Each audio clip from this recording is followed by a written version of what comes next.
Yi Junlin jolted awake, only to find, to his disbelief, that he was now a shriveled old man. The creatures roaming the eastern wilds were equally stunned.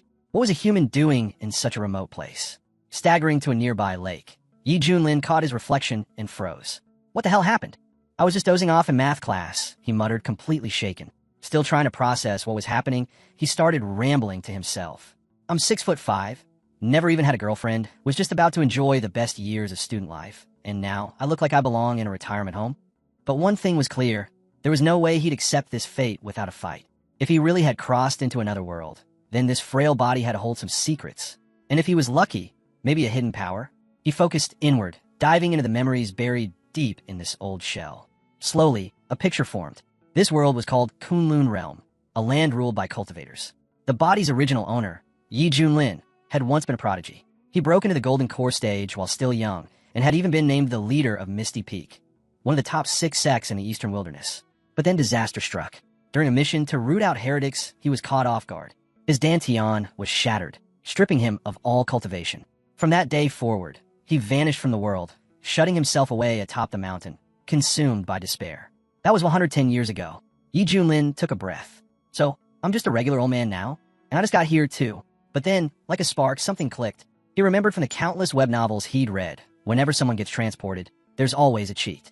There had to be one. System. I know you're there, he shouted into the void. Come on out, your dad's here. Silence. Seriously? Playing hard to get now. He dropped to his knees, switching tactics. All right, I was wrong. Just kidding, okay? Come out already. Still nothing. Then another thought hit him. Maybe it wasn't a system. Maybe it was a spirit ring left by the original owner. He yanked off the old man's ring and stared at it. Hey, senior. You in there? No answer. His frustration peaked. I know you're hiding, he barked, throwing the ring to the ground. Grabbing a cane, he raised it skyward and roared. That did the trick. In a flash, everything shifted. And just like that, after all his swearing and shouting, a cold voice rang out. Warning, 2 offensive words detected. System booting up. Please watch your language. Yi Junlin blinked in disbelief, then grinned. Knew you were in there. Took your sweet time, though. The system replied, a little sheepish. Apologies, host. I was asleep. Just woke up myself. To make up for the inconvenience, the system chimed. I've prepared a starter kit. Would the host like me to open it? Yi Junlin didn't hesitate. Of course. What are you waiting for? Open it now. With a soft chime, the system responded, Congratulations. The host has obtained a unique ability, Clash Ascension. From now on, every time you face an opponent stronger than yourself, your cultivation will instantly leap 1 level above theirs. No side effects. No limits. Yi Junlin's jaw dropped. Wait, seriously? I'm just a powerless old man right now. What if I run into an immortal? Rest assured, the system replied coolly. The feature is fully functional. You're welcome to test it. A wide grin spread across Yi Junlin's face. Then this means I'll always be 1 step ahead of everyone. I'll become unstoppable. Just then, a voice echoed in his mind. It was the original soul of the old man, puzzled. Why even bother cultivating at that point? The system interrupted with a gentle ping. Friendly reminder, natural death expected in approximately 1 hour. Yi Junlin's expression froze. An hour? I'm already dying, but I just got here. Panic set in. He had to find someone, anyone, stronger than him. If he could provoke a fight, he'd level up and extend his life. Now it made sense why the old man had stayed holed up on a mountain for years. He was just waiting to die. And now, Yi Junlin had inherited the countdown. Another update appeared. Time remaining, 35 minutes. Yi Junlin groaned. This isn't looking good. Am I even going to make it in time? But before despair could sink in, thunder cracked overhead. Yi Junlin glanced up. A monstrous storm rolled in from the mountain's peak. What now, he muttered. A beast horde. Lightning lit up the sky, and within the swirling clouds, a figure floated, majestic and imposing. It was the sect leader of Xiantian, back from exile, facing down a sea of enemies. Who dares cause chaos here? He shouted. Who dares challenge Xiantian? Suddenly, from within a crackling magical shell, a winged figure emerged, the Eagle Demon King. His gaze swept across the sect's defenders with disdain. You didn't think I'd return? The demon sneered. The king of monsters lives, and today all of you are finished. The sect leader narrowed his eyes. It's you, the beast who once wiped out the Lee state. I thought I crushed you, left you broken at the bottom of that cliff. And yet here you stand, leading this army. The Eagle King laughed, his aura surging. Is this power enough for you? Shock rippled through the crowd. He's broken through. He's reached the nascent soul stage, someone gasped. One of the warriors turned to the sect leader. We can't stop someone that strong. What now? There's no retreat, the leader said firmly. If we fall, so be it. We'll protect Xintian with our last breath." The Demon King scoffed. "Then die with honor, stinking cultivators." The clash erupted. Roars, flames, blades, spells. Chaos. The sky turned crimson. Yi Junlin stood below, watching it all unfold from afar. Someone punch me already." The system popped up again. Reminder, 30 minutes remaining. Panic kicked in. "They're too far away. No one can hear me." Without wasting another second, Yi Junlin gritted his teeth and turned toward the staircase winding up the mountain. "Then I'll go to them." Yi Junlin's back was screaming in agony. Every step a battle. He realized grimly, if he turned back now, he wouldn't make it in time. Only one path forward remained. Up ahead, the Demon Monster King loomed, voice booming across the battlefield. "You call this resistance?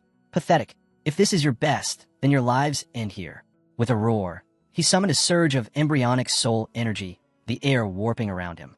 Then, boom, he unleashed a single devastating strike. In an instant, countless warriors were knocked to the ground, unable to lift a finger against him. The sect leader clenched his fists, eyes dark. "There's nothing more we can do. The gap between Golden Core and Nascent Soul is just too wide." The Demon King floated above them, laughing wildly. "Anyone else care to try? Say your farewells now." And that's when a raspy voice cut through the air. "Hey, Big Bird, over here." Yi Junlin had made it to the top, barely. He stood tall, or as tall as a crooked old man could, facing the Demon King head-on. "Don't look around. I'm talking to you," he called out. The Demon King narrowed his eyes and flew over, staring down at him. "Are you tired of living, old man? You dare throw insults at me?" But Yi Junlin just smirked. "You talk big. Why not come at me? I'm standing right here." From the memories of this body, he learned about an ancient speaker system hidden in the house, powered by crystal chi. Without it, he'd never have gotten the monster's attention in time. The Demon King sneered. "This is a first. Never met such a mouthy geezer." "Yeah? Well, now you have." Yi Junlin shot back. Down below, the sect members looked up in shock. "Is that Brother E?" One of them gasped. "It's unbelievable," a girl whispered. "The legend of Misty Peak, he's really here. But he's been out of sight for decades," another muttered. "Why now?" The sect leader watched silently. "Maybe he's here to do what he couldn't before. A shame his power's long gone." Hearing them, the Demon King barked a laugh. "This fossil's taunting me now? Looks like he really wants to die." He pointed at Yi Junlin. "You're that washed-up relic, aren't you? I'll roast you like a quail. You don't even have cultivation." Yi Junlin raised a brow. "If you're a real man, fly over here and try." Suddenly, the system's voice returned, deadpan. "Warning, host has 10 seconds remaining." Yi Junlin winced. This bird's slower than he looks. So much for dying in glory. The system began to count down. 10, 9.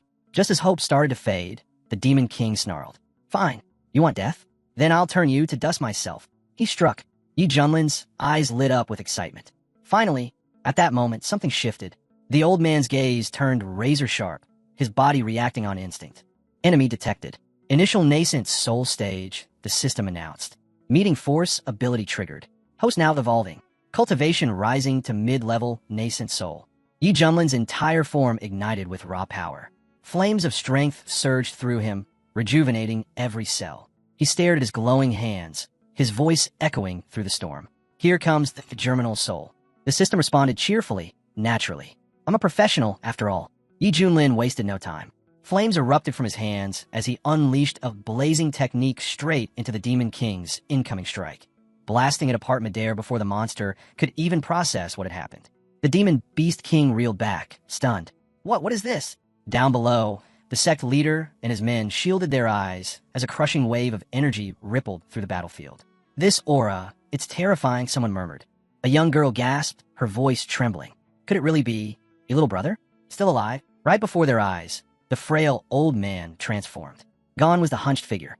In his place stood a towering warrior, radiating raw power. Yi Junlin looked down at himself and smiled. This is the peak of a nascent soul realm, a force few in the human world can comprehend. The Demon King stared in disbelief. "Wait, you've also reached the embryonic soul stage?" "No, you're even stronger than me." The entire sect fell silent, jaws dropped. "Is that even possible?" someone whispered. It all clicked now. For years, Yi Junlin had played the part of a powerless elder, outwardly broken, inwardly reborn. Not only had he cultivated in secret, he'd already ascended to a realm that few in the eastern wilderness had ever touched. "He's the one," murmured a warrior, "the real backbone of Xintian." The Demon King's tone changed instantly. "Honored Taoist," he stammered, bowing slightly. "This has all been a misunderstanding. I'll personally visit your sect to resolve this peacefully." Yi Junlin's eyes narrowed. You destroyed our foundation, crippled our disciples, and now you want to call it a misunderstanding. The system chimed in with perfect timing. Congratulations, host. First ability acquired. Random reward granted. Great Desolation imprisoning Xiantian finger. Yi Junlin blinked. Wait, isn't that the legendary Shaolini technique? Turning back to the Beast King, his tone grew sharp. If I wiped out your entire clan, then brushed it off as a misunderstanding, would you let it go? The Demon King growled. Sure, your power's above mine, but not by much. Do you really want to fight to the death? Yi Junlin stared him down. If no one offends me, I won't lift a finger. But if someone dares to cross me, I'll wipe them from existence. He pointed. You didn't reach the nascent soul stage by playing nice. You've slaughtered who knows how many. There's no forgiveness for that. The Beast King gritted his teeth. They were only humans. I did what I had to. He clenched his chest. Fine. Then I'll crush my inner core if that's what it takes. But I will kill you. Before he could finish, Yi Junlin's voice boomed through the chaos. You talk too much. He raised his hand and summoned the divine technique. Great Desolation imprisoning Xiantian finger. The sky cracked, energy swirling into a monstrous spiral. The Demon King's protective aura shattered like glass. Eyes wide, the monster panicked. Wait, I'll give you my wife, my tribe, anything. I just broke through. I don't want to die. But Yi Junlin didn't even flinch. He drove the attack forward. With a searing flash, the skies exploded. The Beast King's massive wings were charred and torn apart. His roar turned into a whimper, and then silence. The battlefield stilled. From the shadows, the remaining beast warriors watched in horror. The king is dead. Run. Run for your lives. Yi Junlin watched the remaining beast warriors flee in panic, then raised his hand with a sneer. Where do you think you're going? With a snap, he unleashed the bloody stage. A crimson wave of deadly liquid surged out, engulfing the retreating monsters in an instant. The air thickened with the scent of destruction. These stinking birds won't be bothering Xiantian ever again, he muttered coldly. Down below, the sect leader stepped forward, staring up at Yi Junlin. This time, we owe you everything, he said sincerely. Forgive me. I thought your cultivation had been destroyed, that you were finished. I never imagined you descend all the way to the nascent soul realm. But before Yi Junlin could respond, a voice cut in. Oh, come on. Look at him. Does that look like someone who's fallen? A girl stepped forward, arms crossed, smirking. Yi's younger brother always had something hidden, didn't he? Zhou Daju, the head of Hidden Sword Peak, nodded in agreement. Junior brother, he has been silently protecting the sect all along. He never stopped watching over us. Yi Junlin couldn't help but smile. Well, you guys sure have wild imaginations. But hey, saves me the explanation.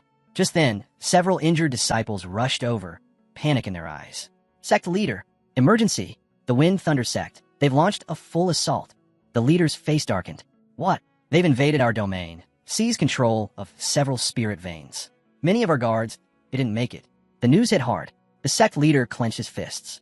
We already had friction with Wind Thunder, but to pull this now? Without those spirit veins, our cultivation foundation will collapse. We're doomed if we don't act. He turned to Yi Junlin. Junior brother Yi, we're preparing to fight back. Will you join us? Yi Junlin's mind was already racing. Wind Thunder sect, one of the 6 great factions in the wilderness. There had been tension before, but this sneak attack, they'd clearly used the chaos from the demon invasion as cover.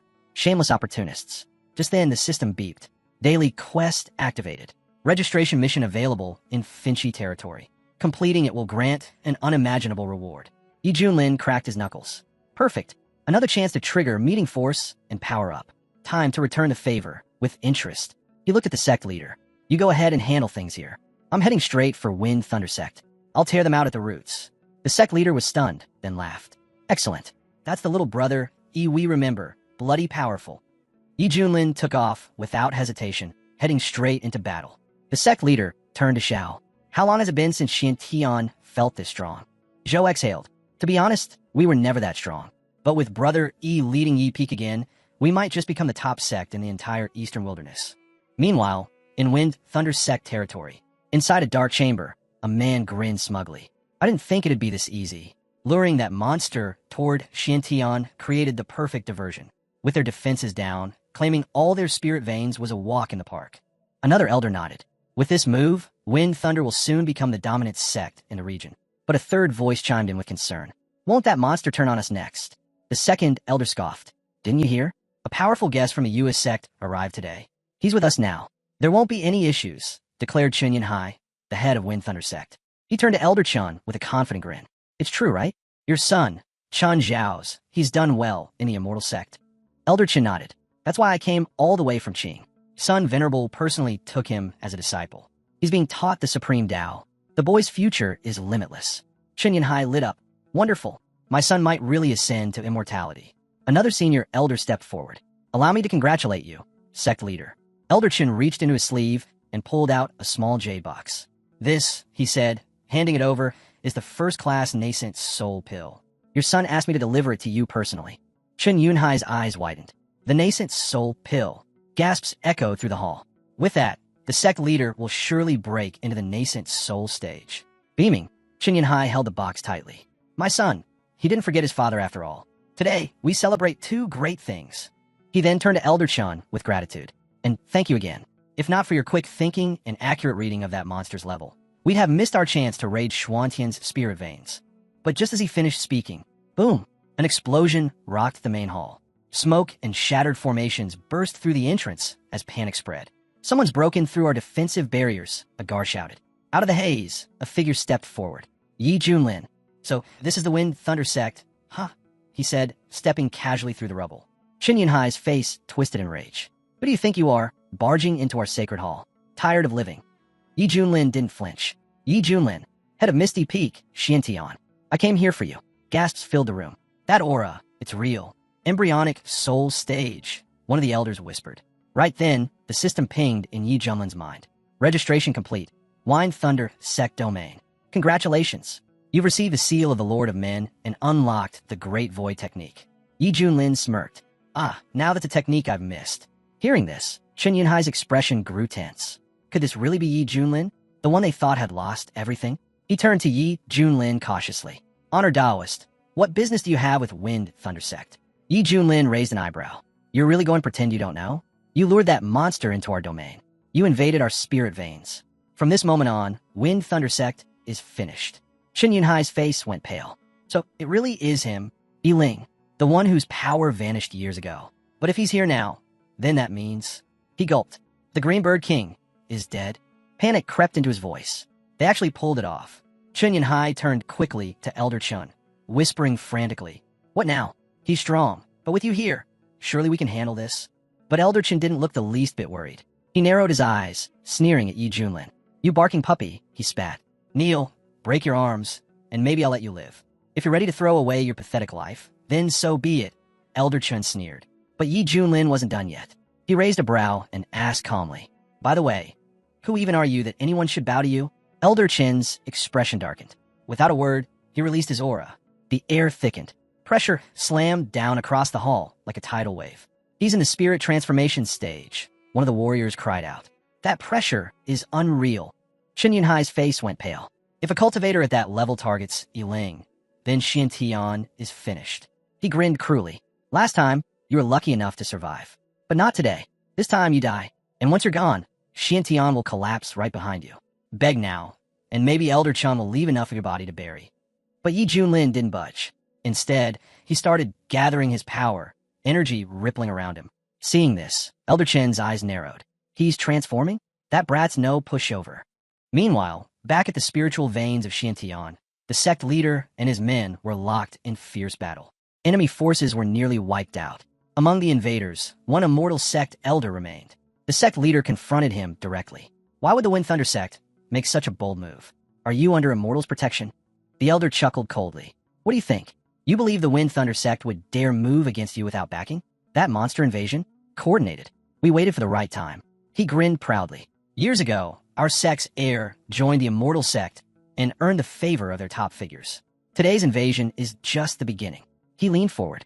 If you're smart, surrender now. Bow down, serve the Wind Thunder sect. Maybe we'll let you live. The sect leader didn't even blink. With a flash of his blade, the elder's head hit the ground. No time for garbage like you, he growled. We're heading straight to Wind Thunder's main hall. We're getting our peak master back. Man looked shocked. Can he really stand up to the immortal sect? He shook his head. Their elders are spirit transformation stage. Compared to that, our embryonic soul level is like a mosquito trying to bite an elephant. If it comes to it, I'd give my life just to protect Peak Master E. Back in Wind Thunder Sect's main hall, Yi Junlin let out a laugh. He Chun sneered. What's so funny? You're about to die, and you still have jokes. He's lost it, someone muttered, standing there laughing while facing Elder Chun. Has he gone numb from fear? Pitiful, Elder Chen scoffed. A no-name brat from the wilderness dares act arrogant before me? Your little sect is a speck of dust. If I wanted to, I could wipe you all out before I finish my tea. His gaze sharpened. You've already angered me. Even if you fall to your knees now, even if you beg, I'll make sure your entire sect is erased. But Yi Junlin stood firm, eyes locked on Elder Chen. Then stop talking and start fighting. Let's see if spirit transformation is anything more than smoke and mirrors. He pointed. If you're as powerful as you say, fight me, one-on-one. Whoever runs is the grandson. That was the last straw. Elder Chen's face twisted with fury. Elder Chen couldn't stomach the humiliation. You arrogant brat, so eager to die. He roared as he launched a devastating strike. Chen Yanhai watched with a cold smile. Once he's dead, Xian Tian will be easy prey. Nothing left to protect them. But right then, the system chimed in calmly. Warning, late-stage spirit transformation enemy detected. Meeting force, passive effect activated. Host cultivation upgraded, spirit transformation, peak level. Yi Junlin's aura exploded, violent, radiant, unstoppable. He charged straight at Elder Chen, new techniques blazing from his hands. So, this is the spirit transformation stage, he mocked. That's all. Elder Chen's face went white. His attack landed, only to fizzle out harmlessly against Yi Junlin's energy. He's spirit transformation too? No, he's at the peak. Chen Yanhai stumbled back in disbelief. How can this be? He's from that crumbling Xiantian. How can they have a master like this? Elder Chen's voice cracked as he muttered. They've been hiding this the whole time. The wilderness has never produced a cultivator at this level. And yet this boy, and he's young. He looked around, dazed. Even a single embryonic soul cultivator can found a sect in these lands. But this level has never existed here before. Panic settled in. Chen Yanhai turned to Elder Chen. What do we do now? Save the wind, Thunder Sect. Elder Chen gritted his teeth. Calm down. Don't forget, I hail from a mortal sect. My methods are beyond what anyone here has seen. Yi Junlin raised an eyebrow. You really think your little tricks are that special? Then, casually, he flipped his middle finger at Elder Chen. Gasps echoed across the room. Insult me. You'll regret that. Elder Chen snarled. Let me show you what a real technique looks like. He slammed his palm onto the floor, summoning the green tree of the earth, a towering, living weapon of raw spiritual force. The hall shook. The immortal sect, one elder whispered. Their fame is well-earned. This is no ordinary skill. It's an earth-level technique. Spiritual-grade techniques are rare in the wild region, another said. But this is a treasure beyond treasures. Elder Chen looked smug again. To die by my hand is an honor, boy. But Yi Junlin didn't even flinch. He held out 2 fingers, fire dancing across them. This? Just a party trick, he said calmly. Then, with a flick of his wrist, Yi Junlin activated his seal of the Lord of Men. A radiant, burning imprint descended from the heavens, obliterating Elder Chen's technique on contact. From above, Yi Junlin's fire spirit surged into being, monumental, divine, and absolutely merciless. It swept across the battlefield like a cleansing flame, leaving devastation in its wake. The warriors looked on, frozen in disbelief. What is that? That technique, could it be stronger than divine level? Yi Junlin stood tall, power radiating around him. The seal of the Lord will light the skies, he declared, and I am its master. Elder Chen collapsed to one knee, sweat pouring from his brow. This power, it's beyond me, he gasped. Please stop. Have mercy. But Yi Junlin's eyes didn't soften. Oh, now you beg. He stepped forward, voice sharp as steel. You talk about a mortal sect like they're untouchable. Let me make this simple. If they don't mess with me, I won't mess with them. But if they do, he let the threat hang in the air like thunderclouds. If someone crosses me, I'll destroy them, Yi Junlin said coldly. And if they dare raise a hand first, I'll wipe them out completely. Elder Chen, trembling, tried one last threat. If you kill me, my sect will come for you. They'll annihilate everything you hold dear. You'll suffer worse than death. Yi Junlin narrowed his eyes. Still threatening me, even with 1 foot in the grave? He raised his hand, conjuring a blazing fire arrow. Then disappear. With a flash, the arrow pierced Elder Chen's chest, obliterating him on the spot. Chen Yanhai, the Wind Thunder Sect head, dropped to his knees immediately, trembling. It was a misunderstanding. We submit. Please, we'll serve you, Lord. We'll be your loyal followers. But Yi Junlin just looked down at him with disdain. You? Serve me? You're not even worthy to lick my boots. Desperate, Chen Yanhai tried again. My son, Chen Zhao's. He has the potential to become an immortal. He's already accepted into a mortal sect as a personal disciple of Sun Venerable. You don't want to offend them. Yi Junlin's tone didn't waver. Oh, so your son's got an immortal's future? Perfect. He repeated his vow. If I'm wronged, I retaliate.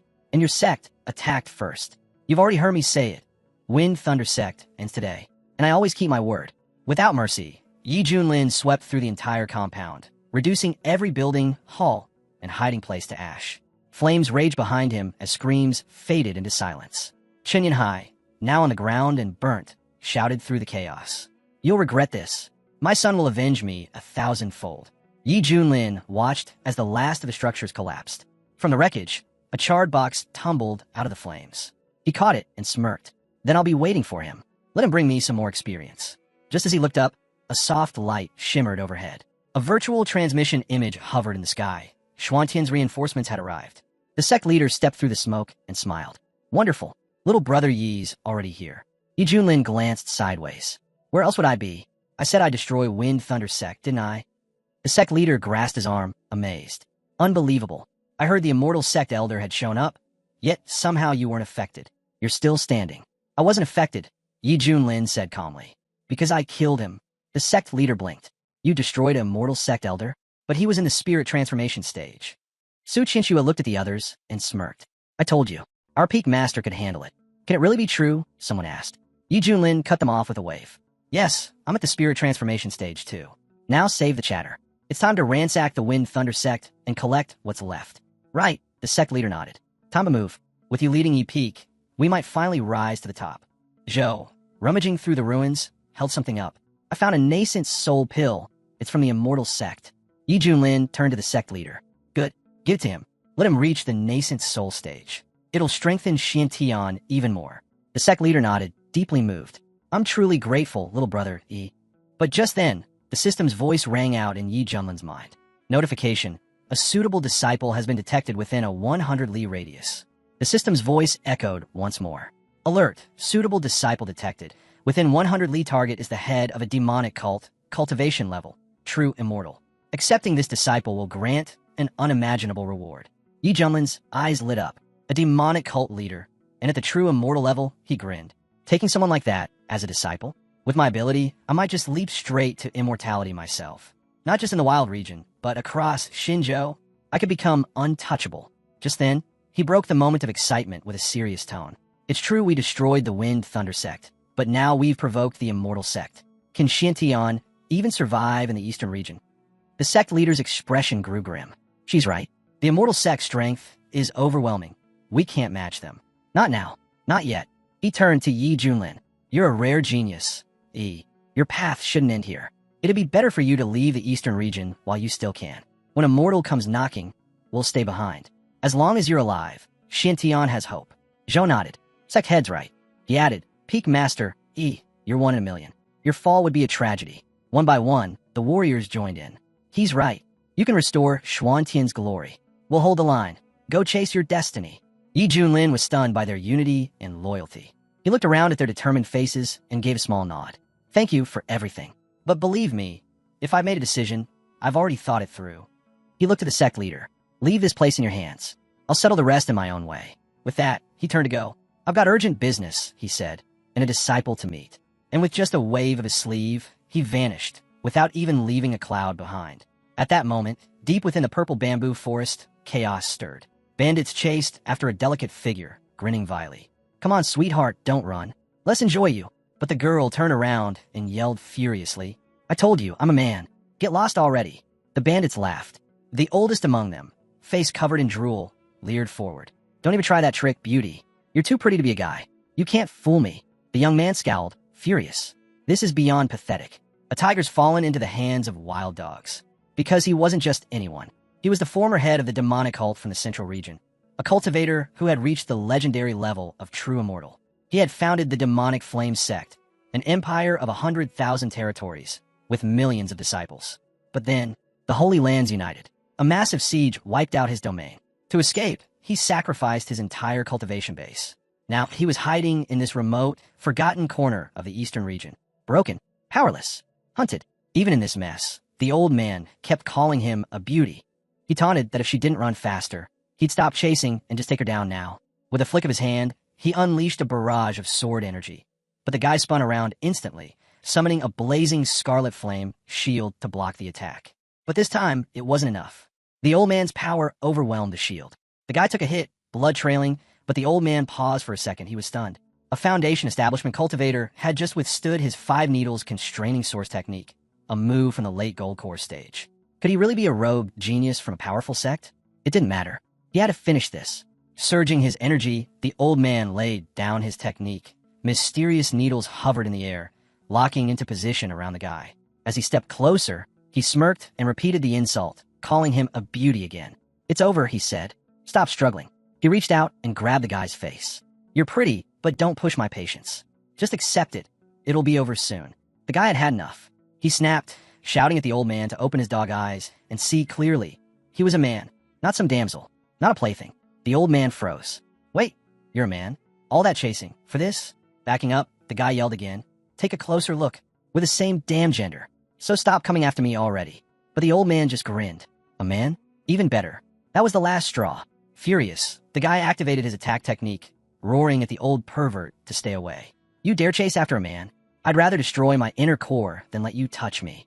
Startled, the old man watched as a fierce energy storm erupted around him. What kind of technique is this? How can someone in Foundation establishment summon such a massive formation? But the guy didn't care anymore. He called the old man a filthy dog and said he was done playing games. With every ounce of his strength, he unleashed a roaring stream of energy straight at him. The old man couldn't dodge. The blast hit him square in the chest. Pain flooded through him as he struggled to move, the overwhelming chi pinning him down. The guy wasn't unscathed either. He clutched his chest, furious. "You brought this on yourself. My core is nearly shattered because of this nonsense. I need to find a place to recover and plan my next move." Looking down at the fallen figure, he muttered, "That pervert didn't die for nothing. He was definitely from a strange background." But just as he tried to catch his breath, he sensed something. "Who's there?" And to his disbelief, the old man reappeared. Out of the forest stepped another old man. "Relax," he said coolly. "I just happened to be passing through. That pervert back there? I've got nothing to do with him. My tastes are normal." The guy gave a nod. "In that case, maybe we'll cross paths again someday. See you around." But this newcomer wasn't as innocent as he claimed.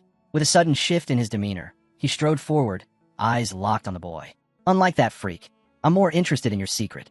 He lunged, trying to grab hold of him, intent on digging into his memories, on uncovering the source of his strange and powerful abilities. The guy pulled back, cursing him. Another old bastard taking advantage of someone while they're down. You'll end up dying just as miserably. But his strength had run dry. He collapsed, feeling like this might be the end of his second life.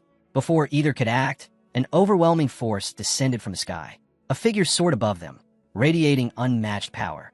Both of them froze, instantly aware they were standing before someone in the spirit transformation stage. The old man's heart sank. What is someone like that doing in this small backwater region? The figure descended slowly. His name was Yi Junlin. Terrified, the old man dropped to his knees. "Please spare me. I'll leave, no questions asked. Just take this as my thanks and let me go." But Yi Junlin didn't bother replying. He raised his hand and fired a beam of pure chi. These kinds of trash don't deserve to breathe. The beam hit before the old man could even react, straight through the heart. He crumpled without a sound. The guy stood stunned. First, a golden core master had fallen. Now, even a spirit transformation cultivator had appeared.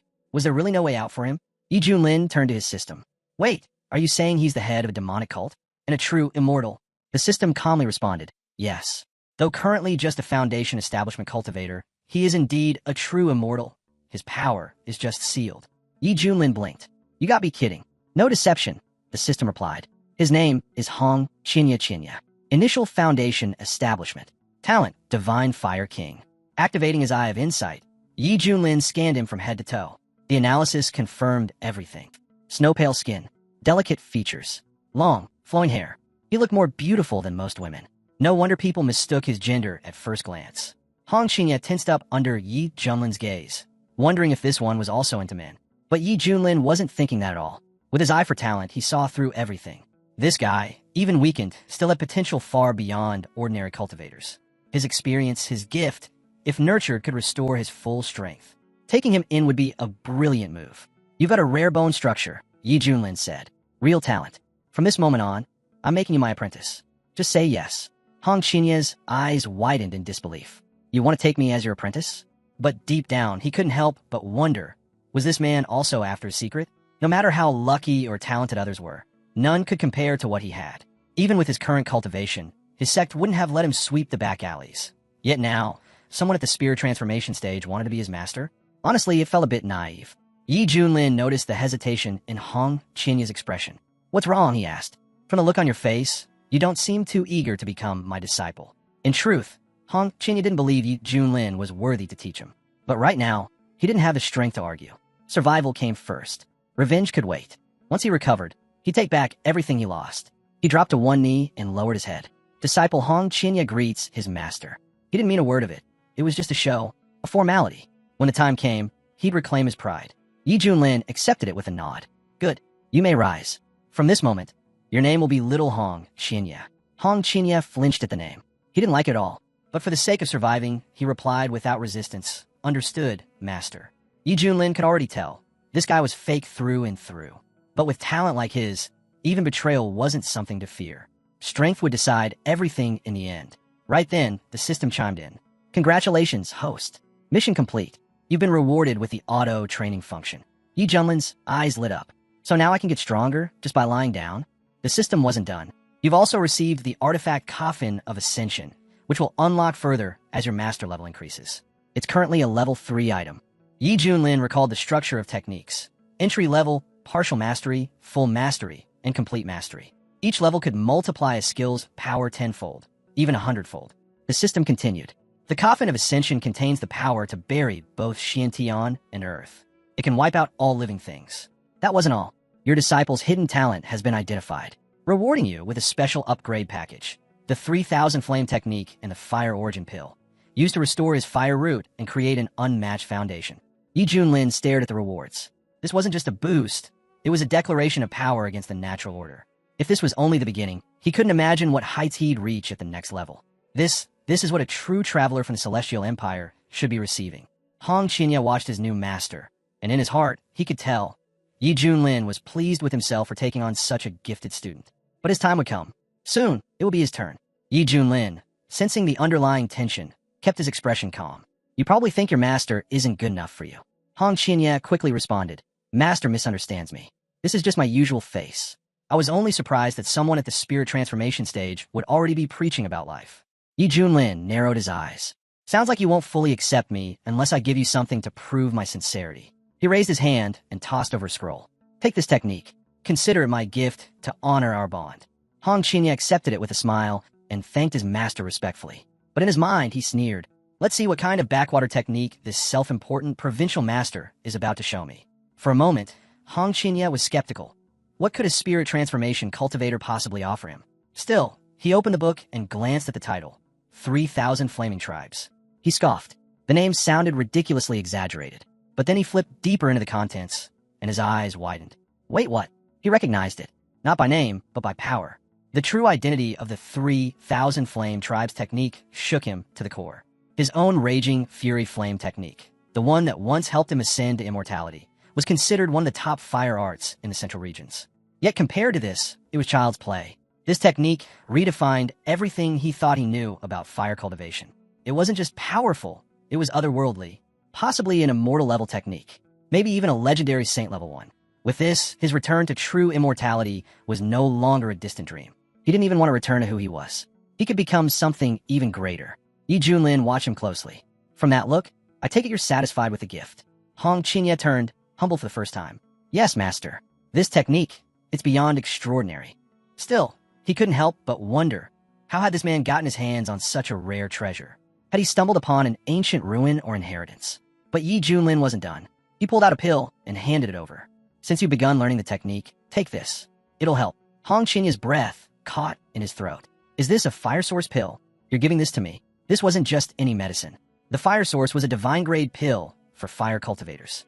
It could push someone's cultivation leaps ahead, and even immortals would battle to the death over it. And this man has it just lying around?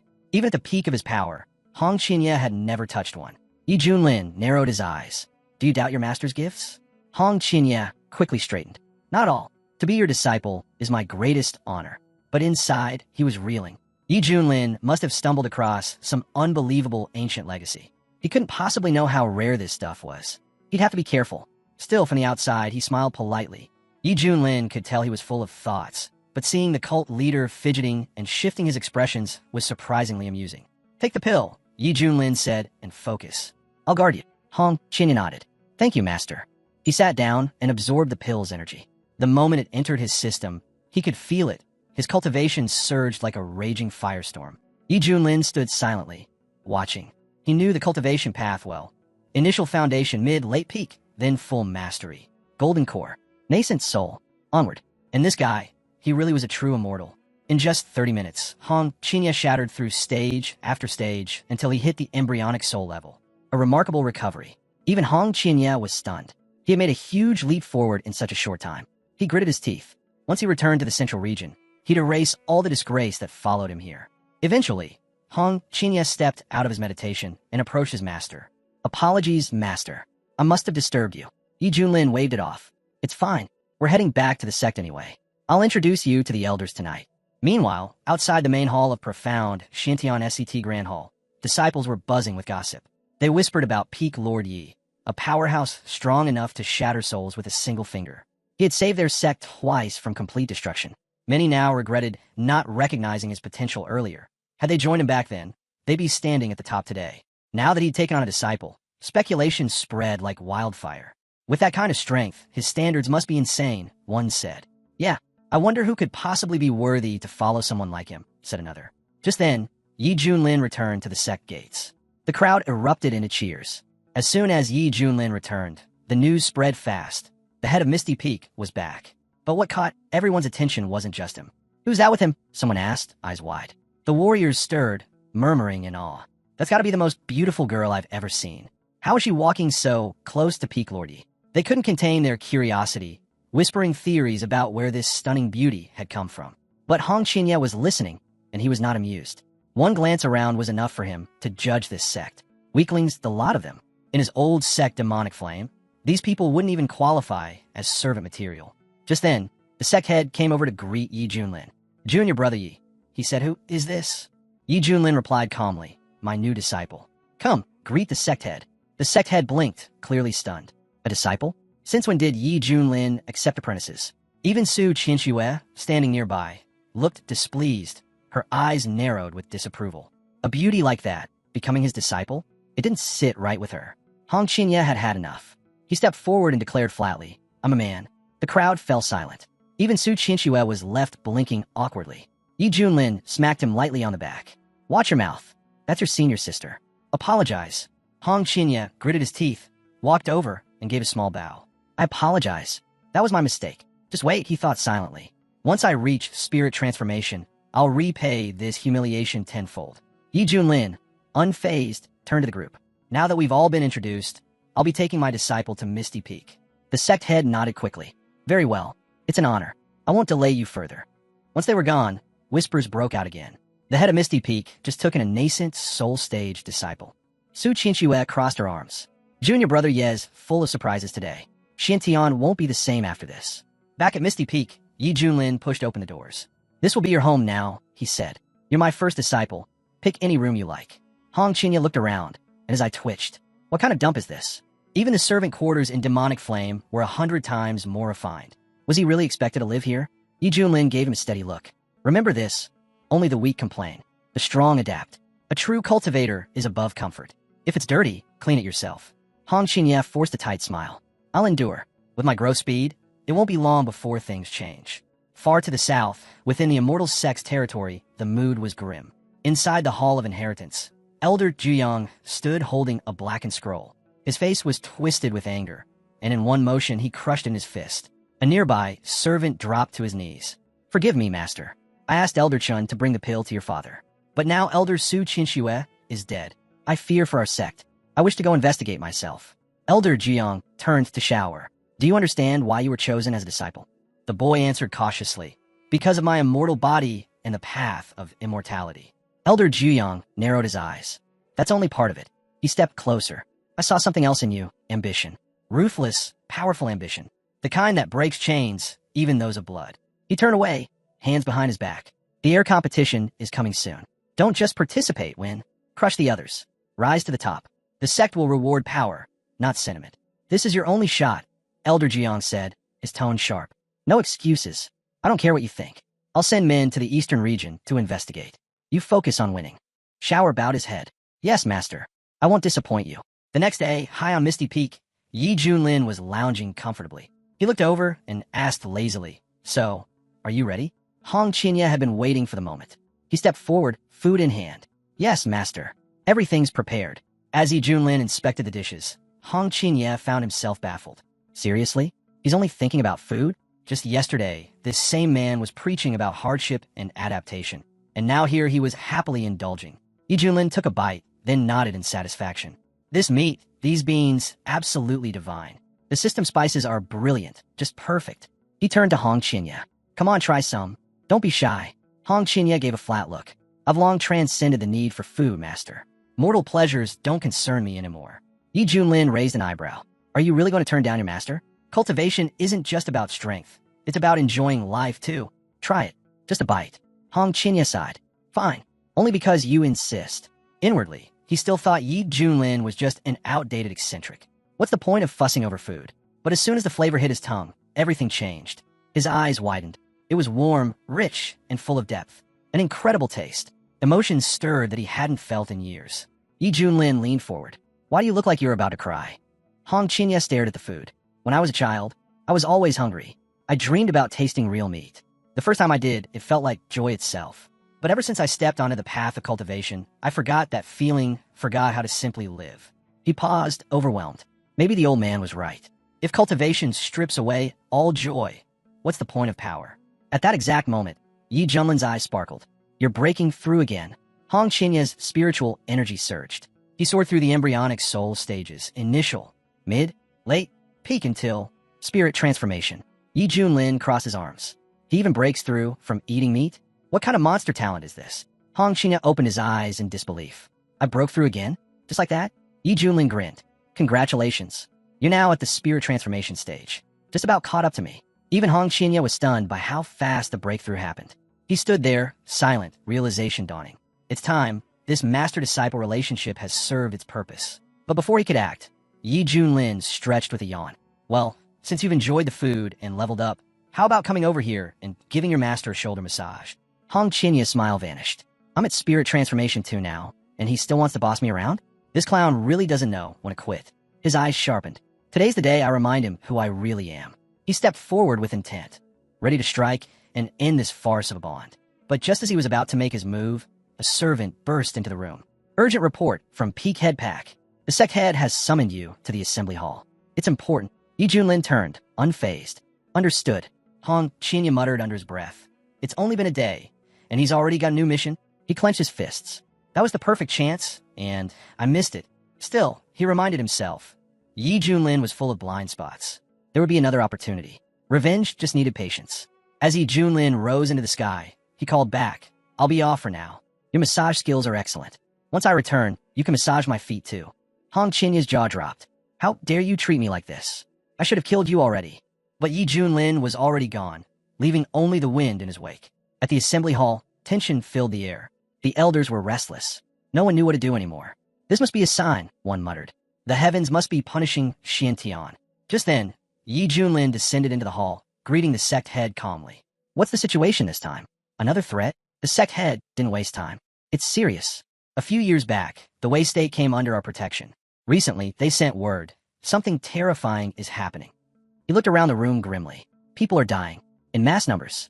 The corpses are pale, drained completely of blood. Entire cities, once filled with millions, now silent wastelands. Whispers filled the room. The incidents are spreading fast, crossing into neighboring regions. If this keeps up, the entire wilderness region will fall into chaos. We'll lose countless potential disciples. The sect will weaken. Yi Junlin narrowed his eyes. "And no one's seen who or what's doing this." Su Qianxue spoke up. "If anyone saw it, they're already dead." She paused. "The truth is we sent several disciples to investigate. None have returned. The wild region is already thin on high-level cultivators. Even a single golden core stage is rare. And Wei State lies right on the outer rim." Yi Junlin frowned. What kind of threat is so dangerous that not even one of our disciples could report back? Suddenly, the system's voice echoed in his mind. "Mission alert. Investigate and eliminate the source of the disturbance in Wei State. Reward. Unimaginable." Yi Junlin grinned. "Just in time. I understand," he told the sect head. "If the trouble began in Wei State, then the root must be there. I'll go myself." The sect head looked relieved. "Very well. Junior brother, Yi, is always decisive. I trust you'll succeed." I look forward to good news. Yi Junlin didn't waste a second. Without another word, he took to the skies. The sect head chuckled. I wasn't even done speaking. Su Qianxue watched him vanish. Peak Yi's head really doesn't hesitate, does he? Zhou asked. You think he can handle something like this? Su Qianxue raised an eyebrow.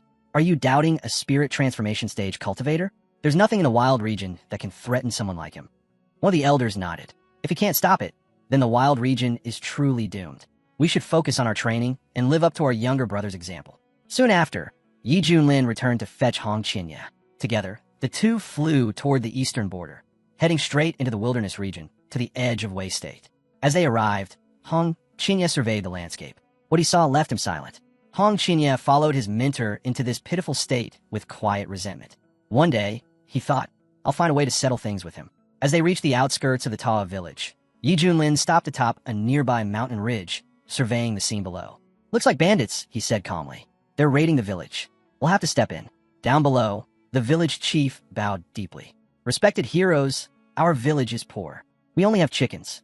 If you come to take, then take what you want. Just please spare our lives. From the crowd, the leader of the Black Wind Gang laughed cruelly. I don't want your chickens, he sneered. I want you. All of you miserable little worms. Without hesitation, he stabbed the village elder in the head. Obey now, he barked, and maybe you'll die quickly. The gang began to yell among themselves, warning everyone to back up. Their leader was about to use his technique. A terrifying pressure filled the air as the leader raised his hand, pointing it straight at the frightened villagers. Screams rang out. Please, don't kill us. Just then, Hong Qinya furrowed his brow. Something felt familiar. That technique. I know it. He searched his memory. It was eerily similar to one used in the central region by someone long thought dead, eliminated by the Holy Lands. Yi Junlin caught the shift in his expression. You recognize that technique? Hong Qinya quickly denied it. No, just seems unusual. Yi Junlin narrowed his eyes. Watch your tone, Mutt. Speak clearly. But Hong Qinya's thoughts were racing. If my hunch is right, this could be serious trouble. Meanwhile, the villagers were on the verge of panic. They cried out for mercy, desperate for someone to stop the madness.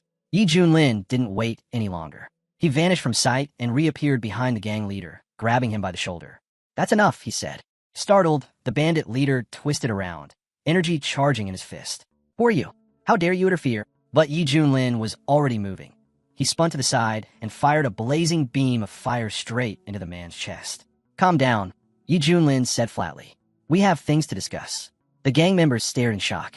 Their leader, injured? The bandit leader clenched his chest, stepping back. He suddenly realized this man was spirit transformation stage. His tone changed instantly. Please don't kill me. I surrender. Yi Junlin didn't blink. Then talk. Who are you? Where did you get that technique?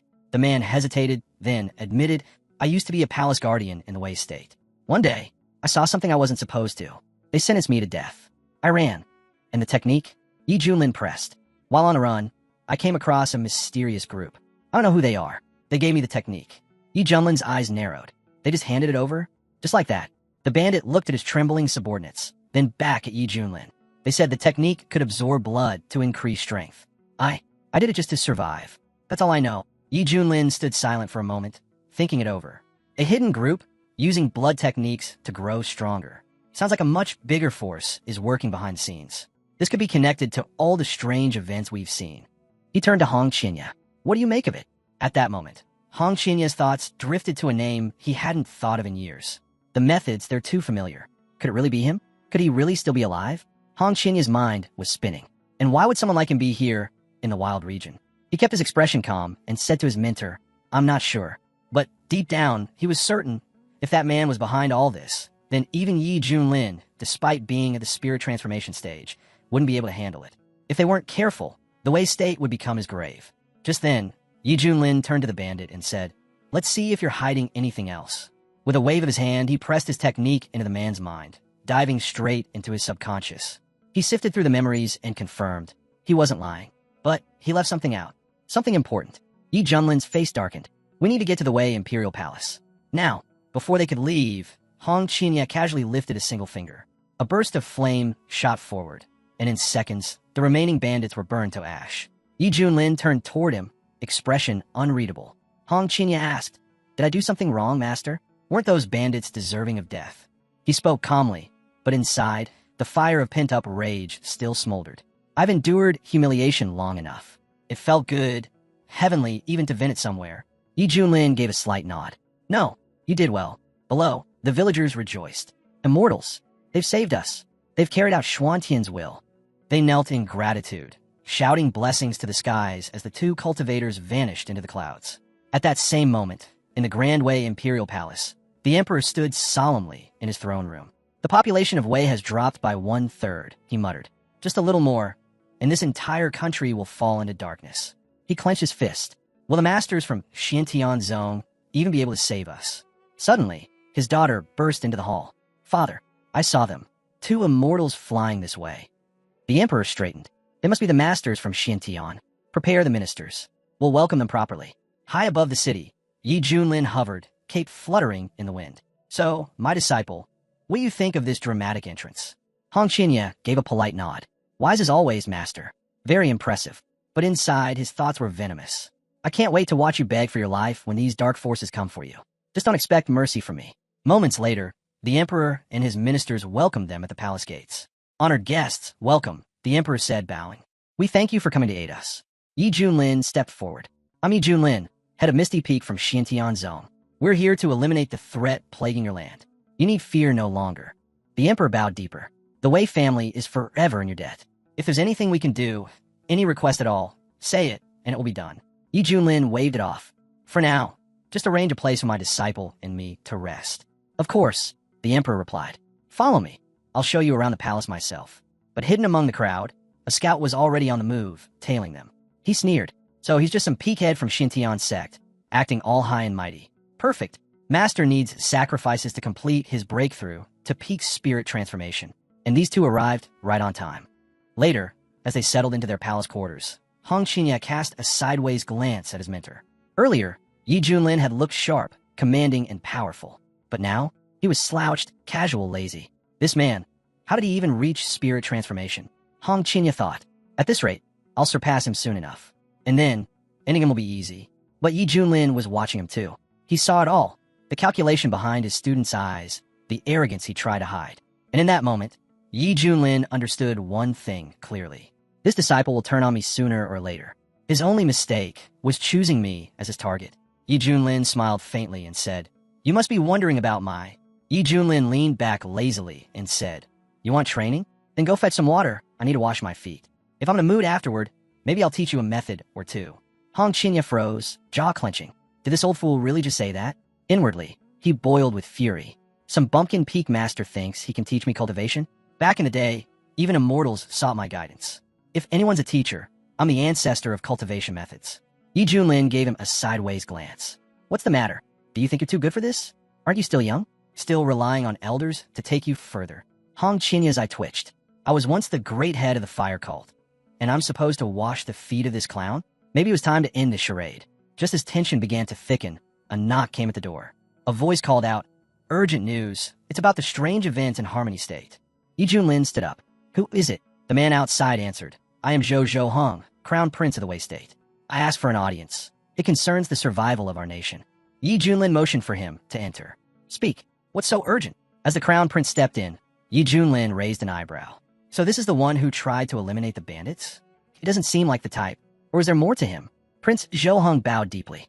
There is something I've never told my father. I believe the root of the evil in Harmony State lies in the mountains behind the palace. He paused. Lately, I've seen strange winged demons flying into a hidden cave at night. Palace maids and eunuchs have gone missing. I suspect there's a connection. He looked up at Yi Junlin and Hong Qinya. I've heard of your legendary strength. If anyone can save Harmony State, it's you. Please, help us destroy those creatures. Yi Junlin frowned. He scanned the mountains with his divine sense, but felt nothing unusual. Strange. Either he's lying, or there's something shielding that place from detection. That could be dangerous. Still, Yi Junlin nodded. Show me the cave. Let's see what you're hiding. The prince bowed again, relieved. With your help, we'll end this nightmare. As they made their way through the night toward the mountains, Hong Qinya walked quietly, still nursing his resentment. If this prince gets himself killed, maybe then I'll finally get the chance to have a proper talk with my so-called mentor. From a nearby garden, a young woman caught sight of the group. Her eyes widened. Brother? She recognized Zhou Hong instantly. Her father had warned him time and again about his reckless behavior, but he never changed. And now, he was secretly guiding masters from Xintian? She turned quickly. I must tell father right away. Later, Deep in a mountain range, Yi Junlin stood with his arms folded, surveying the surroundings. This place doesn't exactly scream den of flying demons, does it? The crown prince smirked. They're here. Yi Junlin's gaze sharpened. Finally, let's see what it is you're hiding. Prince Zhou Hung straightened. I didn't think I'd fool you forever, but I didn't expect you to walk right into it either. His voice turned cold. You're too confident. You think being a spirit transformation master makes you invincible? There's always someone stronger. Suddenly, his aura exploded. He lunged at Yi Junlin, face twisted with hatred. You want to stop us too? You think being the strongest in the Xiantian sect makes you a god? Let's see if you can survive this place. It'll be your grave. The entire mountain trembled as a deadly force surged forward. He turned to the elder and shouted for immediate action. Without hesitation, the elder stepped into view, activating the fivefold god-sealing array on the spot. Out of nowhere, the blood cult elder sneered at the Shurent sect leader, taunting. You made quite a name for yourself lately. Took down the demon king of the soul nucleation stage, didn't you? But inside this array, even spirit transformation masters can't escape. Prince Zhou urged them to move fast. Don't kill him just yet. Our master still needs him. As for the girl in red, strip her powers. That's all. Hong Qinya spun around, eyes sharp. What did you just say? He hadn't planned to interfere, but hearing that, he snapped. Igniting his fire power, he launched himself down in a furious attack. In a flash, Hong Qinya shattered the array in a single strike. The elder stared in disbelief. Did the head of Xiantian sect peak bring along a spirit transformation disciple? That move, it had to be an immortal level technique. No other way he could have broken the array. Zhou Heng's face twisted in frustration. He had counted on these elders to bring his master glory. Now they were a disgrace. Determined to salvage the moment, Hung turned to the immortal. Join us. With your strength, you'd earn a place by my master's side and a brilliant future. Hong Qinya was furious. How dare you say that? She roared. I'll make you pay for that. She struck out, flames roaring as she tried to incinerate the prince who dared manipulate them. Hung stood no chance. Caught in Hong Qinya's inferno, he was completely overwhelmed. Yi Junlin watched it all unfold, then calmly stepped forward. You've hit a nerve, he muttered. Hong Qinya, that's enough. Don't kill him yet. I've got questions. At his mentor's command, Hong Qinya extinguished the flames with a snap. Yi Junlin turned to Zhou Hong. Who's your master? How did he convince someone like you to serve him? Zhou Hong straightened up, defiant.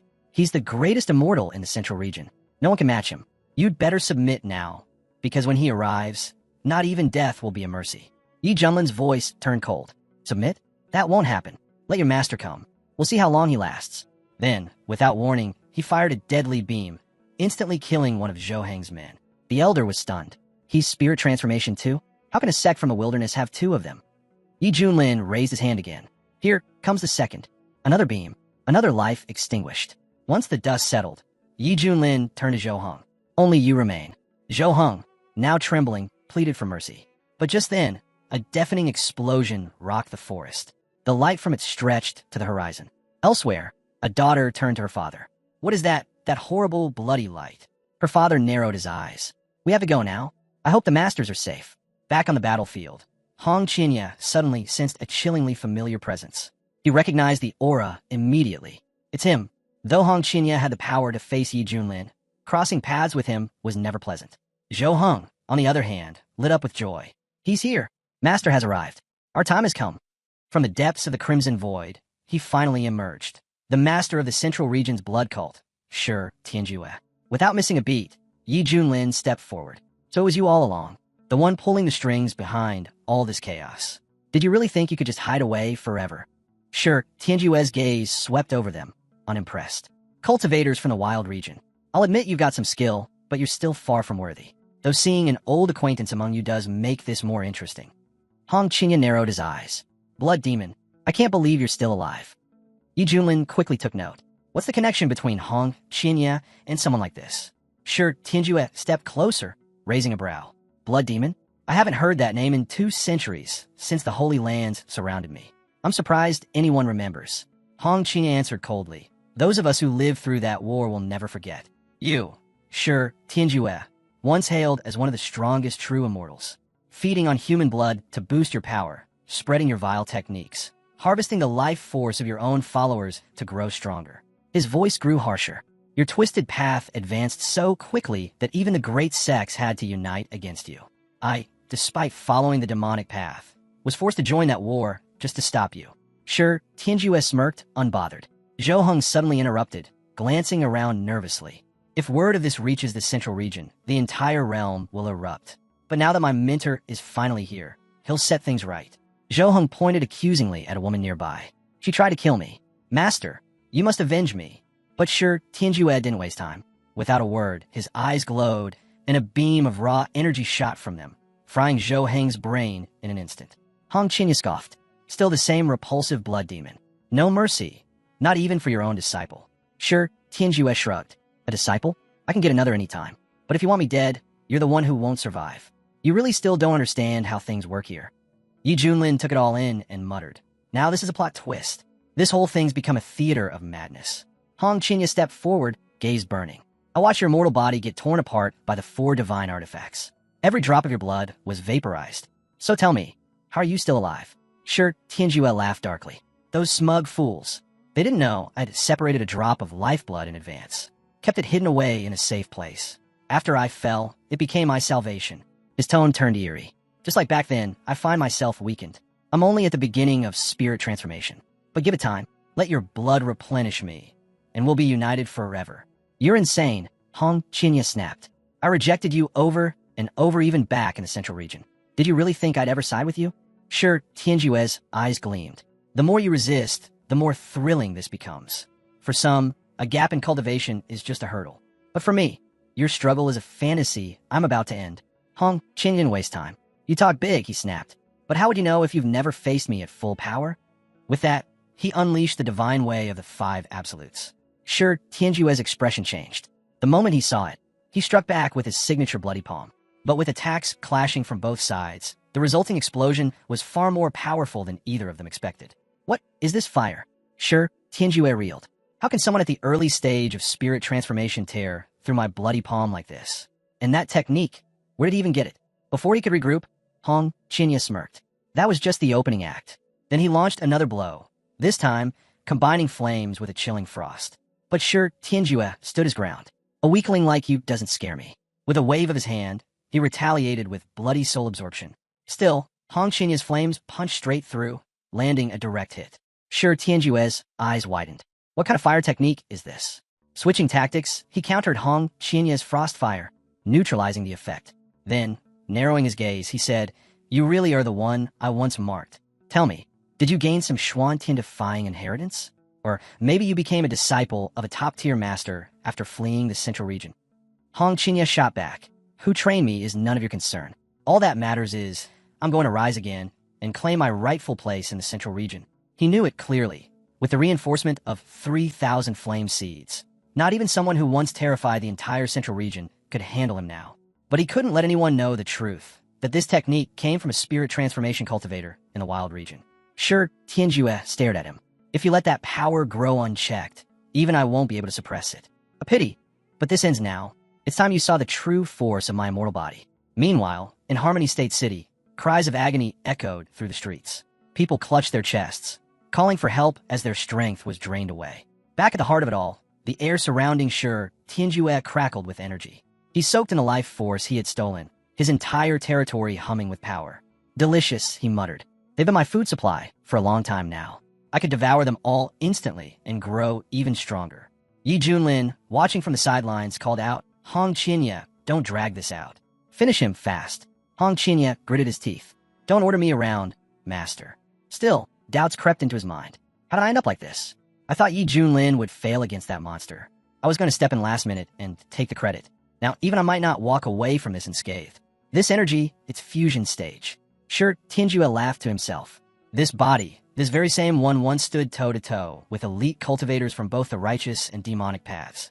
Even elders of the Holy Lands armed with immortal artifacts couldn't fully destroy it.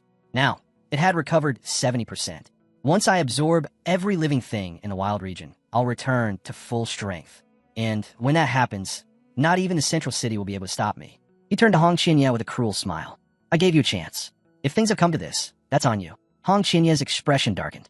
The monster had hit the fusion stage, and that changed everything. Hong Qinya didn't hesitate.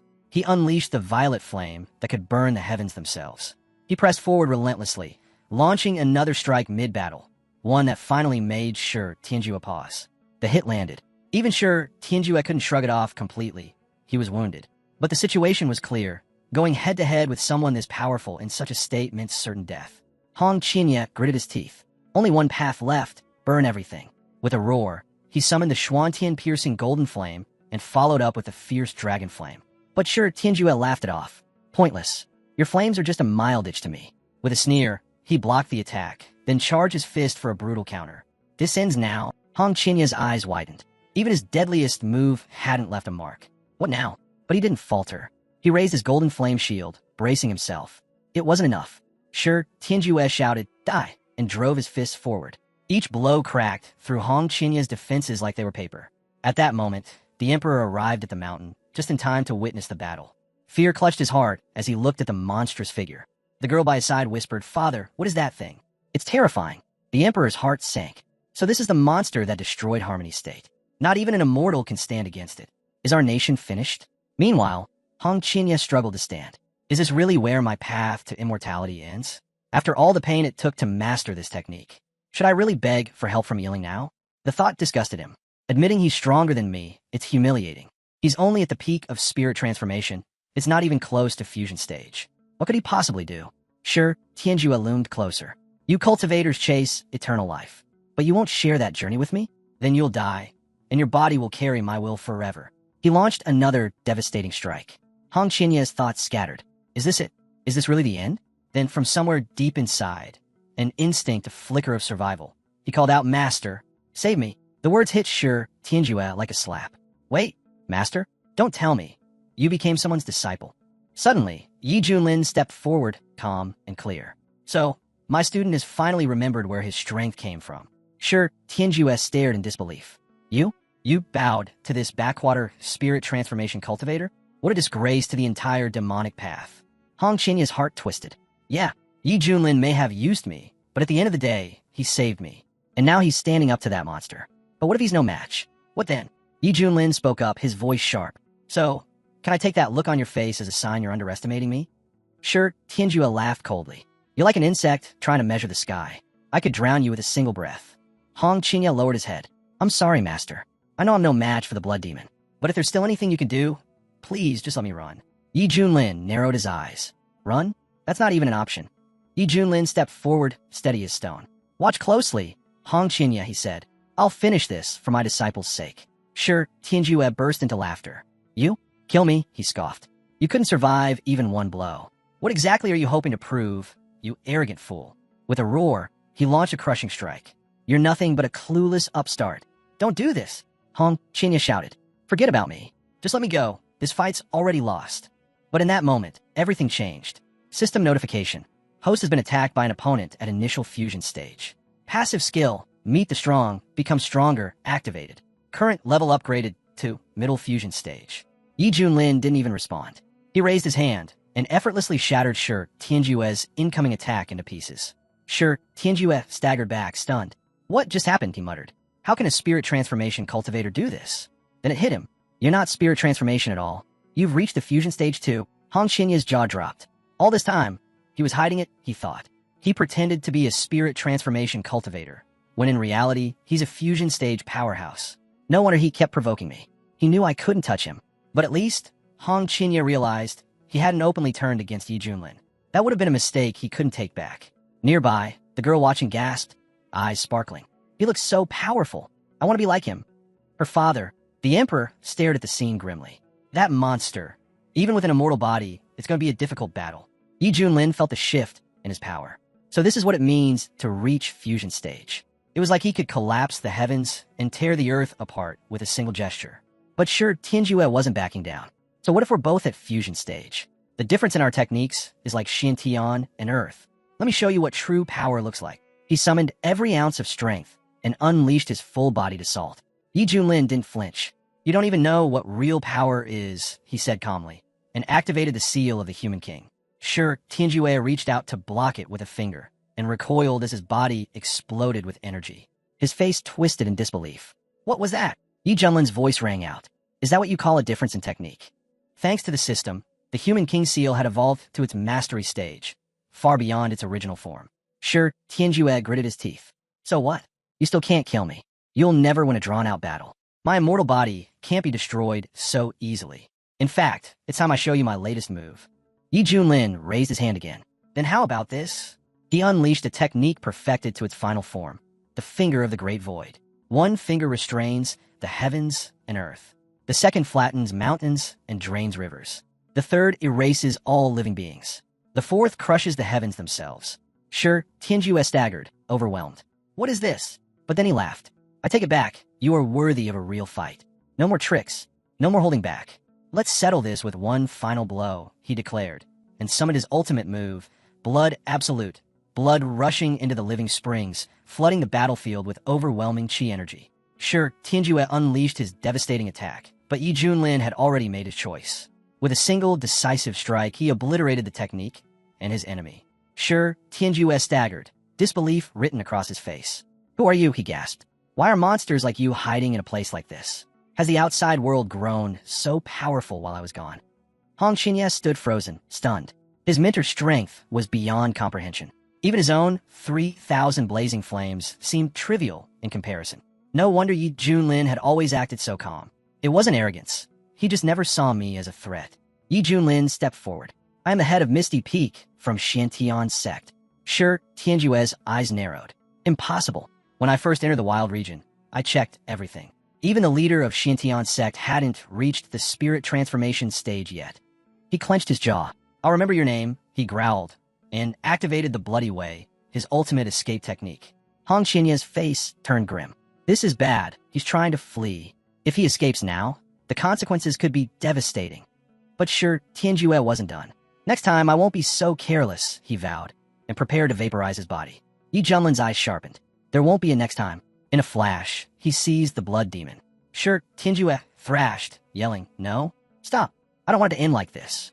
But Yi Junlin had made up his mind. Feeding on human blood is a crime against all life. You shouldn't exist. He clenched his fist and, with a final 1-2 strike, ended him for good. From a distance, Hong Qianye watched the scene unfold. The once feared blood demon who had terrorized the entire central region was gone, destroyed by his own hands through the strength passed down by his mentor. The emperor, watching in awe, suddenly raised his arms. It's a miracle. The demon has fallen. Harmony State is saved. All thanks to the immortal. Yi Junlin, unfazed, turned to the system. So, where's my reward? Don't tell me you forgot. You call yourself a professional. The system chimed in. Reward delivered. Supreme bone acquired. A mysterious relic etched with ancient runes. It grants its host supreme innate power, destined only for those fated to become the greatest among the great. Would you like me to bind it to you, master? Yi Junlin grinned. Supreme bone? Oh, that's too good. Do it. Bind it now. Binding initiated. Once complete, host power will increase drastically. A few moments later, the system confirmed, binding complete. Congratulations, master. A pulse of energy surged from Yi Junlin's body. Even Hong Qianye felt it instantly. What did he do now? Waves of pressure rolled off Yi Junlin, sending shivers down Hong Qianye's spine. What kind of legacy did this man inherit? There's no way someone from the wild region should be this powerful. Gritting his teeth, Hong Qianye made a vow to himself. I need to reevaluate everything. I must accelerate my cultivation. If I don't reach the fusion stage soon, I won't be able to stop him if he ever turns. The emperor approached, bowing deeply. Immortal, thank you for saving Harmony State. We will record this day in history, so generations will remember your virtue. Yi Junlin waved it off. There's no need for thanks. Just be a good ruler. Take care of your people. That's what matters most. The emperor nodded solemnly. I promise, your words will never be forgotten. Just as things began to settle, the young girl suddenly stepped forward. Immortal Yi Junlin, can I become a disciple of Xiantian's sect too? I want to cast out demons and fight evil, just like you. Yi Junlin turned his gaze toward her, his eyes flickering as he scanned her cultivation potential. Her name was Zhou Linger, and to his surprise, she had a solid foundation. You have an excellent water spiritual root, he said thoughtfully. You're a strong candidate. If this is truly what you want, then I'll consider it. The emperor's face lit up. Truly? Then let Lena thank the immortal at once. The girl immediately bowed. Thank you, immortal Yi Junlin. The emperor continued, overflowing with gratitude. You saved the Wei State, and now accepted my daughter as your disciple. Please, allow me to host a grand banquet in your honor. Let me also offer rooms in the palace for you both to rest. Yi Junlin nodded. Very well. We'll go shortly. Just then, Hong Qianye leapt up with a loud shout. I've recovered. My wounds are healed. And I've broken through to the peak of the spirit transformation stage. Since he began cultivating the 3,000 blazing flames and taking rare elixirs, his growth had accelerated dramatically. He couldn't deny his mentor's methods were truly extraordinary. Still, even though Yi Junlin had saved his life, Hong Qinya couldn't forget the humiliation. Someday, he swore, when I reach the fusion stage, I'll pay it all back, twice over. And just the thought of seeing Yi Junlin beg for mercy made his blood run hot with anticipation. Suddenly, Yi Junlin called out, "Hong Qinya, get over here." Hong Qinya scowled. "Ugh, it's starting again." Yi Junlin smiled. "Come on, let me thank you for calling me in earlier. Also, this martial arts novel I'm reading is quite interesting. Seems like the locals enjoy tales of someone being beaten down and rising again. I bet if I stayed in this world, I could make a fortune writing novels." He raised a finger. First up, martial arts peak. Surefire hit. The author's pen name, Mad Potato. Hong Qinya blinked. What is this old man rambling about now? "Why are you calling me over?" he asked, annoyed. Yi Junlin grinned. "Because you're here now. Help me wash my feet." Hong Qinya's face twisted in rage. Unbelievable. The same nonsense again. But he held it in. He couldn't afford to offend him. Not after everything. Yi Junlin looked at him sharply. "What's the delay? Neglecting your mentor? Get over here and wash my feet." Hong Qinya clenched his fists. This disciple wouldn't dare. This is outrageous. He thought, I'm no ordinary cultivator. I was the fire cult master. I've reached true immortality. Tens of thousands of cultivators fell before me. And now I'm washing the feet of some bumpkin from the wild region? Then, just as he approached, he paused. Wait, this water. He felt a sudden shock. Isn't this the water of boundless light? This wasn't just any bathwater. It was a sacred liquid, one that could keep mortals young for 200 years. For cultivators, it purified the body and drastically boosted strength. In the central region, even a single drop of this water would sell out in a heartbeat. And Yi Junlin was using it to wash his feet. Hong Qinya's eyes twitched. This man, he must have a monstrous legacy. No one would be so wasteful otherwise. He glanced at the water again. If I drank even a little, what would happen? As the warmth from the foot-washing water spread through his body, Hong Qinya suddenly felt something strange, an immense surge in his cultivation. Then it hit him. Wait, this is foot-washing water. Yi Junlin raised an eyebrow. What's that look for?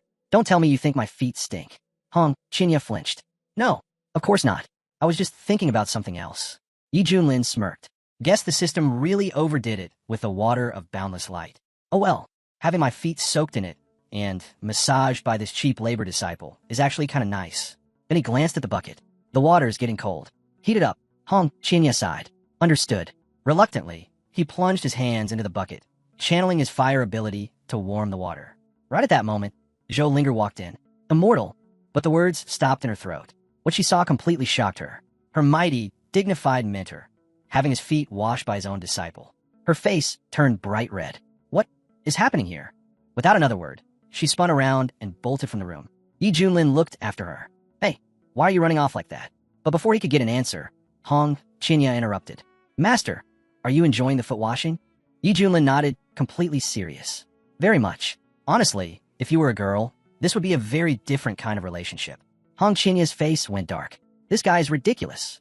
Once I reach the fusion stage, he'll pay for this humiliation tenfold. Just a little longer. Suddenly, Yi Junlin's ring glowed and let out a sharp chime. He looked down. A message from the sect leader? Apparently, the sect head had summoned him urgently. A major strategy meeting had been called because news had just come in. An ancient secret world was about to appear in the wild region. Yi Junlin's eyes widened. A secret world? Hong Qinya nodded. They're rare and full of cultivation treasures. A place like that could completely change a cultivator's fate. Even in a barren place like this, something so extraordinary was about to emerge. It wouldn't be long before news spread and chaos followed. But for Hong Qinya, this was also a huge opportunity. If I get a powerful inheritance there and combine it with my 3,000 blazing flames, I could skyrocket in strength. Then, out of nowhere, the system buzzed to life. New quest available. Enter the secret world of Taiyan and obtain an incredible reward. Yi Junlin frowned. What kind of reward? Can't tell you, the system replied smugly. That would ruin the surprise. With a sigh, Yi Junlin turned to Hong Qinya. Get ready. We're visiting the Emperor one last time. Then we head back to the sect. Got it. Hong Qinya replied immediately. At the palace, Zhou Linger hesitated. Father, maybe I shouldn't go. Maybe I should stay here after all. The Emperor smiled gently. Nonsense. Being accepted into Xiantian is an honor few ever receive. This is your chance. Don't waste it. Then he turned to Yi Junlin. Thank you, Immortal. I will remember everything you taught me. I swear, I'll protect my people and be a better ruler. And please look after my daughter. Yi Junlin gave a slight nod. Her path is her own. I won't bind her. How far she goes will depend entirely on her. He gestured to the others. Let's move. As Junlin and his group stepped away, the citizens erupted into cheers, shouting their heartfelt thanks to the immortal who had saved their land. After bidding farewell, Zhou Linger promised she'd return to visit her father. Meanwhile, far away in the true legacy hall of the Xiantian Ascension sect, a serious discussion was unfolding. So many things are happening in the wild region. The sect leader said gravely. It's rumored that an ancient secret world is about to be revealed there. And on top of that, the Wind and Thunder sect has been destroyed. Shower's eyes narrowed. Destroyed? Who is responsible? The rumors say the head of Xiantian sect's Misty Peak. Shower's expression sharpened. What level of cultivation are we talking about? The leader replied, judging from what's being said, someone who recently stepped into the nascent soul stage. Shower scoffed. Nascent soul? That level? For him, killing those types of cultivators is like chopping vegetables. Then, with a tense voice, he asked, what about my father, Elder Mu? The head's face darkened. Still unconfirmed, but all signs point to Xiantian's sect. The issue is, could a low-tier sect like that have taken him out? Supposedly, they're relying solely on that Cloud Dao Peak Master, who's only at the soul nucleation stage. Shower's voice was cold, so someone else did it. Still, Xiantian's sect must be eradicated, and that man from Cloud Dao Peak will pay for my father's death. The sect head remained calm. Revenge can wait. First, focus on the mission. That secret world has drawn the attention of every major sect. You'll be heading there with a team of elders. Don't forget, you represent the Xiantian Ascension sect. You'll face elite cultivators from the strongest factions. Keep your priorities straight. Is that clear? Yes, teacher, Shower replied, bowing. He understood. Revenge would have to wait. The sect leader held up a glowing green pill. We'll show our strength there. With the resources gained in the Great Sect Tournament, you might finally break through the Great Completion stage and step into the Transition stage. He continued. In the Heavenly Realm, a spirit transformation cultivator is called a Divine Lord. A fusion stage, cultivator becomes a Heavenly Lord. But one who reaches Great Completion is honored as a Supreme. And if you touch the Transition stage, then you'll bear the title of a Lookery Immortal. Even touching that level gives you the power to dominate entire regions. And now, the most overlooked corner of the Eastern region, the Wild region, long dismissed as backwards and barbaric, had suddenly become the center of attention. All because of the secret world that could hold the key to immortality. At that moment, a group of cultivators made their way toward the mountain range. One of them laughed. We're in luck. The Wild region cultivators are so weak, there's no way they'll keep this treasure for themselves. Another scoffed. This place was always called a land of savages. How could this be where the path to immortality opens? The third chimed in. Either way, we'd better hurry. Once the Xiantian Ascension sect gets there, there won't be a single scrap of treasure left. And so, the eastern region began to stir. Outside the ancient secret world, a massive crowd was already forming in the Wild region. One elder spoke solemnly. The discovery of this secret realm has already drawn 4 out of the 5 great sections. Only Xiantian's sect had yet to arrive. Some believed they had given up the fight, but a warrior standing nearby shook his head. Unlikely. After what they just did, Xiantian's sect had absorbed the remnants of the Wind and Thunder sect, and now it looked like they had their sights set on becoming the leading sect among the 5 great powers of the Wild region. At that moment, the Moving Mountain sect's elder, Ouyang Feng, burst into laughter. I've been in seclusion for years, he said with a grin. And now some minor sect like Xiantian's sect dares to challenge my Moving Mountain sect's place at the top. One of the warriors turned to him. Elder, spirit transformation. Ouyang Feng nodded. They might have gained 2 soul nucleation cultivators, which would have been enough to put them in the spotlight, but a spirit transformation cultivator has actually emerged in the Wild region. That changes everything. The warriors immediately straightened into formation and cupped their fists. We greet the elder. Ouyang Feng looked out at the horizon. I never expected that the moment I stepped out of seclusion, I'd witness the appearance of an ancient secret world. This is fate, and this secret realm, it will belong to the Moving Mountain sect. He raised his voice. If anyone dares to challenge that, step forward now. The crowd fell silent. It was clear, now that Ouyang Feng had reached the spirit transformation stage, he was officially the strongest cultivator in the Wild region. The elders surrounding him quickly bowed and declared, We obey the Divine Lord. Long life to the sect lord. The warriors murmured amongst themselves, now that we've got a spirit transformation cultivator, who dares to go against us? Just then, someone shouted, The Temple of Battle Sky is here. Another voice chimed in, The barbarians from the Savage region are showing up again. Kick them out. But the atmosphere shifted as a new arrival stepped into view, the ruler of the southern borders from the Heavenly Lord Empire. A cultivator at the late stage of spirit transformation. The chief of the Heavenly Lord Empire narrowed his eyes. So it's true. The wild region really does have someone who's reached the spirit transformation stage. Ouyang Feng sneered to himself. Another one? There are already hundreds of spirit transformation cultivators here. He had fought tooth and nail to break through, becoming a prominent figure in the wild region over the past decade. But outside of it, spirit transformation wasn't even special. Trying to remain composed, he turned to the dignitary beside him. I am Ouyang Feng, elder of the Moving Mountain sect. No need for formalities, just call me Brother Ouyang. One of the warriors scoffed. What, you want to act young now? Shouldn't you be ashamed? Shut your mouth and get lost. No one here invited you to speak. Even some of the other elders chimed in. You're just a backwater bumpkin. So what if you reached spirit transformation? You're still nothing. Don't think you're qualified to stand beside us. Ouyang Feng's smile faded. His jaw clenched. He turned slowly to the crowd. You think just because I come from the wild region, I'm beneath you? He said. Maybe the land is harsh, but that doesn't mean we're weak. Why should spirit transformation cultivators like you get to trample on us? He glanced around and saw his disciples looking at him with hope in their eyes. If I back down now, the wild region will never have a future. His voice rose. Yes, our land is poor, but we will fight. Anyone who disagrees, step forward. The elders bristled with fury. This arrogant old man's looking for death. Enraged, they prepared to strike, but the chief of the Heavenly Lord Empire raised his hand and stopped them. No, he said coldly. He's just a wild region cultivator. If we all gang up on him, people will laugh at us. He pointed at Ouyang Feng. Let him act brave. Let him humiliate himself. One of you go and crush him with just one hand. Old Pesh realized just how outmatched he was. In desperation, he launched a palm strike, but Headphone didn't flinch. Without backing down, he countered with a roar of power, shouting for Pesh to die right there. The old man's attack was so fierce that even the enemy didn't notice it had been blocked until it was too late.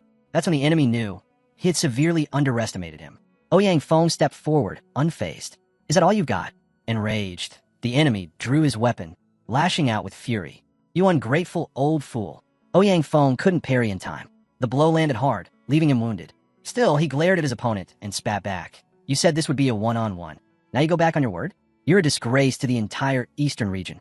He straightened up, blood trailing from his mouth. But to die with honor, that's a death I'll accept. Just know this. The cultivators of the wilderness region will never be humiliated. The eastern chief nodded. Then I'll grant you that wish. But before he could strike, a seal flared to life nearby. Everyone froze as a voice echoed through the air. Quite the lively scene today. Gasps rang out. It was the abbot of the heavenly temple from the Buddhist province, the Golden Buddha Master himself. And behind him stood none other than young Master Amitabha, heir to the first cultivator clan of the Ice Ocean. Even the chief felt the crushing pressure they brought with them. They had both stepped into the fusion realm. That alone meant one thing. There was no way the savage region could win now. Then came another shock. The Xintian Ascension sect had arrived from the Jade Gorge province. All the top sects of the eastern region were now gathered. Whispers spread like wildfire. It's him, the holy son of the Xintian Ascension sect. Chen Zhao's. People stared in awe. He was known for possessing the solar immortal physique, unmatched by anyone in his generation. No doubt, he would become the eastern region's brightest star for the next 100,000 years, a living legend in the making. The eastern chief narrowed his eyes. Wait, wasn't he the crown prince of the Wind and Thunder sect? From the wilderness region? The realization stung. That region had brought him nothing but disgrace. Just the thought of it made him sick. One of the elders stepped forward, rage flaring. The Holy Sun isn't someone the lowly ants of the wilderness region have the right to mention. Anyone who does, dies. Suddenly, the wilderness region's chief walked up. Calm, composed, he looked at Zhou and said, You don't need to dirty your hands with these nobodies. Leave them to me. Zhou gave him a cold glance. Do as you wish. At that moment, the head of the Xintian sect arrived, his gaze sweeping over the scene. Just as I thought, with the secret world appearing, the son of Elder Mu from the Wind and Thunder sect has shown himself. Luckily, they hadn't jumped blindly into the chaos. Zhou turned to their leader and said, While the others fight over scraps, maybe we should pull back and let the wilderness region disappear for a while. Su Qinshui responded calmly. That depends on Junior Brother, Yi. He's Xintian sect's last hope. Just then, the head raised his voice, eyes scanning the battlefield. Where is Junior Brother? Ye had already made his way into the chaos, and now Shower was there too. Was this a death wish? The moment he spotted Yi Junlin, he called out, You're from Xintian sect, aren't you?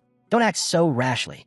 But Yi Junlin didn't hold back. These arrogant upstarts have run wild for long enough.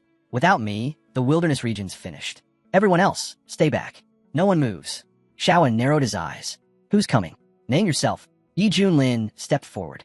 I'm Yi Junlin, the one who killed your father." A murmur spread through the crowd. Someone gasped, "Wait, isn't he the Misty Peak Lord from the Heaven Sect?" But another chimed in with disbelief. "He's only at the soul gestation stage. Is he trying to get himself killed?" Hearing where Yi Junlin was from made Shower's blood boil. His fury surged out of control. Yi Junlin stared him down. "What's with the rage? Got a personal grudge or something?" Shower snapped. "Did you kill the patriarch of the Wind and Thunder Sect?" Yi Junlin shrugged. "That underdog? I remember him rambling about how his son was destined for immortality. So what are you really, his kid?" That hit the nerve. Shower stood speechless, his anger drowning out all thought. But Yi Junlin wasn't done. "Then you're the son of that fool." "Figures." Shower exploded. "I'll kill you." But before he could move, a servant turned to Saint Chunyan Hai. "Allow me to capture this lunatic and deliver him to you." One of the warriors turned to Yi Junlin. "You're just a brat who dared to insult a saint. You'll pay the price." Just as he raised his weapon, Hong Qinya stepped forward. He stood between Yi Junlin and the warrior. The warrior blinked in confusion. Where did this beautiful girl come from? Hong Qinya didn't answer. At that comment, he attacked immediately.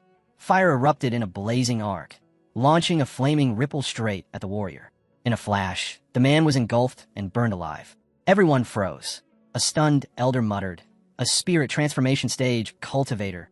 Dead just like that?" Headfong's eyes widened. When did such powerful fighters show up in the wilderness region? He took a deep breath. "I used to think I was a pioneer here, but clearly there are new peaks hidden behind these mountains, and skies even higher than I ever imagined." Hong Qinya calmly walked up to his mentor. Ouyang Feng stared in disbelief. "Is that the female disciple of the Misty Peak Lord?" But someone questioned aloud, "Wait a minute.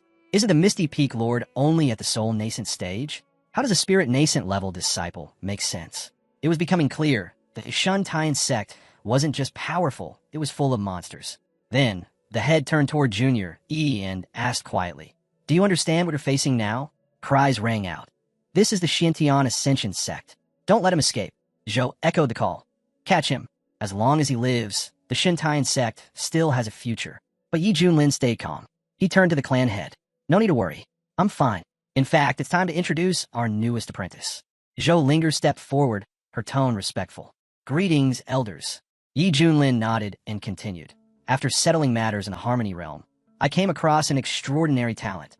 Daughter of Emperor Wei, born with a root water soul of the purest quality. She's a perfect fit for the heavenly fragrance peak." Zhou Linger walked over to Su Qinxue. "It's an honor to meet my mentor." Su Qinxue looked at her in awe. This girl radiated spiritual energy. She was a natural. But Shower wasn't done. He shouted at Yi Junlin, "Don't look down on me. You and your sect. All of you will pay for what happened to my father. I'll make sure you suffer." Yi Junlin glanced at him, unimpressed. "You? Compete with me? You're not even qualified." He gave a simple order to Hong Qinya. "Go. Teach him a lesson, just like I taught you." Without hesitation, Hong Qinya took off after Shower, like an unleashed beast. Shower sneered. "Coward, hiding behind your disciple. Afraid to face me like a real saint." But Hong Qinya didn't flinch. "You don't need my mentor to put you down." Shower changed tactics. "With that strength and beauty, why waste yourself in that pathetic sect? Join us. The Xintian Ascension sect will give you everything. Power, status, favor." Hong Qinya replied coldly, "I'm not interested." Shower laughed mockingly. "What's wrong, girl? Can't even consider the offer." Hong Qinya shot back. "My mentor was right. Your father was a fool. And you're twice the idiot." That stung. Shower snapped. "If you reject kindness, then prepare for pain." He unleashed a blazing whirlwind of fire. But Hong Qinya stood firm and countered with his meteoric flame. A surge of power so intense it tore right through the attack. Shower's eyes widened. "What? You shattered my technique? So easily?" Hong Qinya stepped forward. "Was that all?" Grinding his teeth, Shower growled, "Don't get cocky. That was just the warm-up." He pushed his power to the limit, summoning his ultimate move, Solar Deity's Fist. The head of the sect looked on. "That's the Holy Sun for you. With a solar immortal body and a celestial rank technique perfectly fused, even spirit transformation cultivators would be obliterated. If his enemy were in the fusion stage, they'd still suffer badly." Shower roared, "You asked for this." A thunderous explosion followed. The entire battlefield was silenced by the sheer force of it. Smoke and dust filled the air. Shower smiled, convinced he'd finished off Yi Junlin's disciple. But as the haze cleared, Hong Qinya stood, still alive. Not just alive, unscathed. Shower's face twisted in disbelief. No, that's impossible. I was born to be immortal. I'm invincible among my peers." But even now, Shower wasn't done. He kept swinging, punch after punch, desperate to finish it. But Hong Qinya stood his ground. Like a frog in a well. You have no idea how vast the world is. You think you're strong? I'll show you real humiliation, the kind you'll never forget. Everything I've bottled up since Ealing. I'll unleash it now. His counters landed hard and fast. Shower never stood a chance. Hong Qinya tore through him like he was nothing, like snapping twigs with 2 fingers. Shower panicked. Why are all my attacks melting away? Like I'm punching into a sponge. There's no impact. Is she really stronger than me? He gasped aloud. I've never seen this kind of martial prowess. Not even among the top cultivators of the Xiantian Ascension sect. How could a sect like yours raise someone like you? Hong Qinya looked at him coldly. You're weak. That's all there is to it. An elder cried out to Shower. Don't falter. You're the Holy Sun. You were born for immortality. Shower gritted his teeth. That's right. I am the Holy Sun. He unleashed his chi again, roaring, I'm not finished. Calling on the power of his solar immortal body, he activated the initial divine eclipse technique, channeling its destructive force straight into Hong Qinya. But Hong Qinya didn't even flinch. Child's play, he scoffed. You want to see what invincible among equals really means? I'll show you the gap between us. With that, he released the 7-colored flame, unleashing everything he had. Headphone watched in shock. Is he really just at the spirit transformation stage? That level of power, it's unreal. Even one of the elders murmured, this power, could it even crush someone in the fusion stage? Who's going to come out on top in this battle? But the answer came quickly. Shower collapsed. Whispers echoed through the stunned crowd. That's the Holy Sun from the Xiantian Ascension sect. Hong Qinya stepped forward and asked coldly, how can a flicker of a spark ever challenge the brilliance of a full moon? The sect head turned to his brother. That disciple of yours, he's far too powerful. Zhou nodded. Shower may be down, but we still have more elders. We should retreat while we can. But Yi Junlin stepped in calmly. No need to worry. I've already made arrangements. He turned to Hong Qinya and smiled. You've earned yourself an extra meal tonight. Hong Qinya bowed slightly. Thank you, teacher. Meanwhile, Shower lay stunned. I lost. A voice behind him spoke. Turn around. Shower turned slowly. He admitted, I was defeated. That one. He's invincible in his realm. I brought shame to the Xiantian Ascension sect. The fire elder stood nearby, still reeling. No one had expected the Holy Sun to be beaten by a disciple from the wilderness region. His Taoist heart trembled.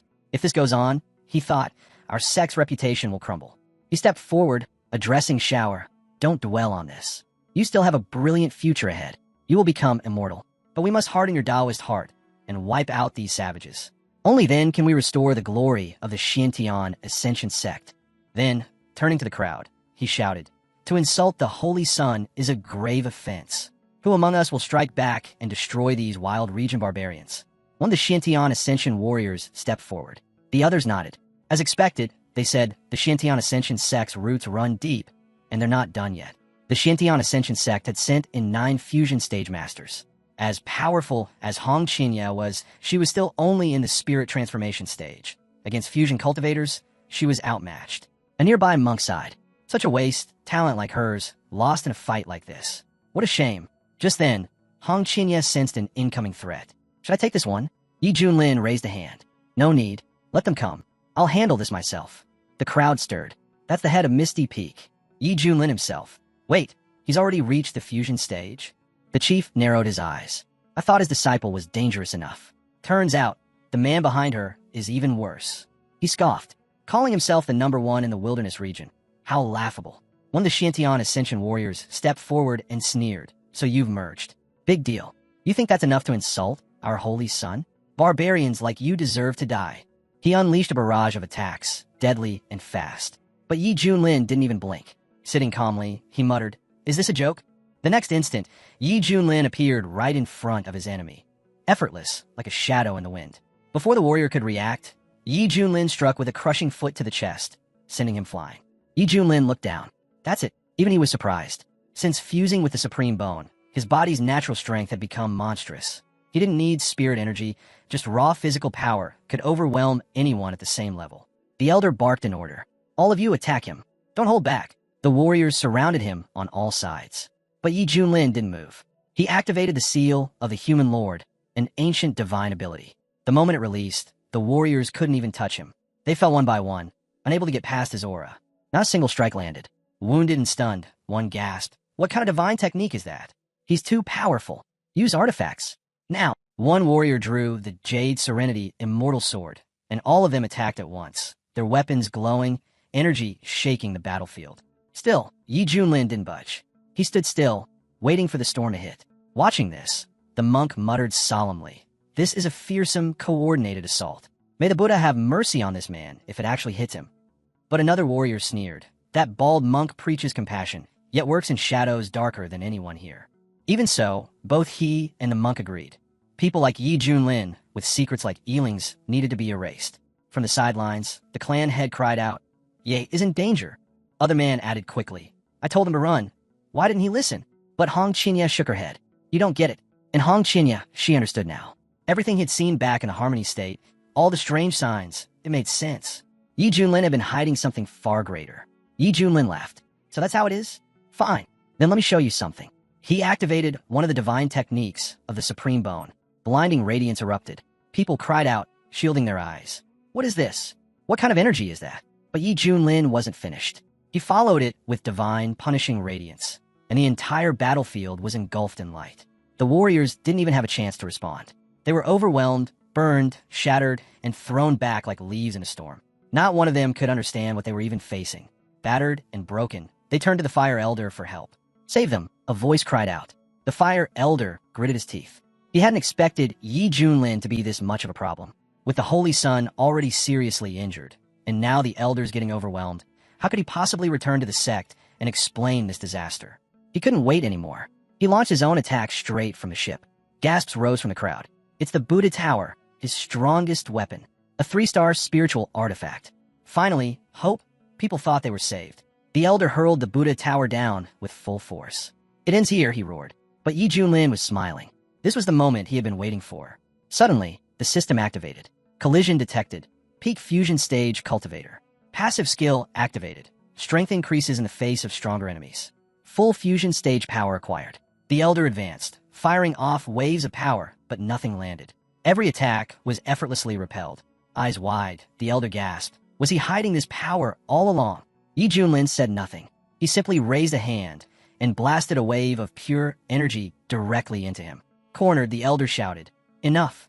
We concede. The Shintian Ascension sect will withdraw from the battle for the secret world." But Yi Junlin's eyes turned cold. "You showed up on your own terms. And now you want to leave on your own terms? No. If that's how it is, then you die here." The Elder shouted, "You've gone too far. Aren't you afraid of what the Shintian Ascension sect will do to you?" But then a dark realization crept into his voice. "Wait, now I understand. The Elder from the outer court. You killed him too, didn't you?" Yi Junlin smirked. "That's right. I've already made enough enemies. So why not kill a few more?" Before the Elder could say another word, he was engulfed in flames. Yi Junlin didn't even give him a moment to beg. He was incinerated on the spot. The battlefield went silent. He killed the Fire Elder in one move. This barbarian from the wilderness region took down the Fire Elder of the Shintian Ascension sect. Just like that, the blow shattered them. Shinji's Taoist heart cracked. The very strength and reputation of the Shintian Ascension sect was falling apart. The monk watched silently. The real war in the East had only just begun. Shower was shaking with fury. Even the Fire Elder had fallen. Is my father's killer really this strong? Can I ever get revenge? Panic spread fast. Warriors started shouting, "It's over. Get the Holy Sun and retreat. Activate the golden ship." But Hong Qinya stepped forward, rage burning in his eyes. "You boast and threaten, and now you're running?" He launched a surge of flames straight at the ship. No one leaves alive. The flames hit hard, fire swallowing the golden vessel. "They killed our elders. Now, they're targeting the Holy Sun too. This master and disciple are mad." Just as all hope seemed lost, a monk appeared. He stepped up to protect the ship, raising his palm. Facing Hong Qinya, he spoke calmly. "Young mistress, when does this cycle of vengeance end?" "Do they really want to wipe out every last one of us?" someone cried out. Hong Qinya turned to the bald monk. "Don't act like I don't see through your Buddhist tricks. You step in now, pretending to be righteous, just so the Shintian Ascension sect owes you a favor. That kind of hypocrisy makes me sick." The monk shook his head. "You speak falsely. Your hatred toward Buddhism runs too deep. You're teetering on the edge of the demonic path. I suggest you take a step back." Hong Qinya scoffed. "Back in the central region, people like you disgusted me the most. Always chasing benefit, hiding behind virtue. Even if I walk the demonic path, I don't need your preaching." The monk's tone shifted. "In that case, allow me to show you the true path myself." Hong Qinya suddenly felt the weight of overwhelming pressure. The monk wasn't ordinary. He was at the peak of the fusion stage. But before he could react, Yi Junlin stepped between them. "Someone dares to go after my disciple, while I'm right here. The monk bowed slightly. You misunderstand, Mr. Ye. I only wish to guide him. Yi Junlin's gaze turned sharp. Guide him? Do you think yourself qualified to teach my disciple? Hong Qinye thought the same. Letting a true immortal reborn be lectured by a mere fusion stage monk? Absurd. I appreciate your concern, Hong Qinye said coldly. But I had their ship cornered. That old monk got in the way, and now they've escaped. The monk answered calmly. It simply seemed things had gone too far. I stepped in to bring balance. If you see that as a fault, I've nothing more to say. Yi Junlin narrowed his eyes. So you stepped in, made your move, and now you want to walk away? Why stop now? Finish what you started. The monk raised a brow. You do realize that the Misty Temple is one of the Eastern region's great Buddhist sects, yes? You've already clashed with the Xiantian Ascension sect. Now you wish to provoke us too? Yi Junlin laughed. You've got a talent for playing both sides, racking up favors, letting others get their hands dirty, and leaving the consequences behind. You're so clever. Why not predict your own death while you're at it? The monk's expression darkened. You've taken this too far. But Yi Junlin didn't give him a chance to recover. With a surge of fire, he struck without warning. The monk responded instantly, casting the Golden Bell defense, but it wasn't enough. Yi Junlin's attack cracked through it, leaving the monk staggered and injured. Still, the monk managed to steady himself midair. Do you think we're so easy to mock? The Misty Temple isn't weak. Yi Junlin replied coldly. If you're so determined, then don't blame me for what happens next. With a solemn chant, the monk unleashed one of his strongest techniques, the Dharma Buddha manifestation. A towering golden image emerged, divine and awe-inspiring, holding the famed 3-star, 9-ring iron artifact. Gasps spread through the watching crowd. That's the Buddhist great manifestation technique. He's using a spiritual artifact. He's serious now. And Yi Junlin, he's completely lost it. He's already made enemies of the Xiantian Ascension sect. And now he's picking a fight with the Buddhists too? Is he asking to die? One of the warriors muttered as the tension soared. The monk's mentor stepped forward and addressed Yi Junlin. I gave you a chance, but you're too stubborn. Now, I'll be the one to calm you down. With that, the monk raised his weapon, channeling a resolution attack into the sky. But Yi Junlin didn't move. He looked almost puzzled, then spoke plainly. If you're finished pretending, go ahead and make your move. As the monk attacked, Yi Junlin responded with a single motion, activating the Xiantian burial casket. The artifact appeared with a hum, and Yi Junlin stopped the powerful strike with just one hand. The monk was stunned. He didn't even know what had just happened. That's when Yi Junlin realized something. With his rising cultivation, the Xiantian burial casket had evolved. No longer a 4-star, but a 6-star artifact. He looked at the monk coldly. That divine ability, is that really all you've got? And with that, he activated the artifact fully. The burial casket opened, pulling everyone nearby into its dark interior. The monk screamed in shock. What is this? Perceptor, help us. Their leader froze, horrified. He's a cursed evil. There's a demon hiding inside the Shuren sect. The monk turned to his allies, shouting, he's a heretic. Eliminate him now. But hesitation spread. Would anyone dare risk it now? Watching it unfold, Hong Qinye finally understood. This was the hidden power he'd always sensed in his mentor. The monk gritted his teeth. You've already made an enemy of the Xiantian Ascension sect. Now you want to take on the Eastern region's strongest Buddhist order too. Yi Junlin's voice rang out like iron. What disgusts me most are hypocrites like you. I don't care who my enemies are. If you hide behind false virtue, I'll wipe you out. He waved his hand, silencing the monk's protests. Go to the coffin. With a final gesture, the monk was sealed away. Yi Junlin lifted the casket with one hand and turned to the battlefield. Anyone else want to try me? The clan head erupted into laughter. Brother Ye, that was magnificent. Zhou Deju added jokingly. Is he dreaming or asleep? Someone should hit him and find out. Su Qinxue stepped up immediately and punched him right in the face. Why are you hitting me? Zhou Deju asked, rubbing his cheek. Su Qinxue blinked. Does it hurt? Of course it does. Then it's not a dream, she said simply. The elder stared in disbelief. Did the Wild Region actually win? Whispers turned into cheers. The Heavenly Lord. The Wild Region's Heavenly Lord. The invaders looked around in shock. This really is the Wilderness region, and we didn't come to the wrong place? They had believed he had merely defied fate 3 times. But they were wrong, so wrong. Yi Junlin had shaken the mighty Xiantian Ascension sect to its core. And now, he had turned even a high-ranking Buddhist temple into rubble. He had made enemies of the strongest forces in the East, and revenge would come hard. But some among the Wild Region clans whispered, if he keeps turning the Eastern region upside down like this, it might work in our favor. Then suddenly, the sky split open. A massive beam of light descended from above, casting divine brilliance across the land. Gasps echoed. The secret world, it's opening. It's never been this majestic before. Even Yi Junlin paused, gazing up at the blinding brilliance. Finally, it was time. The gateway had opened, but before stepping in, he turned toward the remnants of the hostile sects still lurking. "This isn't over," he said coldly. "There's still a few things left to clean up." Yi Junlin's voice rang out clearly. "Everyone from the wilderness region has the right to enter and explore this world. As for the rest, leave." Grumbling broke out across the crowd. One young man stepped forward angrily. "Our Shui clan has never clashed with the Shuren Taiyan sect. Why are we being blocked? What injustice?" He scowled. "If our elders were here, they wouldn't have let this slide." But a nearby warrior leaned in and said quietly, "The higher the sun rises, the brighter its fall. Fighting a battle that's already lost is nothing but defying fate." The young lord's expression hardened. "True. Let him bask in arrogance. Let him feel untouchable. That will be his downfall." He turned and waved his hand. "There's nothing more for us here. We're leaving." Whispers followed in their wake. Even the Shui clan is backing down. No one dares oppose Ealing now. Other warriors reluctantly retreated. "We came all this way and walk away with nothing." But the young noble only smiled. "Let them have their moment. This isn't over. We'll be watching." Meanwhile, Yi Junlin turned to his disciple. "Time to go." Together, they stepped into the radiant entrance of Luotian's secret world. The moment they entered, Yi Junlin's eyes widened. "I didn't expect the atmosphere inside to be this incredible." Just then, the system activated. "A suitable location for activation has been found. Do you wish to receive your reward?" Yi Junlin responded instantly. "Accept." A projection formed before him, an echo of the golden Buddha form from earlier. Yi Junlin studied it. "Not bad. That monk's divine form was more trouble than I thought. If I hadn't used the Shintian burial coffin, it might have turned into a real fight." He turned to his men. "Scatter. Search for rare herbs. Don't wander too far. Stay within each other's sight." Yi Junlin didn't care about the resources. He only wanted to complete his task. But with the team so fired up, he figured it was worth exploring a bit more. Suddenly, chaos erupted in the distance. A few scouts were ambushed by a monstrous beast. The warriors shouted, "Be careful. These creatures are dangerous." The head's expression turned grim. "We're surrounded. Even the wildlife here is golden core level. Stay alert." Hong Chinya smirked. "You want resources? Show some strength." No one hands them out.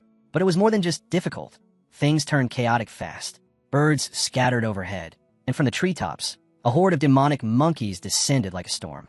"Ready yourselves," the head barked. The warriors drew their weapons and rushed into battle. These monkeys weren't just savage. They were sinister, vicious creatures that attacked with terrifying coordination, aiming to tear humans apart and feast on their flesh. Then came a scream.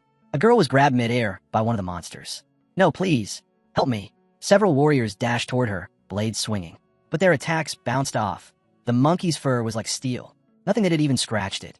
The girl kept screaming, struggling beneath the beast. "Stop, please. Someone help me."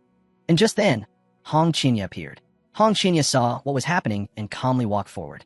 With a wave of his hand, he unleashed a fire attack that completely incinerated the monkey in one strike. Turning to the girl, he asked, "You okay?" She nodded quickly, still shaken. "Thank you, Sister Hong Chinya." Just then, the head approached. "Brother Hong Chinya, things feel much more stable with you here. I'll leave the younger ones in your care. Be cautious. These white monkeys have soul-originating power. They're quick, and there are too many of them." Hong Chinya glanced at him. "If you're still worried about me showing up, better start worrying about yourself instead."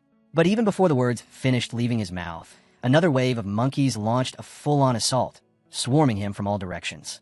Hong Chinya had already sensed it coming. "You're all doomed," he muttered, and with a snap, fire surged from his palms, consuming the swarm in a blaze. The warriors around him watched in awe. Big Sister Hong Chinya is incredible. Totally. He's mastered Teacher Ye's style to perfection. But Hong Chinya waved them off, annoyed. "Enough with the chatter. Shut up already." He looked around. Now where the hell did that lazy bastard Yi Junlin run off to? Probably relaxing again somewhere. Meanwhile, deep in the forest, Yi Junlin was indeed alone. He looked around and asked, "System, are you sure this energy anomaly is in this direction?" The system responded instantly. "Confirmed. The special energy anomaly is ahead. This task offers rewards far superior to normal activations." Deeper within the Luotian secret world, atop the great tree of peace, an ancient council was gathering. One of the old natives gazed up. "The fruit of the great tree, it's finally ripe. But now this world's been invaded by humans." A towering figure, head of the stone bloodline, growled, "We should act at once." The giant clan's chief spoke next, calm but imposing. "No. First priority is sharing the fruit. Once we fully consume it, we'll inherit the power of the great tree itself. Then, crushing the invaders will be easy." But the Winged clan leader frowned. Too late. That white mousey already stole it. The Dragon Clan chief added, "It ripened too fast. We didn't even have a chance to react." The Pisces clan elder shook his head. Now that it's eaten the fruit, the tree recognizes it. We can't touch the mousey while it's still digesting. If we try, the tree will turn on us. The tree clan's head nodded solemnly. Then we wait. Once digestion is complete, we'll take it, refine the energy, and split the gains. But the giant clan chief wasn't convinced. "No, that greedy little rat will pay. I swear it." Suddenly, someone gasped. "Look, the light's fading, it's almost done." And then it happened. Tiny paws peeked out of the glowing fruit. The mouse had popped its head out, yawning. What a nice nap. Everyone froze. The mouse had blinked at the furious crowd and casually waved. "Oh, hey, brothers. Were you looking for me?" She could already feel the heat in the air. The room, seconds from exploding. She knew they might hurt her, or worse. Slowly, she began to back away, warning them not to stop her. The giant clan leader scoffed, remarking how fast the little rat had become. The power of the great peach tree's fruit was truly remarkable. The tree clan's leader wasted no time. He unleashed his roots, ordering the others to stop standing around and catch her. Now, Mousa glanced back, spotting the roots slithering after her. She shouted, "Can't we talk this out? I'm not unreasonable." Just then, a strange portal shimmered into view before her. Without hesitation, she leapt through. Inside, her head spun. She clutched her stomach. "I feel sick. Where's this place?" Meanwhile, the winged clan's leader frowned. So, she's unlocked spatial travel. If she escapes, fully absorbs the fruit, and learns cultivation, she'll be unstoppable. We can't allow that. She has to die here. Without warning, the winged clan had launched a flurry of feathered attacks. One struck Mousa hard. She screamed as her tiny body slammed into the ground. "I don't want to be eaten," she cried. "I just want to live." But the Stone Clan's leader stepped up behind her. "Live? You're already dead." He unleashed a gust of energy that sent her hurtling into the abyss, too weak to resist. The winged clan leader followed, sneering. "A filthy rodent dares to eat the fruit of the great peach tree? Do you have any idea how priceless that is? Who do you think you are?" The giant clan leader joined in, scoffing. "Why aren't you running? Did you really think eating that fruit would let you escape us?" Mousie lifted her head. "The fruit didn't have your names on it. Why shouldn't I eat it? Why are you blaming me?" The tree clan leader stepped forward. "Do you even understand what you've done? That fruit comes from the tree that sustains the entire secret Taiyan world. It has taken countless generations to grow. Anyone who eats it gains the body of the Great Low, the most powerful body in the immortal realm. Our clans have waited hundreds of lifetimes for this moment, and you stole it." He raised his hand. "You must die, so the fruit can return to its rightful heirs." Mousa stared at them, shaken. Was it really such a terrible thing? "Am I going to die for this?" She called out. "Please, someone save me." The tree clan leader moved to crush her. But then, an attack came from behind. He froze mid-motion. Feeling the powerful aura, he turned. "Who are you?" And then, Yi Junlin stepped into view. She glanced at the system. "What did you say about the energy wave from that white mousey?" The system confirmed it. The mousey had just consumed the fruit of the Great World Tree. Her body had already begun forming the Great Luo physique, brimming with untapped potential. That piqued Yi Junlin's interest. "The peach tree again, huh?" Mousy hurried over and pointed at her attackers. "Hero, you saved me. These villains, they wanted to eat me." Yi Junlin paused, thinking. This felt oddly familiar. Every time he took on a disciple, he ended up saving someone first. Was this his fate now? Was he becoming like Tanjin? Still, unlike that stubborn Hong Qinya, this round little mousey seemed like she'd actually listen. Maybe she wouldn't be a bad apprentice if she didn't disappoint. Suddenly, the giant clan leader roared and charged. "An intruder dares interfere? You'll pay for this." But Yi Junlin didn't even flinch. With one hand, he caught the massive hammer mid-swing. "She's mine now," he said coolly. "Leave, and I'll let you live." That only fueled the rage. The Stone Clan head stepped forward next. "You? Also at the peak of the fusion stage? You dare act this arrogant?" The giant clan head, emboldened by backup, growled.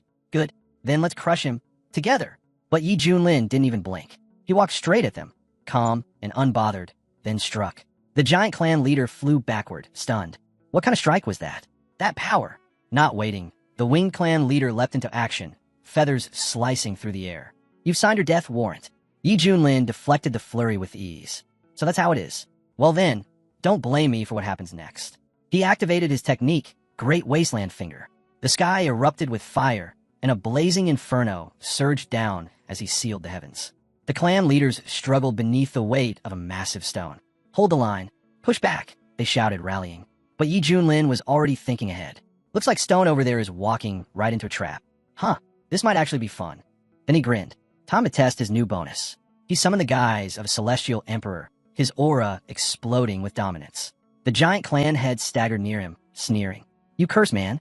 Under the overwhelming presence of the colossal illusion he unleashed, they felt like ants. Was this something they were supposed to handle? Just who was this man? From the distant battlefield, others noticed too. Whispers spread. It was a divine incarnation. Stronger even than the monk from the martial sky temple. An elder squinted at the sky, baffled. Could it really be the heavenly lord himself? But no, this incarnation was beyond what even the mightiest in the Central Lands could summon. They would have bowed without question. Hong Chinya, watching from afar, clenched his fists. Again with the secrets. Just how many cards is my master hiding? Above them, Yi Junlin's spiritual form roared. The heavenly emperor has arrived. Who among you dares resist? Without hesitation, Yi Junlin gave the command. Kill them. No mercy. The tribes weren't the type to back down. They surged forward to fight. The Stone Clan leader led the charge. Yi Junlin smirked. Stone, huh? The toughest of the bunch. He unleashed the Xuantian slashing fist. Fire erupted around the Stone Clan head. There was no room to dodge. In an instant, the leader was vaporized.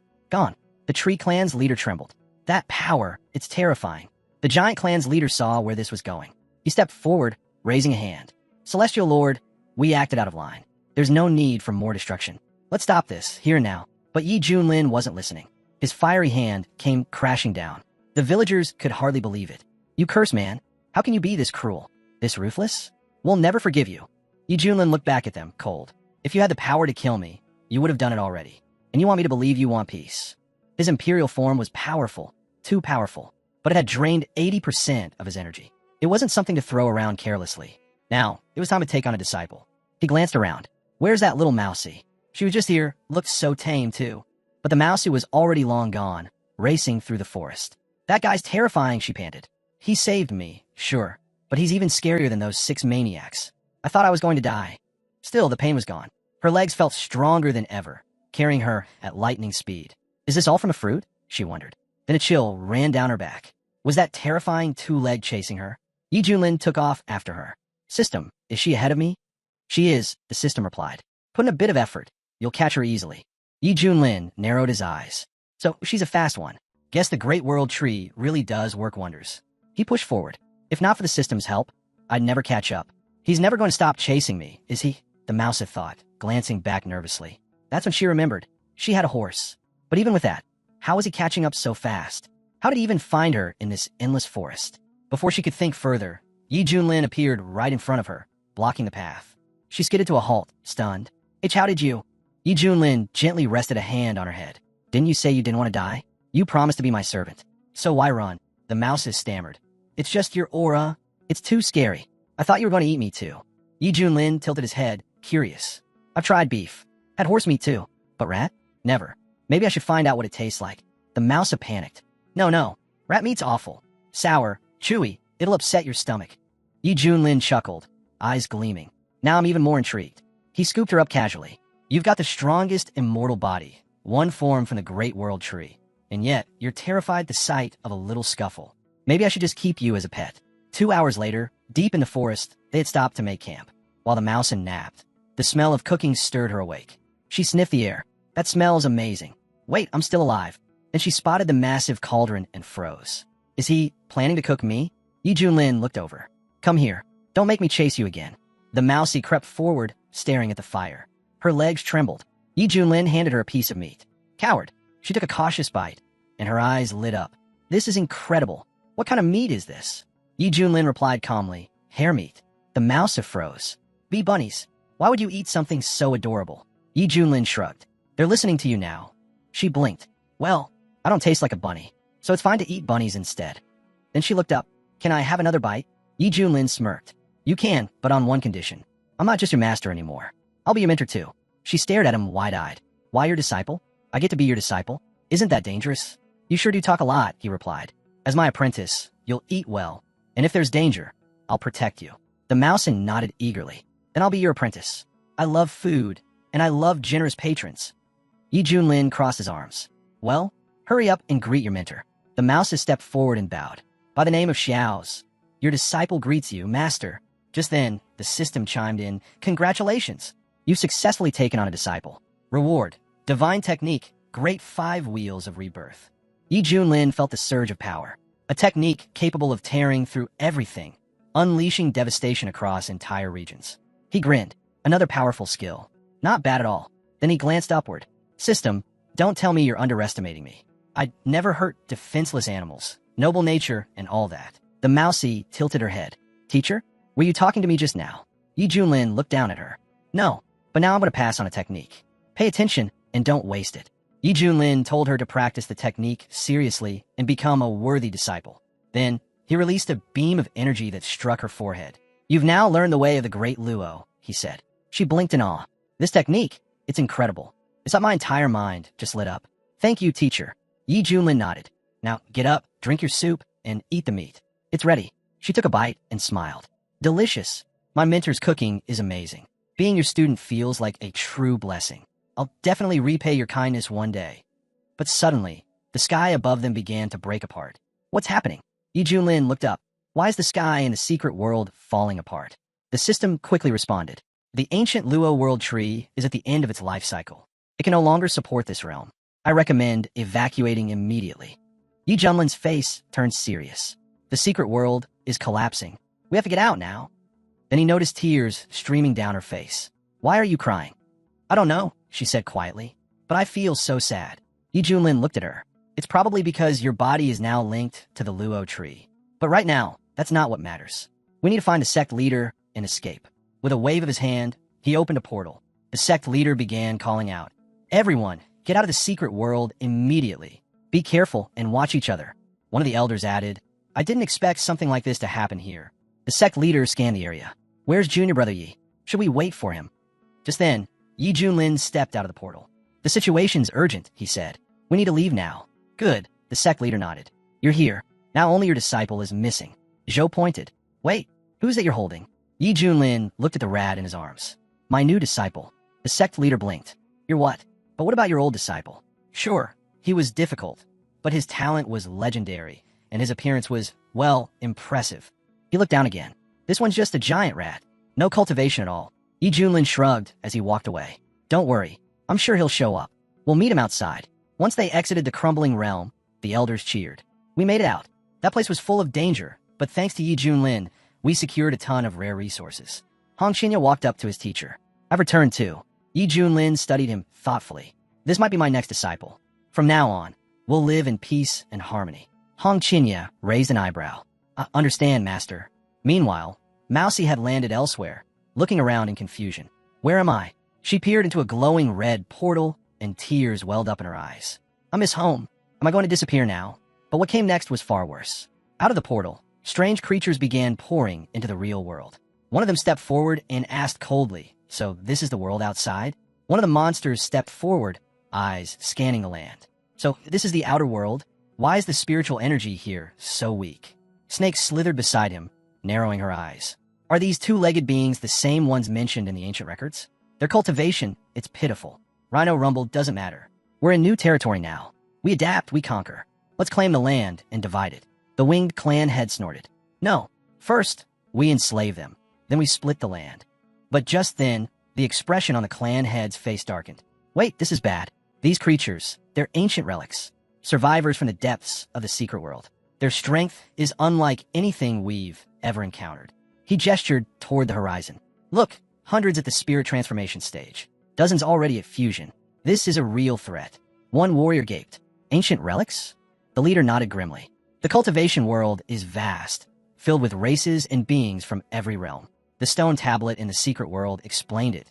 These beings come from distant corners of existence. They've endured for eons. And if they unite, they could rival the 5 strongest sects in the eastern region. Zhou swallowed hard. Can't we reason with them? The leader shook his head. Impossible. We destroyed their home. They won't negotiate. They'll come for revenge and claim our wilderness region as their own. A warrior whispered. Are we doomed, then? What can we even do? Elder stepped forward, his voice steady. Do not fear. We have Yi Junlin. The warriors lit up with hope. Yes, with Yi Junlin here, we can win. Hong Qinya watched silently, judging by the confidence in their eyes. His mentor must be even stronger than they imagined. Suddenly, the system's voice rang out. New quest activated. Gain the trust of the 10,000 native beings from the secret world and recruit them into the Shanshan sect. Yi Junlin stared blankly. Are you serious? Fighting this horde isn't enough, and now you want me to persuade them? What next? Convince them with a song and dance. The system simply responded, "You may proceed however you see fit." Before he could answer, a towering chief approached. "Are you Yi Junlin, the strongest warrior among them?" Yi Junlin met his gaze calmly. "That's right. That's me." He looked ahead and saw an overwhelming tide of monsters, all closing in. Strange forms, fierce auras, every one of them ready to fight. The monsters hissed among themselves. What's there to fear? He's just one man. Even at peak fusion, he can't handle all of us. And with that, they launched their assault together. Yi Junlin raised his defenses, standing firm. "Fighting, I know. Running, not really my thing. This won't be easy." Behind him, the mouse who watched everything unfold, heart pounding. "He's been kind to me, taught me, fed me, protected me. I can't let him face this alone." Hong Qianye turned to her. "What are you doing?" Without hesitation, she sprinted forward, shouting, "Teacher, I'm coming." No more hesitation. No more fear. She placed herself between Yi Junlin and the oncoming storm. And then something changed. A surge of energy awakened within her. Her eyes lit up. Power surged through her veins. The transformation didn't go unnoticed. The sect leader watched in awe. Junior brother Ye's disciple. She's not as simple as she looks. That aura, it's commanding reverence. The monsters stood frozen, shocked. "That's the aura of the ancient Luo tree," one whispered. It hit them all at once. The Luo tree hadn't abandoned them after all. In unison, they dropped to their knees before her. "Great Luo, please guide your people once more." Hong Qianye watched silently, realization dawning. Just as I thought. Every step he takes, every decision, it's all calculated. His true self runs deeper than anyone realizes. Yi Junlin understood instantly. So that's it. The Luo tree bore a single fruit, a vessel for rebirth. And when she consumed it, the ancient body of Luo awakened within her. The trees will still lives, and now it's trying to take control. He stepped forward, his voice calm but firm. "Are you all right? Answer me." She stood still, unresponsive. Yi Junlin rushed to her side. "Wake up." Inside her subconscious, Mousy heard the voice of her teacher echoing through the void. Slowly, she turned toward it. Her eyes opened, and she looked at him. "Thank you for waking me." Yi Junlin studied her. "You sure you're all right?" Around them, murmurs broke out among the monsters. Outrage and confusion mixed in their voices. The great Luo tree became his disciple, one gasped. "Ow! How could a two-legged mortal become the teacher of the great Luo?" Yi Junlin leaned in and whispered to her, "Do exactly as I say." She gave a small nod. Then, stepping forward, she addressed the crowd. "The destruction of the secret world. It was the will of Xiantian. But do not despair. You are all my children, and I will never abandon you." Yi Junlin turned toward the massive tree behind them. "The heavens have shown mercy. Though your world is lost, the Heaven Sect offers a new home. Stand with us, and together we'll survive this catastrophe." Mouse had turned and bowed. "Thank you, teacher." The crowd remained uneasy. One of the monsters stepped forward, confused.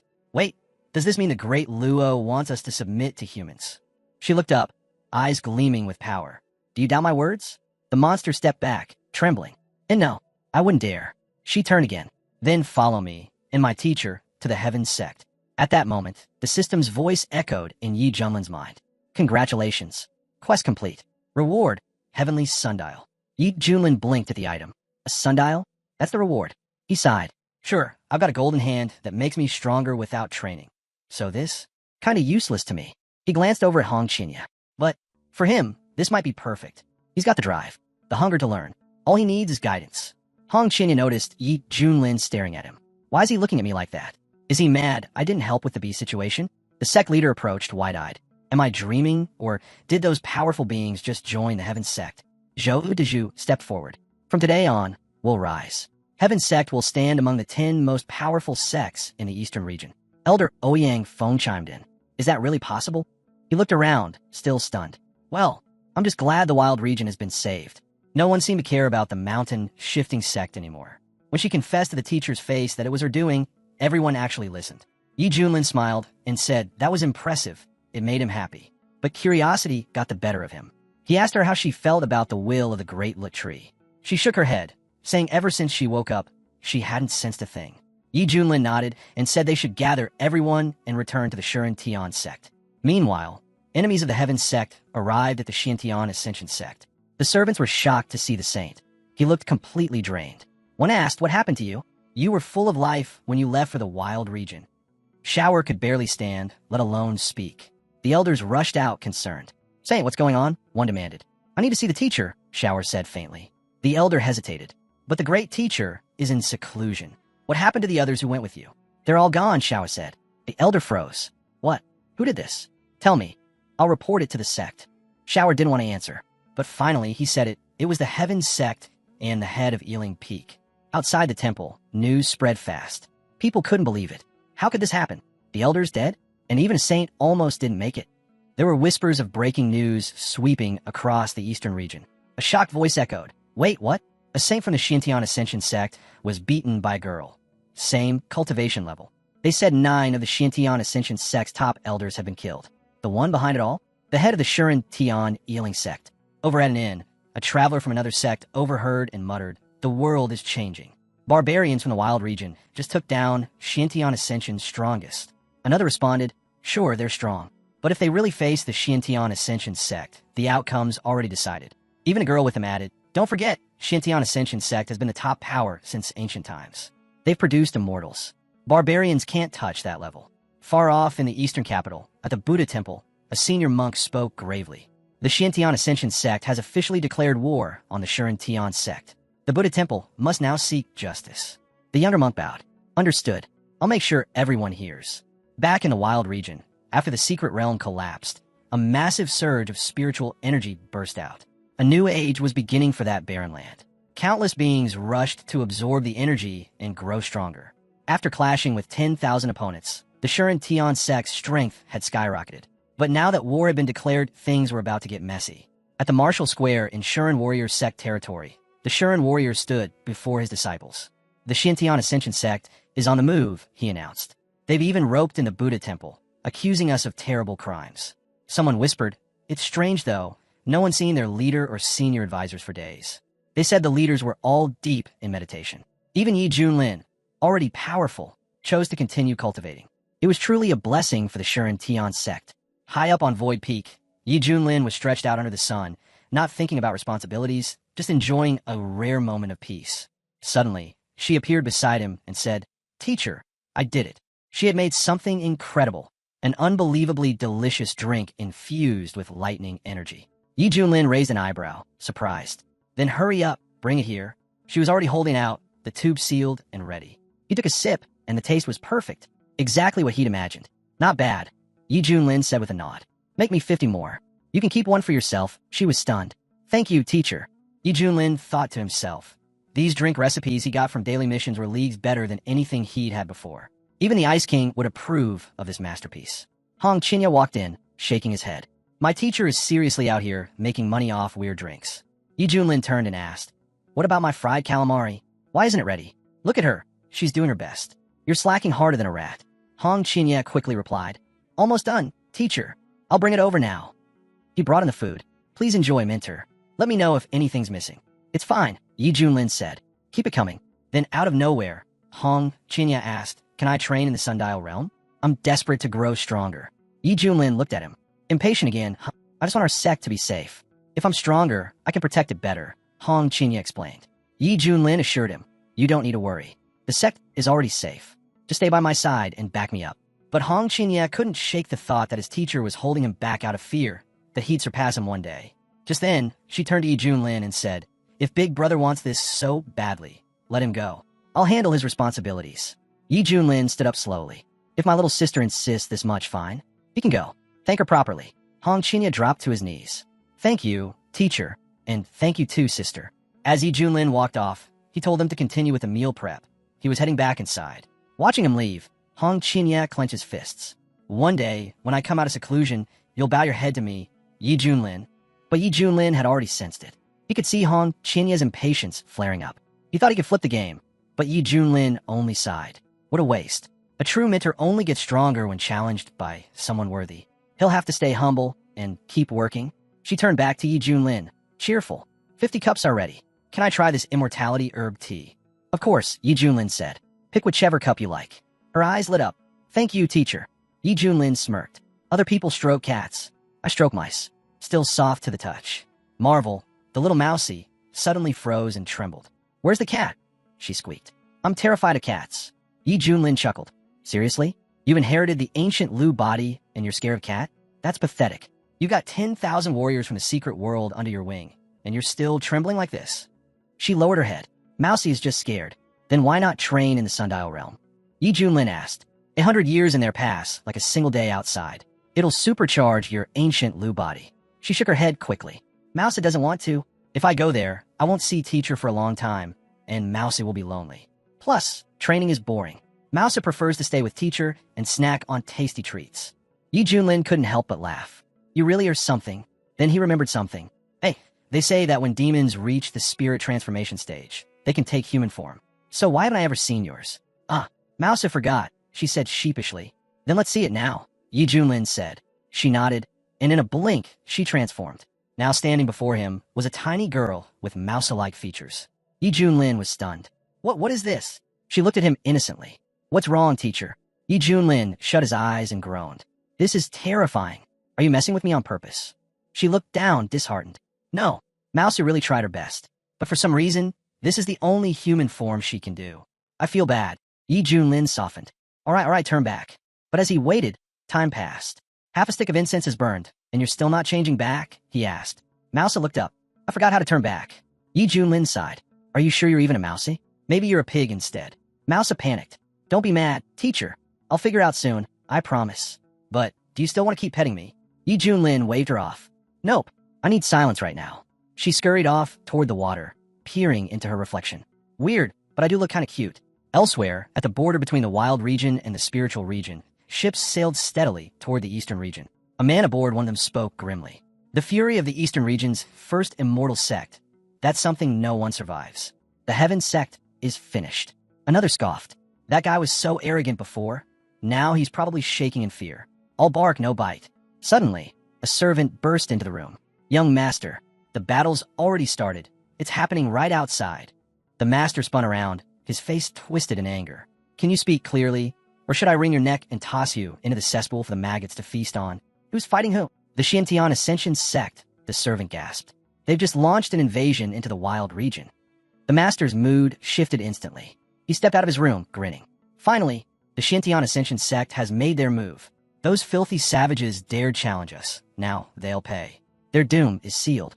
Back in the wild region, the mountain-moving sect's leader stood tall as the earth rumbled. The enemy forces were closing in fast.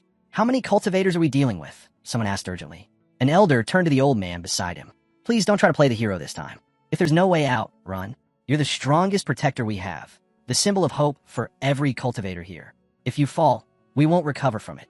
Back at the Heaven sect, the training grounds were already in motion. A loud voice rang out. The enemy is at our gates. Everyone, prepare yourselves. We're under attack. Zhou Dezhu clenched his fists. 500 years of relentless training, and I was this close to reaching fusion steel. But locking myself away clearly isn't enough anymore. Su Qianxua looked at him and said, you should still be proud. Without the techniques and pills from little brother Ye, you wouldn't have made a single step of progress in all these centuries, no matter how long you lived. Nearby, a few warriors looked around in confusion. Where's the sect head? Why hasn't he shown up yet? Just then, the leader stepped out. The battle's unavoidable, he announced. All we can do now is fight until the end. He paused, glancing into the flames swirling in the distance. A shadow began to emerge from the fire. His eyes narrowed. Someone's coming, and that aura, it's terrifying. Even stronger than junior brother Ye's. A moment later, Hong Qinya stepped forward through the flames. Zhou's eyes widened. That's senior apprentice Hong Qinya, a true disciple of a legendary teacher. His talent is unreal. Tell us, what stage have you reached? But Hong Qinya frowned and snapped. How dare you speak to me like that? Who do you think you are?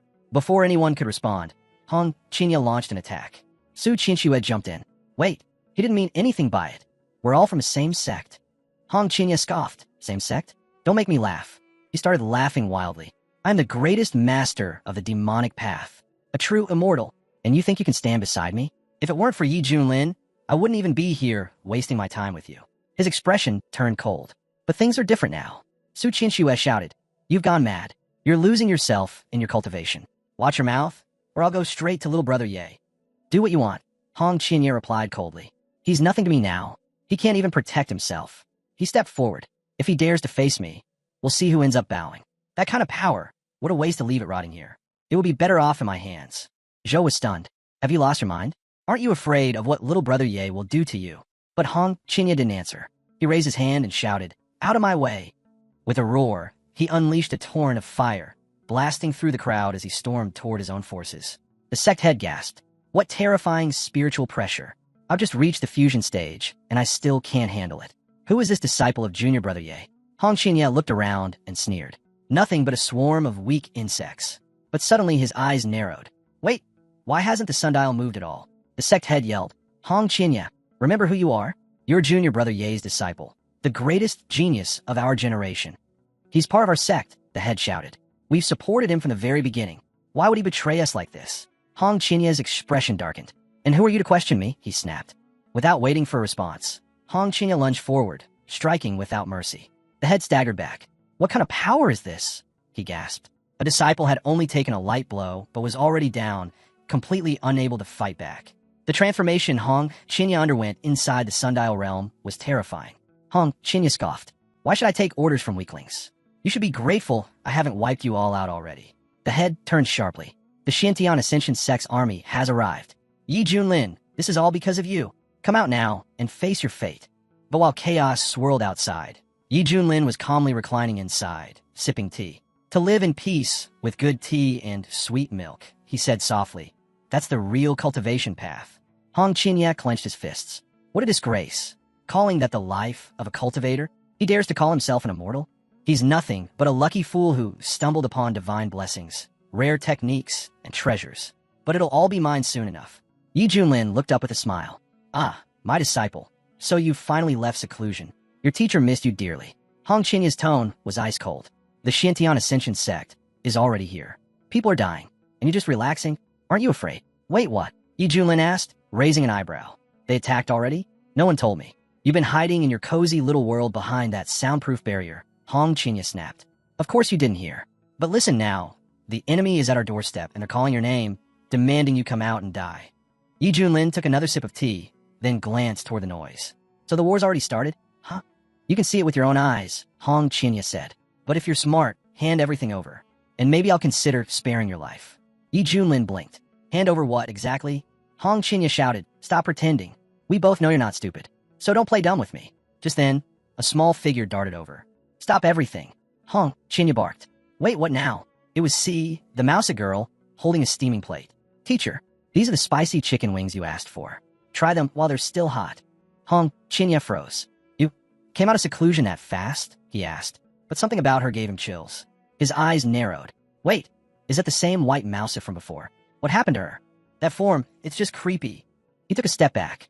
What kind of insane taste does my mentor have? I thought I understood him. But this is beyond good, evil, or even basic logic. Meanwhile, Yi Junlin was deep in thought. Why is he looking at me like that? Surely he's not thinking anything weird, right? I'm a respectable man. At that moment, the sect head arrived at the peak. His eyes locked on Hong Qinya. You unruly disciple, he growled. What in the world do you think you're doing? Hong Qinya suddenly shouted, eyes full of fury, as if ready to strike his own teacher. The sect head called out urgently, Younger Brother Ye, watch out. But their attention shifted the moment they spotted a girl nearby with the head of a mousy. Everyone froze in shock. Don't be scared, she said quickly. It's just me, your friendly neighborhood mousy. The head squinted, studying her more closely. Ah, she's little brother Ye's second apprentice. He turned to the others. Well, her appearance might be a little shocking, but Junior Brother Ye's talent is matched only by his, let's say, very unique taste. No one could have predicted this. Enough, Yi Junlin snapped. What are you all even talking about?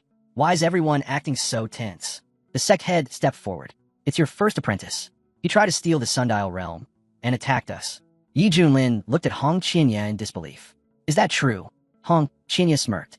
And if it is, what are you going to do? The Shintian Ascension sect is right outside. You're already as good as dead. Still don't get it, do you? The sect head shouted. You traitor! Little brother Ye treated you better than anyone. But Hong Qinya glared back. Did he really? You all treated me like some errand boy. I was never your equal.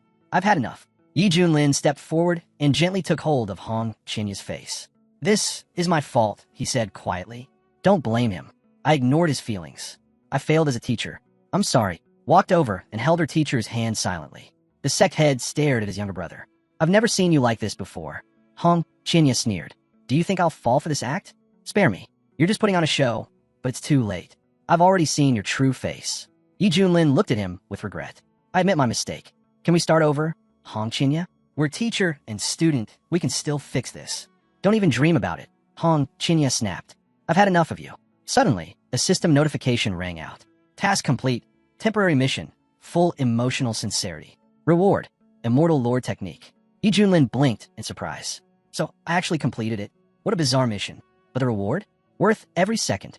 So that's why I played it all out like that. He thought to himself, time to enjoy myself now. But his thoughts were interrupted by an image of a mousie drinking tea and milk in exchange for monthly vote tickets. And somehow her spiritual energy had skyrocketed. She had even planned to take on a more lowly appearance to win his favor. But now realized Yi Junlin wasn't into that look. What she really needed was more tea and more milk. That was the key. Yi Junlin turned back to Hong Chinya. No matter what happens, from the day I became your master, I'll always be your teacher. Forever. He smirked. Let's see how long he can hold out. If he lashes out, I'll take that as his way of trying to get stronger. With that, Yi Junlin turned to see. Come on over. My shoulders are a little stiff. Help me out, will you? Of course, teacher, she chirped, hurrying over. She immediately followed his instructions with enthusiasm. Zhou watched wide-eyed. Brother, is little brother Ye really this? Hong Chinya looked shaken, on the edge. So much so, it was like he was battling two voices in his own head. It almost seemed like his mind had started to fracture under the pressure. But Su Qianxue had had enough. Stop spouting nonsense, she snapped. Get a grip. Meanwhile, Hong Chinya was still trying to understand what his teacher was planning. Yi Junlin calmly turned to him and said, So, after 200 years locked away in the Sundial realm, you've convinced yourself you're invincible? Hong Chinya sneered. Enough with the useless talk. Give me everything you've got. Then, maybe I'll consider helping you. Refuse, and you'll rot right here at my feet. Overheard and leaned toward the sect head. He's still willing to help. That means there's still some part of him with a conscience. If he steps in now, we might have shot at turning this battle around. The sect head replied with a sigh. Everything now depends on little brother Ye's decision. At that moment, Yi Junlin casually sipped his lemonade, completely unfazed. Tell me, Hong Chinya, are you absolutely sure you're stronger than your teacher now? Hong Chinya didn't hesitate. You've been holding me back all this time, wasting my potential. But in those 2 centuries inside the sundial, I surpassed you completely. Yi Junlin stared at him. Then don't stall. Make your decision. The Xintian Ascension sect fleet is already approaching Misty Peak. Or are you going to try and rob me of my treasures and techniques by force? Watched in fear. Her big brother, so powerful and now dangerously unstable. Zhou, too, saw through Hong Chinya's true nature, a wolf hiding beneath a sheepskin. He wasn't trying to protect the sect. He wanted to steal everything brother Ye had ever earned. Zhou made up his mind. He would support little brother Ye no matter what. From high above, he summoned his spiritual energy and launched an aerial attack. But Hong Chinya was furious. How dare you? Without hesitation, Hong Chinya struck back with lightning speed, reversing the attack and launching it straight back at them. Zhou Deju's face turned pale. The attacks rebounding, everyone dodge. Now, too late. The counterstrike crashed into the ship from which the attack originated, obliterating it in a blinding flash. The warriors on the battlefield were stunned. Who did that? One shouted. Come out and face your death.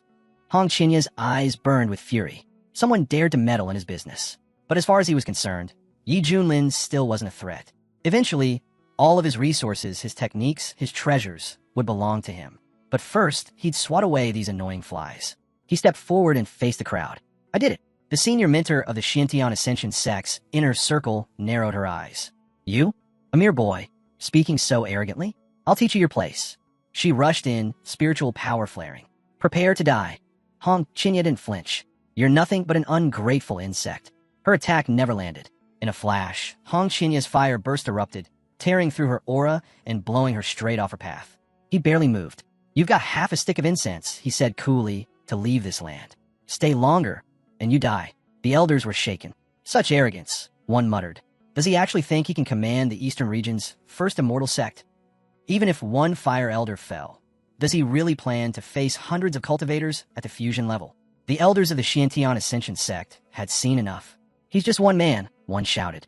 Brothers, kill him. The Shuren sect must be erased from existence. But Hong Chinya's reply was cold and merciless. Since you've refused to leave peacefully, I'll show you a bloodbath. He unleashed the soul-devouring flames. Dark fire erupted, bringing with it the screams of the dead from the underworld. Even the fusion stage mentors didn't get a chance to react. Within moments, a third of them had been reduced to ashes. Then the sky darkened. Countless green skulls, like a plague of locusts, tore through the battlefield, devouring everything in sight. Screams echoed across the land as the enemies were swallowed up one by one. Don't let them bite you, the elder yelled. They're poisoned. But it was too late. The hellfire consumed all. Groans, screams, and cries for help filled the sky as the battlefield turned into a nightmare. Suddenly, monks descended from the clouds. "We're from a misty Buddha temple," one of them shouted. "We've come to your aid." Hong Qinya heard the voice and sneered. "Ah, more people choosing to die." The senior monk furrowed his brow. The report said Yi Junlin's disciple was only at the spirit transformation stage. So how in the world is this happening? Even the wisdom instructor of the misty Buddha temple, one who stood at the pinnacle of the fusion stage, was shaken. If the disciple is this strong, then the master must be beyond terrifying. Once we're in, there's no turning back. Without hesitation, the monks launched a full assault. Hong Qinya stood his ground. "Lying bald monks," he said coldly. "I'll finish this in one move." He unleashed all his mana. The explosion that followed tore through the battlefield like a divine punishment. The monks were sent flying, their seals useless against the hellfire that devoured them. "That fire," one of them stammered. "It's not normal. It won't extinguish." Then they saw him, the devil cloaked in flames, walking toward them. The youngest monk trembled. "Please don't. This is my first time on the battlefield." But Hong Qinya showed no mercy. He unleashed his full strength, obliterating the monks in a single burst. The elder watched in disbelief. One move, and his entire army of tens of thousands was just gone. He looked around at the scorched earth. What kind of force has the Xiantian Ascension sect provoked? The senior monk gritted his teeth. "You know, Cultivator, you're a demon. Buddha himself will not forgive this." He summoned a massive golden palm strike and hurled it at Hong Qinya. But Hong Qinya didn't even blink. "Even if the Buddha appears," he said calmly, "I'll turn him to dust." His eyes ignited, literally, and a wave of fire surged forward, colliding with the golden palm in a deafening explosion. Ash rained from the sky. Hong Qinya stood tall, unmoved. "Just a swarm of pathetic insects," he muttered. The sect head turned to Junior Brother Ye. "Your disciple's power, it's beyond terrifying. I'm starting to think our Shuren sect might be too small to contain a force like him." Zhou agreed. "Right now, he's the one protecting us. Fighting him is suicide. We do better to give him what he wants and survive this." She looked toward the battlefield. "Big Brother Hong Qinya is amazing. Don't back down." Yi Junlin watched silently. His eyes narrowed as he observed his disciple in action. "So, this is the strength you gained during your reclusive training." He activated his insight eye, peering deeper into Hong Qinya's cultivation. Yi Junlin's insight eye activated, revealing the truth. Hong Qinya's cultivation had reached just half a step below the great transition stage. No wonder he now dared to defy his own master. Yi Junlin exhaled slowly. So he's nearly at the threshold. It was clear now. Hong Qinya's ambition wasn't just madness. He was aiming high. Yi Junlin simply had to wait for him to finish crushing the opposition, and then perhaps use that moment to absorb his momentum for his own breakthrough. But suddenly, the atmosphere shifted. An eerie mana gathered in the air. The elders stiffened. "They're here," one shouted. Everyone dropped to one knee in reverence. The venerable preceptors of the Xiantian Ascension sect had arrived. The sect heads' eyes widened. The mentors, they brought 18 cultivators at the great transition stage. This was the true force of the Eastern region's so-called First Immortal Sect. These 18 were legendary. They had once crushed the North Sea Demon Emperor and obliterated the Southern Annihilation Church. They were the undefeated spearhead of the Xiantian Ascension sect, known across the land as the Invincible Immortals. Yi Junlin raised an eyebrow. Being half a step from the Great Transition is one thing, but the real thing? He smiled. Now, that's tempting. Among the newly arrived powerhouses, when the spiritual wind mentors sneered, "What a bunch of useless cowards. They've soiled the Xiantian Ascension sect's name." The Golden Snake mentor added coldly, "The mightiest sect in the Eastern region, disgraced by a girl? If we hadn't stepped in ourselves, we'd have become a global joke." Hong Qinya looked up, unimpressed. "Who do you people think you are, mouthing off like that?" The Golden Land mentor's face twisted. "What did this brat just say?" A chief elder stepped forward. "Ignore him. Don't waste your strength.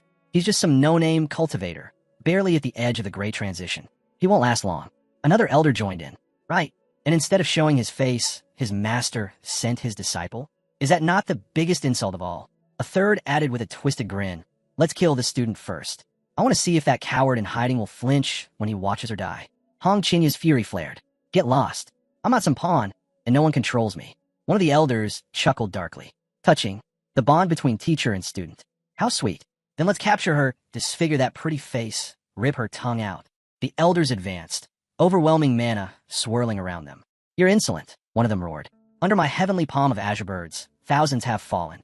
Today, you'll vanish without a trace." Another chimed in. We could crush a dozen like you with one hand. The third unsheathed his blade. Today I'll offer your head in a sacrificial sword ritual. Maybe then I'll awaken the true spirit of my weapon. But Hong Qinya only laughed. A sword sacrifice? He echoed mockingly. Sure, let me show you what real hell looks like. Let's see, he thought. When I crush these pests, will Yi Junlin still pretend to be powerless? Let's force the truth out of him. With a roar, Hong Qinya unleashed his power. His arm attack surged forward like a tidal wave, easily swatting away the elders' attacks as if they were made of paper. They tried to fight back, but it was useless. How? How is this possible? One of the stunned elders stammered. How can a mere cultivator, barely a step from the great transition, stand against all of us? The celestial azure bird palm, strengthened with the soul of an ancient demon, had been their trump card, but even that had failed. Hong Qinya wasn't slowing down. His flames surged with relentless force, hammering the elders again and again. Then the sky cracked open. The firmament, it's collapsing, someone screamed. This devil's fire, it's burning through souls. On the battlefield, a warrior stood frozen. She's not even fully at the great transition, and yet she just tossed aside 3 elders who already are. One elder could only nod grimly. I never thought such a rare genius could emerge from this backwater region. The second snake elder snarled. We cannot let her live. If she survives, we're finished. Then we all strike now. One elder launched the palm of the great obelisk. Another unleashed the star-reaching hand, and a third summoned the overwhelming dragon fist. But Hong Qinya didn't flinch. Instead, with one smooth movement, he summoned the blazing dragon flame, a strange, ghostly fire that moved slowly and deliberately, gliding over their powerful techniques. Then, without resistance, it consumed them. Each and every... The sect head looked on in disbelief. I can't believe it. He's actually fighting off multiple elders at once. But he squinted. Wait, his flame is flickering. He might be nearing his limit. If he doesn't dodge this next attack. Hong Qinya, however, had no intention of dodging. He stared down the incoming force, then invoked the infernal, annihilating flame. A red dragon erupted from the inferno, teeth glowing white-hot as it tore into the enemy's assault. With a flash, Hong Qinya activated his absorption technique, draining their power. The Shantian Ascension sect only knows how to recycle the same useless tricks, Hong Qinya scoffed. Might as well rename yourselves the Useless Sect. Gasps echoed across the battlefield. What is that fire? One elder gasped. It's consuming everything. There's no way, another said. 15 mentors held off by a single person. I've never seen anything like this in my entire life. The fear elder shouted. Are you all blind? That's a demonic flame. If we don't destroy her now, this entire region will be doomed. Hong Qinya grinned. Old witch, if you've got something to say, why don't you come say it to my face? I'll give you 3 free hits, just so you can't say I bullied you. The elder's eyes narrowed. Lousy brat. I'll rip your mouth open and see if you're still so bold after that. Another elder added, if we let him live, in 100 years he'll be the greatest threat to the entire eastern region. We have to destroy him, soul and all. All of them charged at once, surrounding the flaming dragon with their most powerful clan techniques. Hong Qinya burned with rage. All of this because Yi Junlin refused to hand over the treasure sooner. And now the Shantian Ascension sect sends 18 great transition cultivators just to destroy one pathetic sect? This is overkill, like using a cannon to hunt a sparrow. One of the elders closed the distance, roaring, "It ends here," as he activated his deadliest technique. Yi Junlin's heavenly overlord strike came out of nowhere. Hong Qinya didn't even see it coming before the blow landed, knocking him flat. She rushed over, panic in her voice. Senior brother, Hong Qinya, are you all right? But Yi Junlin just glanced over and said coldly, didn't you just say you'd win? Why are you crawling around like a whip dog now? Pathetic. Fuming, Hong Qinya glared at him.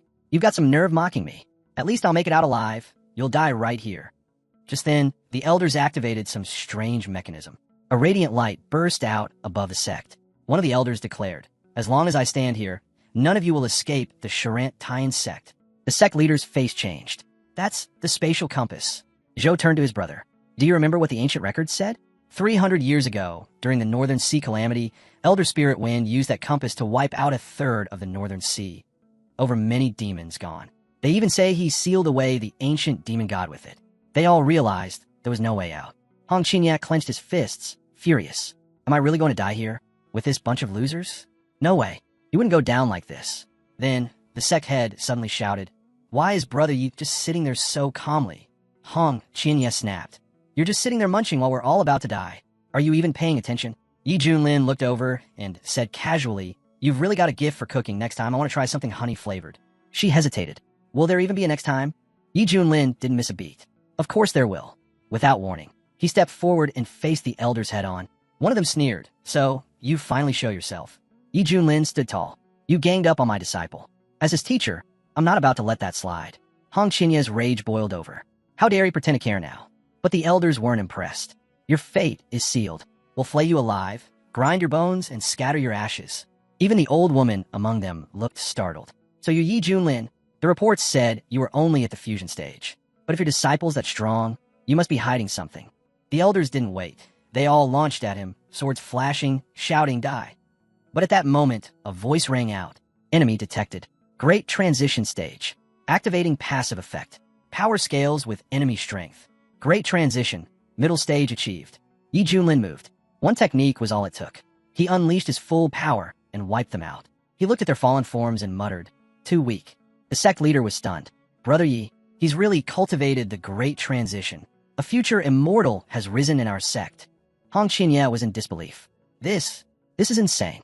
Just how strong is he? Has he been hiding everything from us? Is he even following the rules?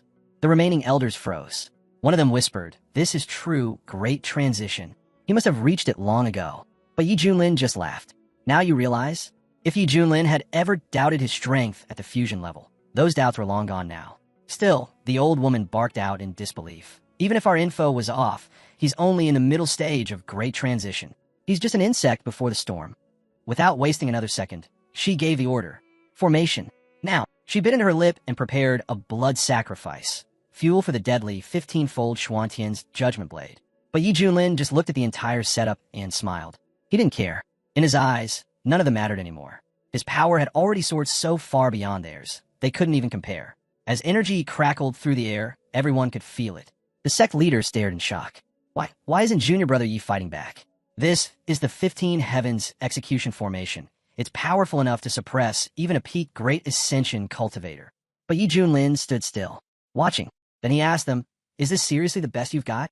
Their attacks didn't even graze him. Not a single strand of hair was touched. That's when he realized it. His undying tyrant body technique was no ordinary defense. It could tank blows meant to crush Great Ascension masters without flinching. The elders started to panic. No, impossible. This formation has been used by peak Ascension experts for centuries. How could a mid-stage Great Ascension brat stand through it? Hong Qinya watched in growing envy. Just as I thought, this guy's hiding something big. Some sort of divine treasure or secret technique. If I could just take it. An elder stepped in close, trying to size Yi Junlin up again. He's not just some mid-stage Ascension cultivator. But before he could say more, Yi Junlin stepped forward like a true warrior and sneered. Why is a corpse still talking? He didn't give them a chance. One punch, and the elder's head exploded. Yi Junlin didn't slow down. He barreled through the others like a storm, ripping through every elder in his path. One elder gasped, too fast, and screamed for the great elder to save them. But Yi Junlin wasn't finished. Flames erupted from his hands. He charged into the remaining group, unleashing hell. Each strike carried the full weight of his power, and by the end of it, nothing was left of him. Just as he was about to land one final, devastating blow, a powerful figure arrived. The chief elder of all the clans, the strongest among them. The surviving boys sighed in relief. Thank the heavens, we're safe. The blow hit hard, but the elder withstood it. Barely. Yi Junlin looked him over and laughed. Let's see how long you can keep standing. The elder's instinct screamed. Yi Junlin's strength wasn't just physical. It was enhanced by some sort of beast imprint. The strike had nearly pierced him clean through. One more like that, and even he wouldn't survive. Yi Junlin spotted the old woman again. Oh, this little lady wants him too. She snarled back. I don't believe you can handle 3 peak Great Ascension cultivators at once. No time was wasted. One elder launched his chaotic breath destruction technique immediately. The strongest elder yelled to his brother, brace yourself. He's about to use another of those insane skills. Warning, incoming enemies at late stage Great Ascension. Passive ability activated, strength through adversity. Advancing host to peak Great Ascension stage. The elders could hardly believe what they were seeing. Yi Junlin's power had surged again by several folds. It's impossible, one of them gasped. His cultivation just spiked again. They exchanged looks of horror. The sex intel was wrong. Yi Junlin isn't mid-stage. He's at the very peak of Great Ascension. And now, there was no doubt, they were about to be annihilated. Yi Junlin stared them down. You've been so generous with your attacks. Now, let me return the favor. Panic spread. The old woman shouted, we have no choice. Activate the sect's forbidden art. One elder nodded grimly. Agreed. The honor of the Feathered Immortal sect is on the line. He turned to Yi Junlin and roared. You forced us to use the ancestral technique passed down by our founder himself. Consider it a privilege. The legendary feathered Tao imprint art, the foundation of their entire sect, was being awakened. It channels the might of the immortal void realm, the elder declared. Prepare to die, Yi Junlin. From the sidelines, Hong Chinya's heart pounded. This secret art, it's on par with the ultimate techniques used by the Central House's great sects. Even the sect leader was rattled. Is this really one of their trump cards? How many secrets does the Immortal Feather sect still hold? Junior brother, be careful. The elders could feel their bodies overflowing with unimaginable energy. This is the strength of our founder's art, one shouted. Another growled. There's no time to waste. We know the cost of maintaining this. There's no going back now. The group moved as one, pouring everything into a single devastating move, the magnificent annihilation technique. But Yi Junlin only smirked. Now this is getting good. With a wave of his hand, he summoned his heavenly emperor manifestation. The sky shook. Divine power descended. Yi Junlin towered over them like a god among mortals. You insects, he said coldly. Kneel. In one move, he brought them all crashing down. Hong Chinya's jaw dropped. It's him, that same manifestation from the secret realm. The pressure, it's stronger than the ancient demon gods from the abyss. The elders were shaken. None of them had ever witnessed a divine manifestation this powerful. Yi Junlin spoke calmly. Watch closely. This is where the real battle begins. The old woman clenched her fists. Is he trying to scare me? I've seen horrors beyond imagining. Yi Junlin just smiled and vanished. A moment later, his sky-splitting fingers sliced through the air, striking like a divine blade. The old woman barely had time to react before it swept across her at blinding speed. The elders panicked. Run. He's not human. He's a demon. The Immortal Feather sect must survive, one yelled. He must be a reincarnated void immortal. Yi Junlin chuckled. The art of destroying reincarnation was made for enemies like you. No need to thank me. I'll scatter your ashes for free. With a flick of his hand, his power tore through them like a force of nature. Screams echoed as he closed in, leaving a trail of devastation. He just ripped a great Ascension cultivator apart with his bare hands, one elder screamed. The survivors tried to flee, but Yi Junlin was already on their heels. Their nightmare was far from over. Terrified by what they had just witnessed, the elders tried to flee. But Yi Junlin grabbed them with both hands, his grip like steel. You really thought you could escape? They screamed in panic. He's a demon. The Immortal Sect won't forgive this. A great demon has risen in the Wasteland Province. Yi Junlin didn't flinch. Flames erupted from his hands, consuming them where they stood. You didn't want to die? Then you shouldn't have started this. This is the price of facing the highest divine art. Sure, it drained a ton of energy, but it was worth it. Now, it was time to deal with someone else, his cowardly apprentice. Yi Junlin slowly descended, eyes locking with Hong Chinya's. Hong Chinya already knew he was done for. Zhou ran up beside Yi Junlin, grinning. Boss, need an assistant? I'm ready to help. Su Qinshu strolled up as well, smiling sweetly. You've been working hard, little brother Yi. Want a shoulder massage from your big sister? Even the sect head approached, her expression softening. So this is your true strength. How much longer were you planning to keep it from us? Yi Junlin looked at all of them and said calmly, just remember one thing. Stay humble. True experts always do. Hong Chinya watched as everyone praised his mentor. At this rate, I'll never be able to shake him off. That sly bastard. He still had peak great ascension strength, but kept pretending he was just a body integration cultivator. Hong Chinya had never seen anything like it. Yi Junlin turned to him. Still here. Hong Chinya flinched. Didn't he already throw me out? Yi Junlin looked at Zhou. Mind if we grind him into a paste? We could use it to fertilize your phoenix tree. Zhou didn't hesitate. Already got the tools ready. Sounds like a great plan. Hong Chinya dropped to his knees, panicking. Please, spare me. I was wrong. Let me redeem myself. I'll do anything. Yi Junlin raised an eyebrow. Weren't you acting all high and mighty earlier? What changed? Hong Chinya, Zhou hung his head. I was arrogant. Blind. Please, master, just give me one more chance. Yi Junlin didn't miss a beat. Fine. Start slapping yourself. I'll tell you when to stop. Hong Chinya froze, but slowly lifted his hand. I'll do it, and began smacking himself without hesitation. Yi Junlin watched him carefully. For all his flaws, Hong Chinya had potential. If he steered him right, he might even have what it takes to lead his own sect one day. The sect head stepped forward. Betraying the sect is punishable by death. But, in the end, he protected the Deep Sky sect. Maybe redemption's still possible. She looked to Yi Junlin. What do you think? Should we exile him to the back mountain for reflection? Yi Junlin nodded. He can keep his life, but punishment is necessary. Send him to the back mountain. let him think over his mistakes. Hong Qinya, bruised and swollen, bowed low. Thank you, master, then limped off, disappearing toward the mountain. As he left, the sect head turned to her brother. Your disciple's wild, but you're the only one who can keep him under control. Without you, who knows what kind of chaos he'd cause. Yi Junlin didn't even spare them a glance. Zhou Dezhu scoffed. With talent like his, we should be thankful he's still in the Deep Sky sect at all. Let's be real, it's only because of younger brother, Yi Junlin gave a faint smile. That's on me. I'll let him run wild. But for now on, I'll raise him right. He leaned back, stretching. Honestly, watching Hong Qinya try to fake a smile while boiling inside, it's priceless. After everything's settled, Yi Junlin headed to his hammock. Your master's starving.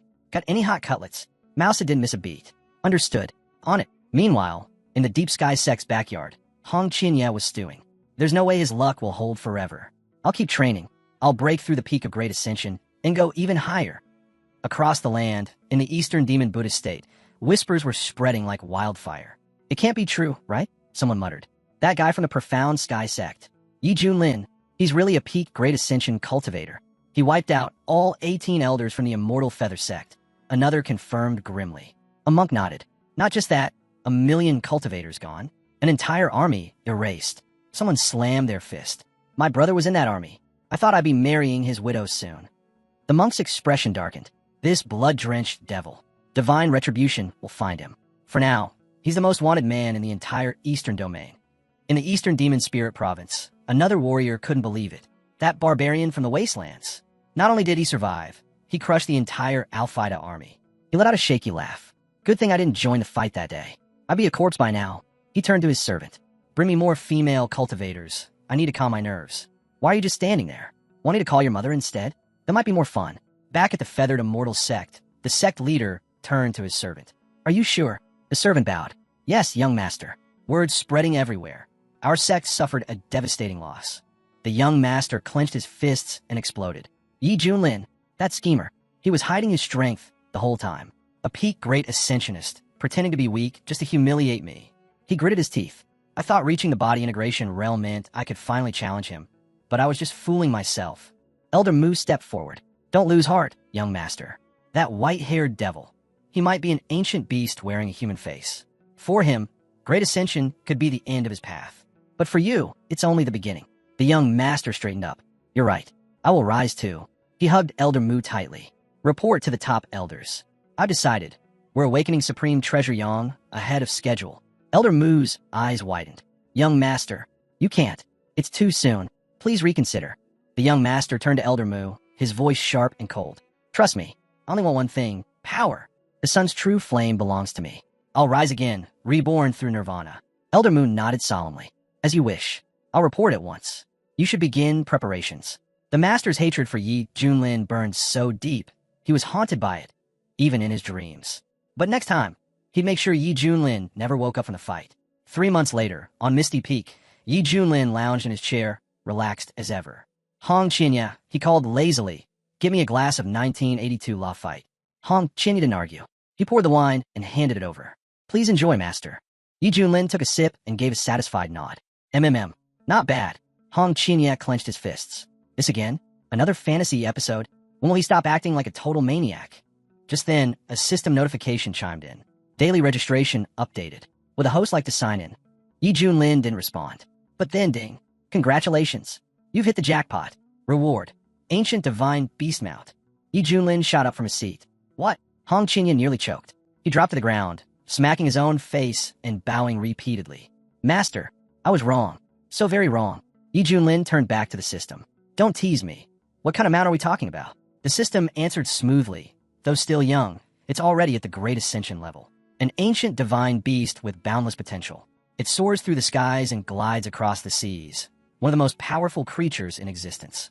Yi Junlin blinked, and then he saw it. A majestic, radiant figure. It wasn't just a beast. It looked like a flawless, otherworldly cultivator. It's perfect, Yi Junlin murmured. It deserves a throne on the highest peak. Hong Qinya gawked at his master. Why? Why is he always this lucky? He's not even mad about anything. This is insane. Just then, a disciple burst into the room. Lord Yi Junlin, the sect leader got the invitation and told me to bring it to you. Yi Junlin glanced at it and raised an eyebrow. An invite to the Shui clan's banquet in the Spirit Province? He smirked. Ah yes, I heard that old man recently broke through to the tributes realm. The entire eastern domain felt the shock. And now, he invites the Deep Sky sect? Sounds like a challenge. Hong Chinya's expression darkened. The Shui clan's ancestor is a pseudo-immortal. Not a true immortal yet, but still way beyond our level. With all the enemies we've made lately, isn't this banquet a death trap? Yi Junlin shrugged. Never heard of such a thing. I'm going. Besides, he thought that so-called pseudo-immortal causes chaos just by existing. This is the perfect chance to flex my new mount. The system buzzed again. New quest activated. Attend the Shui clan banquet. Arrive in style on your divine mount. Successfully shocking the audience will earn a special reward. Yi Junlin grinned. Right on time. Glory's calling. Poked her head in. When do we leave, master? Yi Junlin didn't even hesitate. Right away, Yi Junlin replied, without missing a beat. But Hong Qinya watched him and thought, why is he so confident all of a sudden? That's when Yi Junlin decided to show them. He snapped his fingers. In an instant, the sky trembled. Winds howled out of nowhere. Animals shrieked and fled. The air turned ominous. People started panicking. What's happening? Is it another beast attack? The sect leader narrowed her eyes. That's the aura of a supreme beast. Great Ascension level. Someone muttered in fear. Did the Immortal Feather sect send this thing? The leader shook her head. Doesn't matter where it came from. Activate the sect's defensive array. Now, they all channeled their energy. In seconds, the deep heavenly barrier burst to life, cloaking the entire sect in shimmering protection. Hong Qinya stood frozen, overwhelmed. What in the world is going on? Even she looked terrified. It's a monster. But Yi Junlin, he stood there calmly, taking it all in. He smiled. Not bad. This is just his juvenile form. If Kimping ever reaches full maturity, even those 18 elders wouldn't stand a chance. If a beast like that ever attacked a sect, utter destruction was guaranteed. Yi Junlin turned to Hong Qinya. Do you see now? This is karma. Just for you. Hong Chinya's eyes widened. What is he talking about? Has he really lost it? Is he summoning this thing? Then Yi Junlin rose into the sky, flying straight toward the beast. Hong Qinya could barely process it. Is he trying to get himself killed? Or take us all down with him? But then he saw it with his own eyes. Yi Junlin hovered before the divine creature. No fear, no hesitation. He gently patted the beast and smiled.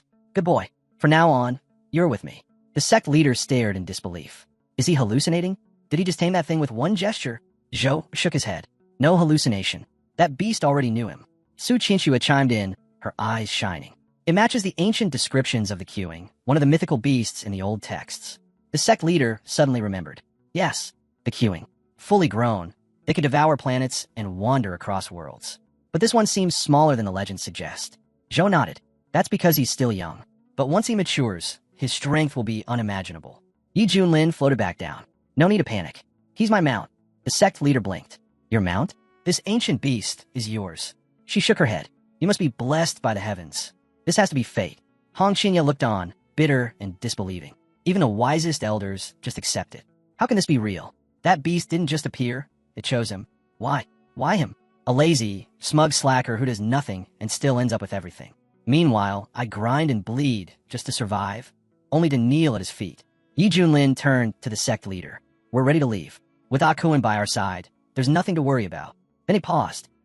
Something's missing. He made a few quick gestures, complex techniques flowing from his hands like art. Moments later, a glowing structure materialized atop the beast's back. Yi Junlin looked at it with pride. Perfect. Our new home. The sect leader could only stare, stunned speechless by what she was seeing. Yi Junlin gave a casual wave. All right, everyone, onto the ship. We're heading out. She nodded and followed. Of course I'm coming too. Big brother Hong Qinya. Master's calling you. Hong Qinya gritted his teeth. Fate always sides with the strong, huh? But I'm done being someone else's stepping stone. One day, I'll steal his luck and make it mine. As long as I don't give up, there's still a chance. As the group prepared for takeoff, the sect leader turned to Yi Junlin. Junior brother, are you really going to be all right at the Shui clan banquet? Their ancestor is a pseudo-immortal. After all, Su Qinshua just smiled. You're worrying too much. Since when has little brother, ever needed our protection? Zhou nodded. Honestly, the best we can hope is that he doesn't cause a scene. The leader let out a breath. The Shui think they're trapping us, but they've invited the tiger to their doorstep. They might regret this. Meanwhile, in the Spirit Province, at the Shuin floating island, nobles, clan heads, and cultivators from every corner were arriving for the grand banquet. The news had spread far and wide. The Shui clan's ancestor had achieved the realm of pseudo-immortal. It was a major event, and the perfect excuse for all the highborn clans to gather and show off. At the heart of the island, inside the Shui clan's grand estate, Guests raise their cups.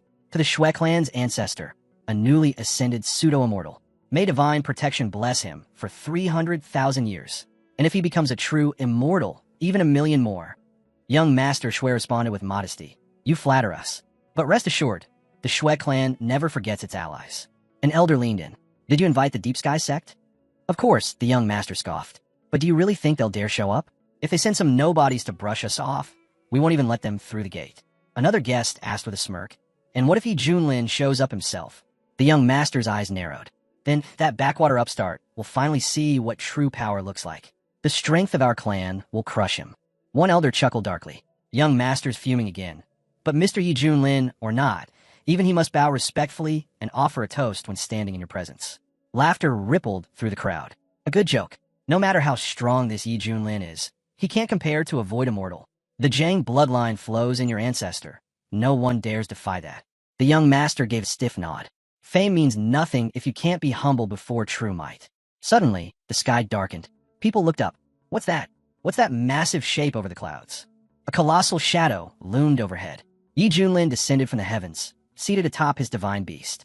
And built into the beast's back was an entire celestial residence. Gasps rang out. What is that thing? Is it really Kuanpeng? That's not just any beast, one of the elders muttered. That's the ancient god beast, long thought extinct. Someone ran over to the young master. Sir, that's a divine beast. An actual Kuanpeng has come to the banquet. That creature brings omens of Xiantian itself. But another scoffed. He dares ride in like a god descending. Who does he think he is, placing himself above even the honored clans? Everyone was whispering now. No wonder they're treating this man with such respect. He must be someone truly important if even the Shui family ancestor acknowledges him. The young lord turned to his companion and explained he was once considered a close guest of our family, someone deeply connected to our ancestors. When he was born, my parents welcomed him with joy, believing he'd be raised as a refined scholar. But later, he hesitated. After facing too many consequences, they had no choice but to decline further contact. Thinking back on it now, it feels like a mistake. The guest nodded, impressed. It's no surprise the Shui family is so highly respected. But truthfully, we still don't know who this great figure truly is. No one's ever seen him in person before. One guest leaned closer. He must be fearless. Maybe one of the Taoist wanderers. Those who cross mountains and rivers to reach events like this. The young master replied. He sent word personally. It came to me. Yi Junlin stood quietly and said, this is either the profound heaven sect or perhaps the Canton order. Some call it Taoist Choka. But make no mistake, they're real. Everyone listened, stunned. So it's true. The outside world speaks of the profound heaven sect as one of the oldest known orders. We were skeptical, but now we're starting to believe. Another guest whispered, back then, when the Kuanpeng was first summoned, it was taken away and sealed. But now that it's back, what secrets does it still hold?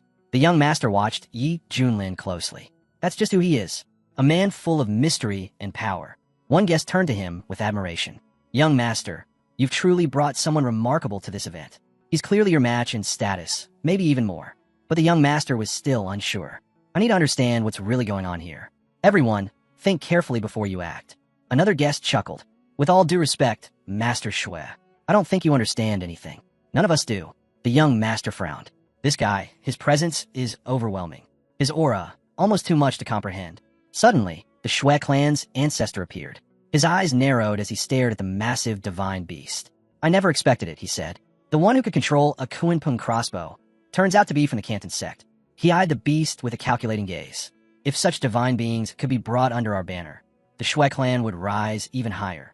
If not for the risk of offending the Canton sect, the recent chaos in the Great Realm, and the proximity of a Quan cultivator, I would have acted already. With a firm voice, the ancestor addressed Yi Junlin.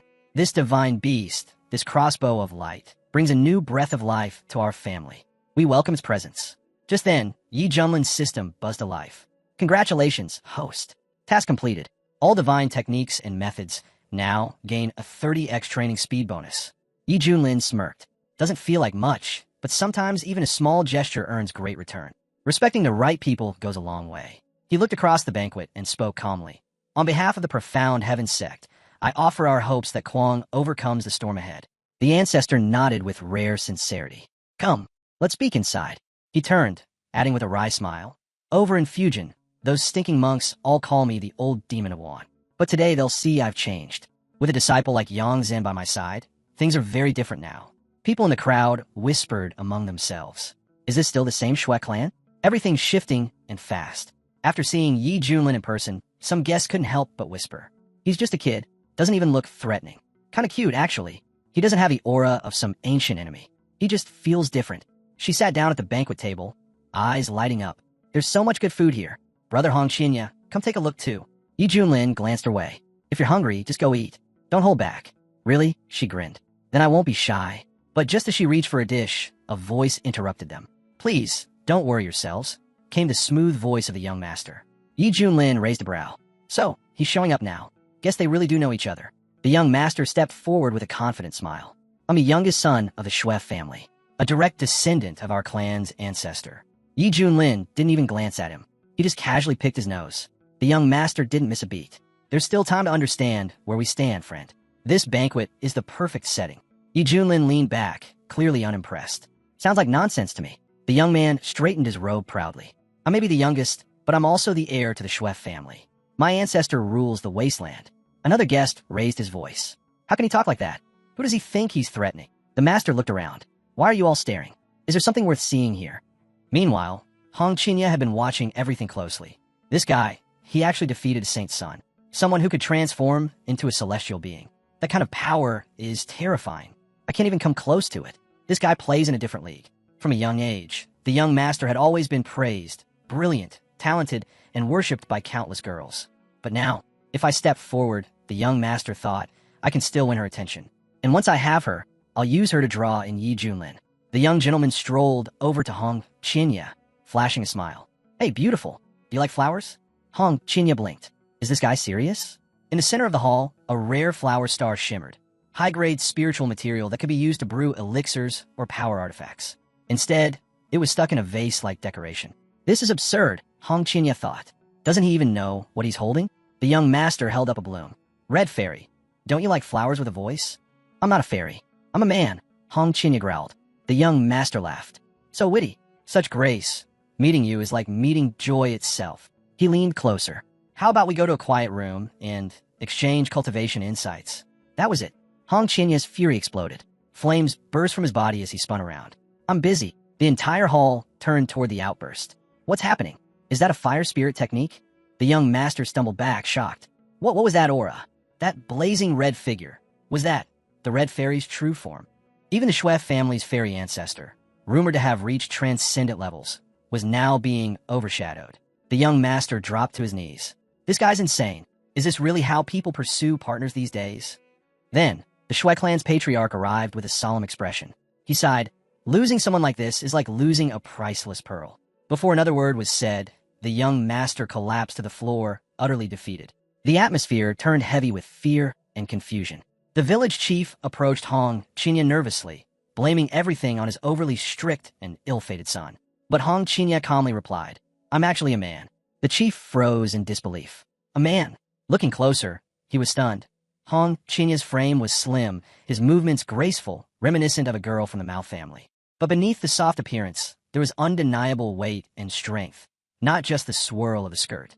Even this, the old man muttered, must be fate. The chief stared at him, wide-eyed. You're clever and bold too. You pull this off again and again like it's a game. But Hong Qinya had had enough of the old man's chatter. His gaze sharpened, his aura shifted, and he made it clear his strength was no joke. If I really went all out, you'd be dead. Before anything more could be said, a girl suddenly burst onto the scene. She turned toward Hong Qinya, Red Brother, while chasing after the Winter Mouse director who had stolen their wine. But she didn't mind. At least it's good wine. Hong Qinya watched her run off, thinking how his failed escape attempt was no one's fault but his own. I lacked strength, and following the wrong path too far only leads to death. Then he noticed the Shui family's oldest ancestor, completely drained, barely able to stand. The chief, humbled, admitted again that Hong Qinya was indeed a man, and that he'd even lost his sword. Hong Qinya lifted a cup. Might as well drink. The girl laughed. Let me enjoy my reputation while I still can. Gasps filled the room. What is that thing? And that white path? Is it some tumor? Or is it Demon Yang again?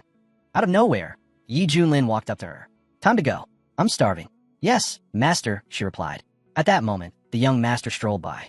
With a snap of his fingers, he asked his servant for some intimate company. Right now, Hong Qinya, hidden nearby, watched all this unfold, eyes narrowed. The young master always seemed tense, constantly looking for enemies, even among the Shui family. Treating people like ants, it was crossing the line. Then something shifted. A strange figure slipped in behind the young master. Danger clung to the air. Hong Qinya could sense it. The young lord sat down, lost in thought. How can I ever meet the woman I desire? The girls around him scoffed. With your luck? Don't hold your breath. Suddenly, an attack. A Wooey who'd been tailing him lunged. The young lord barely had time to raise his hands. I just want a kiss. But before the blade could touch him, it shattered into pieces. The Li Wujie cursed under his breath. He'd underestimated that brat. That boy had access to something, some secret space. And now, the perfect chance was gone.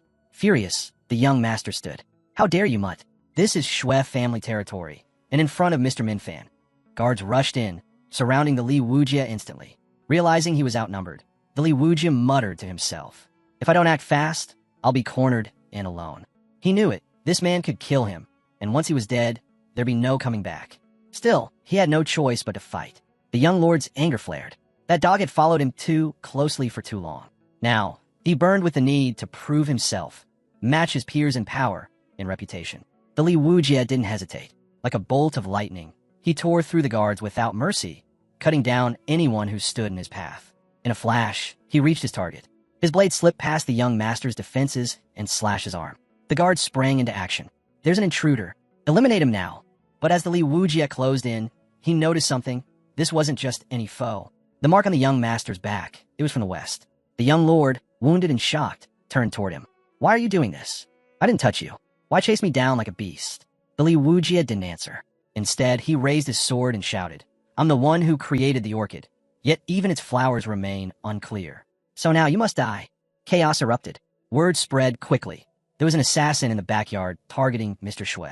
Servants scrambled to block the attack, pushing him back with all they had. Yi Junlin caught wind of it too and turned to Hong Qinya. Any idea what's going on? Hong Qinya shrugged. The disciples are just guessing. Nothing concrete yet. Let's go check it out ourselves, me, my sister, and you. Chimed in pouting, I'm just thirsty. Right then, the chief himself stepped into the fray. He caught the Li Wujie's sword mid-strike with just 2 fingers. How dare you meddle in Shui family affairs? The chief growled. The Li Wujie gasped, struggling against the overwhelming pressure. The chief looked him over. You're here to deliver a message, aren't you? The Li Wujie clenched his jaw. I acted with force, not words. If not for your interference, I would have ended this already. Suddenly, the young master called out.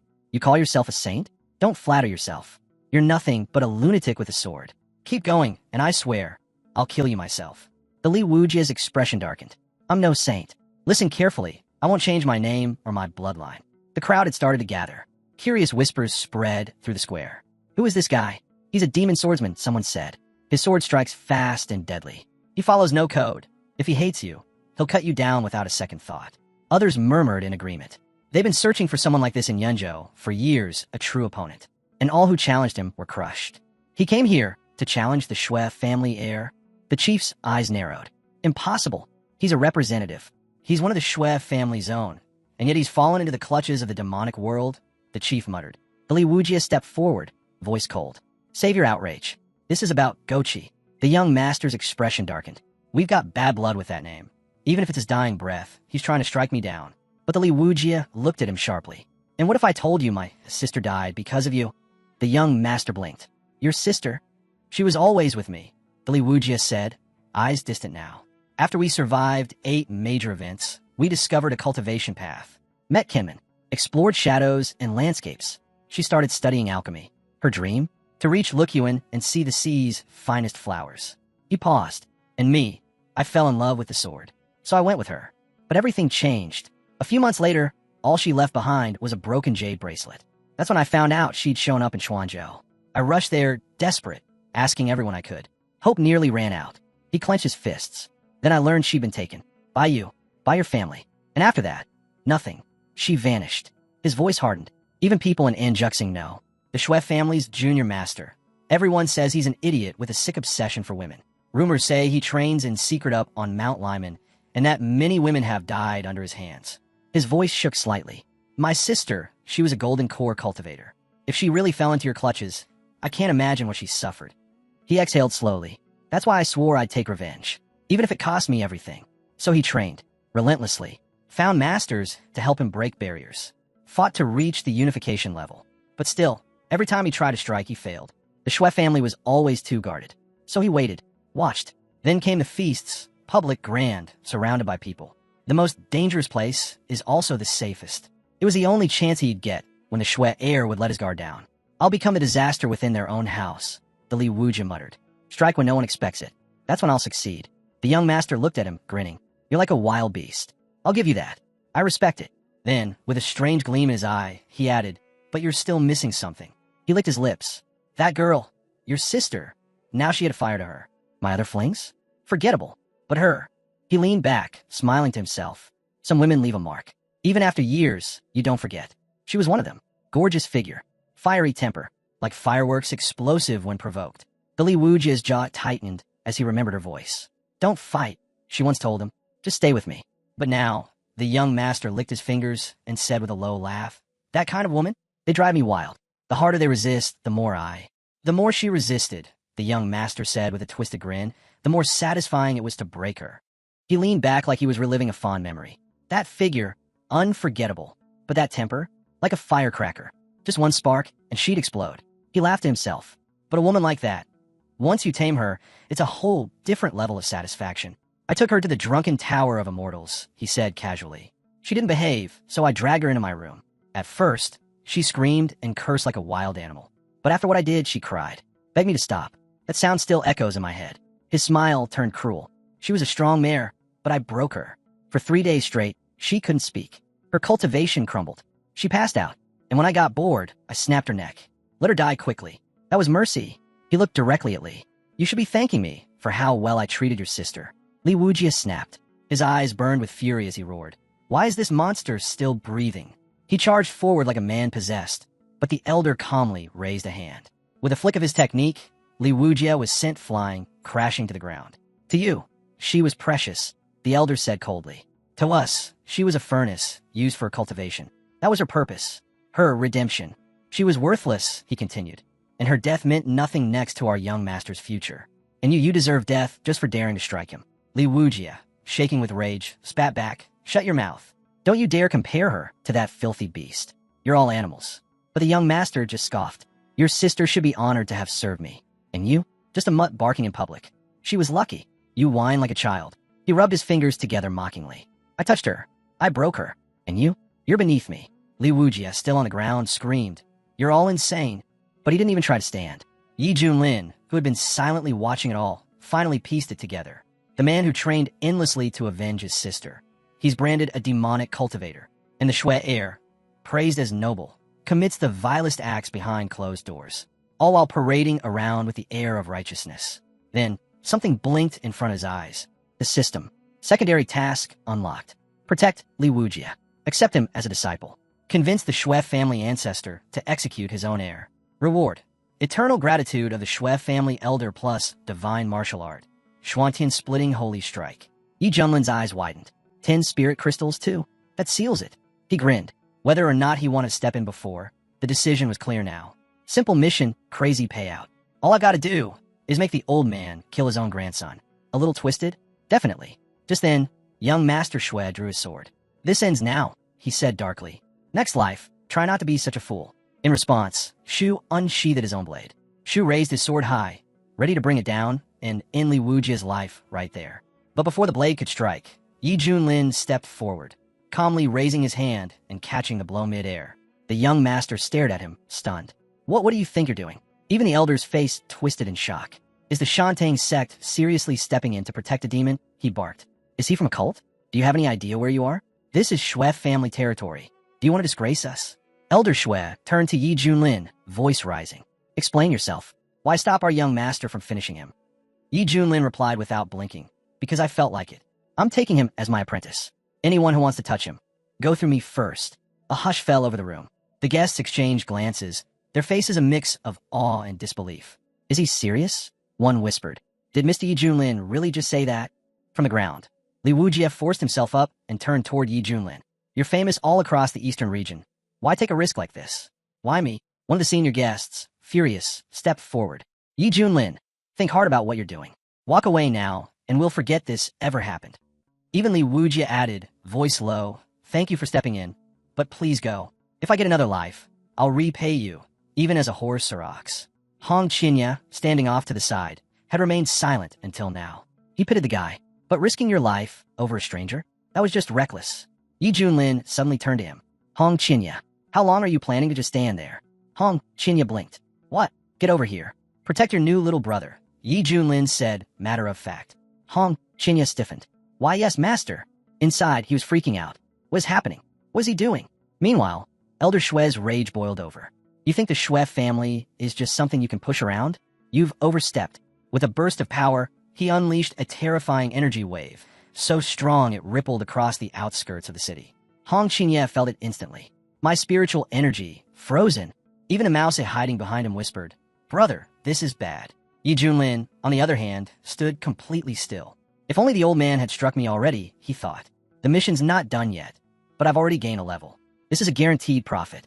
But suddenly, Elder Shue flinched. He heard something, a strange, echoing sound. Another pseudo-immortal? Is this Yi Junlin's backup? Yi Junlin turned to Nara, confused. Where is he? The elder growled. Who's making that noise? Show yourself. And then, in that moment, Yi Junlin's presence shifted. It was as if he'd ascended, like a saint emperor standing high in the sky, gazing down at the world. Someone muttered, Who is that? What elder gave him such power? Elder Shue fumed. I threw a banquet to show off my breakthrough into pseudo-immortality, and now someone else just appears, stronger, and steals all the attention. Yi Junlin raised a brow. So, who's the loudmouth trying to show off now? That's when a figure stepped forward from the crowd. I am from Muhammad, the man announced. People call me Dao Jiyang. A warrior in the back gasped. Dao Jiyang? From Muhammad? The strongest of them all. He's the saint's son's personal teacher, someone whispered. And rumor has it, the saint was crippled, and 18 elders were killed. You think he's going to let that slide? But the Shue elder's eyes narrowed. He quickly realized this Jiyang wasn't a savior. He was a threat. And Yi Junlin? He just dug himself into a pit. Looks like I won't even need to act, the elder thought with a smirk. Jiyang, he said casually, Yi Junlin's the one behind you. Handle your business however you like. Jiyang turned slightly. Since when do I need your permission? Yi Junlin didn't flinch. He casually raised his middle finger. I'm right here. What now? Hong Qinya blinked. Master, that's Jiyang. Doesn't he realize there's a massive difference between himself and a pseudo-immortal? Jiyang's brows twitched. His aura flared. You got a death wish? He growled, unleashing his full pressure. But Yi Junlin stood there calmly and said, Why are you barking? Are you trying to act like a stray dog? The words hit hard. Jiyang exploded with rage. You little bastard. With a surge of energy, he activated a golden orb, dense, hot, and deadly. Die. Yi Junlin's eyes widened slightly. The surrounding space had turned to a forbidden zone. The temperature climbed dangerously. Even the elder flinched. That orb, if it detonates, all of Humaner could be vaporized. This isn't worth it. Not over some nobody. But Yi Junlin didn't budge. He stepped forward, straight toward the deadly sphere. He wasn't going to run. He was going to finish the mission now. Guests began panicking. What is that? Why is it so bright? I can't even keep my eyes open. Right then, the system chimed in. System alert. Host has encountered a pseudo-immortal enemy. Passive stat boost activated. Strength increased to mid-stage pseudo-immortal. Hong Qinya nearly dropped to his knees. My master, he's also a pseudo-immortal? This pressure, it's worse than a demon lord's. Somewhere in the abyss, even ancient demons stirred. Yi Junlin faced the orb, unshaken. That's it? This is your big move? He said. This wouldn't even scratch my fingernail. Without hesitation, Yi Junlin struck back. The force of his counterattack stunned Jiyang. He never saw it coming. The crowd gasped. He's not just a madman. He's a half pseudo-immortal. Impossible. Li Wujie stared in awe, trembling. Master, another guest muttered. Now it makes sense. No wonder he was so arrogant. He had the power to back it up. All this time, he played us all. If not for this banquet, how long would he have kept hiding it? Jiyang seethed. You've been a pseudo-immortal all along, and you kept it hidden. You've humiliated us all. Yi Junlin raised his hands innocently. I swear, I just advanced. I was already on the verge, just needed one final push. I swear on the heavens. But Jiyang growled, Liar. You think I'm some idiot you can trick? Yi Junlin grinned. Jiyang scoffed. I don't care if you're telling the truth or not, he said. But one thing's clear. You're the most outrageously gifted freak I've ever met. He stepped forward, summoning energy. I've never seen someone so shameless. With a roar, he launched the Solar Seal Annihilation, a technique known for melting even pseudo-immortal defenses. But Yi Junlin didn't move an inch. He just smiled and said, Go on. Let's see what you've got. Senior Shue folded his arms, muttering, This guy's just showing off now. Acting tough because he's strong. But he needs to be put down. doubt Zhuang will humble him. Zhuyang stared in disbelief as his technique was easily brushed off. How was that even possible? He muttered. Even the elder couldn't believe it. No injuries? Nothing? He must be using some powerful defensive artifact. Yi Junlin, starting to look bored, said dryly. That all you've got? Come on. I've seen sect buildings tougher than that. Even my pecs could tank that hit. He squinted slightly. Wait, this is the tyrant's unshakable technique, isn't it? And that's a mind expansion amplifier. You're boosting your physique. Jiang grit his teeth and activated his next move. This solar wheel, he barked, was forged by Wahiga's top craftsman. Late-stage pseudo-immortals don't even dare face it directly. Let's see how your body holds up to this holy artifact. But Yi Junlin still didn't flinch. All right, he said, stretching his neck. Let's see how far you get. Zhuyang, furious, poured everything into his next strike. But Yi Junlin just yawned. You're really starting to annoy me. Too loud. And in the blink of an eye, he caught Zhuyang's full-powered attack with his bare hands. Then, with one smooth motion, he grabbed him and hurled him into the sky, suspending him like a toy. Elder Shue's voice trembled. This has to be an ancient beast in human form. If it were me up there, I'd already be a bloody smear. Zhuyang couldn't believe it either. This attack is designed to shatter pseudo-immortals, and it didn't even pierce his skin. Yi Junlin looked up at him. You jealous of this body? Yeah, tough luck. I was born this sturdy. He casually tossed Zhuyang's ore to the ground like junk. Here's your broken toy back. Try again if you think you're lucky. Zhuyang growled, shaking. That's it. I'll never forgive you. This means war. He soared into the sky, energy spilling around him like a storm. Then he summoned his trump card, Feathered Ascension Art. Yi Junlin tilted his head. Feathered what? Is this some flying chicken move or something? Silence. Zhuyang bellowed. How dare you mock Wahaman's secret technique? He unleashed a flurry of brilliant, explosive attacks. But Yi Junlin, calm as ever, countered with the Royal Knight's seal. Blades of celestial energy surged above Zhuyang. Multiple strikes from every direction. Zhuyang gasped, realizing he was surrounded. Too many. I can't block all of them. You're strong, he admitted. I'll give you that. But let's see you handle this. Zhuyang's aura surged again. With a roar, he activated his final move, 9 suns burning the sky. Zhuyang's eyes burned with fury.